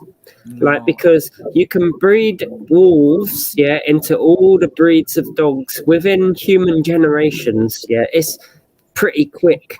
So do you think, clever, tall people that are strong go for other tall people that are strong? No. Like maybe it's it's a human choice thing rather than a natural selection in our environment, because How can everyone anything not be natural? How can What? that be, Prince? Before it was a synthetic world, it's always been natural, always will be. Yeah. You see a building, what decays, what happens? Yeah. That. Can I What ask happens you, when a then, tree Dino? dies? Life Let me begins ask to you, grow. Dino, what is it about this world that you see as being unnatural?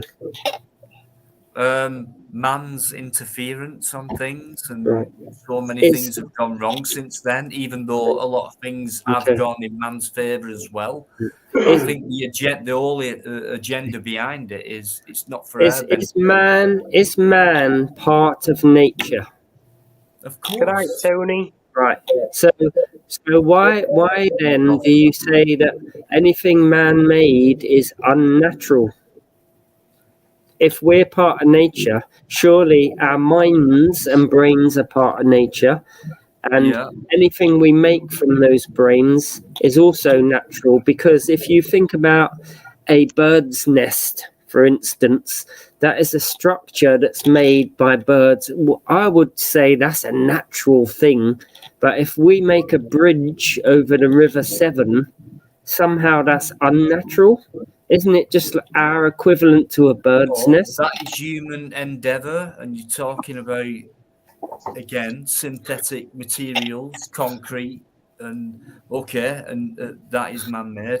But you get steel and iron and stuff like that from the earth itself, which Yeah. is natural. Man harnesses that. Yeah. You get the endeavour of man, which Yeah. you can build aeroplanes and walls and bridges and Yeah. buildings Oh, out that's of from natural nature, though, isn't it? resources. So man is harnessing nature for Yeah. himself. So it is man-made, like a Lego. Man-made. Yeah, but anything man makes is why do you consider man something that's supernatural or not natural? Because we are evolved apes. No, No, not supernatural or anything like that. Luke, bang, this is where you are. You don't know where you are. So Dino, here you go. Here's a You can great tell the example. difference between Dino. walking through a woodland Right. and walking through a town centre. Right, let me give you one example, right? A beaver, beavers build dams that stop water flow, in streams and the rest of it. Humans also build dams. Which dam is unnatural? Why do they build them? I don't damn know. A beaver does it for nature's sake. A man does it for man's sake. Yeah, but we are part of nature, though, aren't we? Of course we are. Yeah. Right, Dino, I'm going to disappear and go to bed. I'm going to disappear as well in 5 minutes' time. No, honestly, Henry, honestly, mate, brilliant. I love it. I love all this, you know what I mean? Brilliant, mate, and we'll carry it on, of course. Yeah, for real, man. Just keep doing what you're doing. Yeah. I definitely, man, I got you, Don't Dino. spoil it, mate. Don't spoil it. No, I'd never spoil it, man. I love you, man. I love you. I've always loved you since the beginning, Dino. I've been here since the beginning. A lot of it backstage, but I've always been here, you know what I mean? No worries. It's been really good tonight, and thanks very much indeed. I mean, that's everybody. But cheers for having me on, bro. Honestly, mate, cheers for Connie as well, all the input, and Amanda's adventures, and Spunkfish and the other guy, you know what I mean? This Friday, Amanda's putting a premiere video up, so if you watch it on Friday, and then if you come on Friday night, we can talk about that. Cheers, Paul, as well. Yeah, man, I'm up for that. No worries, and don't forget to man. support as well. He's tech it good. He's teching it good. He's teching it good. He's teching it good. He's our Dino. Big up your bird's chest. Big up your bird's nest. Big up your Mount Everest. And your George Best. Yeah, man. I haven't got a chest. Right, okay. We'll call it a night or a live. Yeah, man. It's been good, man. It's been good. Thanks for having me on, man. No worries. Really enjoyed it tonight. Fantastic. Same here, man. Not one complaint. Brilliant. It makes up for last night as well. So it's made my day completely. Thanks so much. Really enjoyed it. So Friday, obviously, as always. Special thanks to Biker, obviously, and Yvonne, the #1 mod, even though she don't turn up half the time. Taking liberties, things like that. Taking or taking? Come on, Dino. Taking. Oh, come on, man. Taking. Liberties.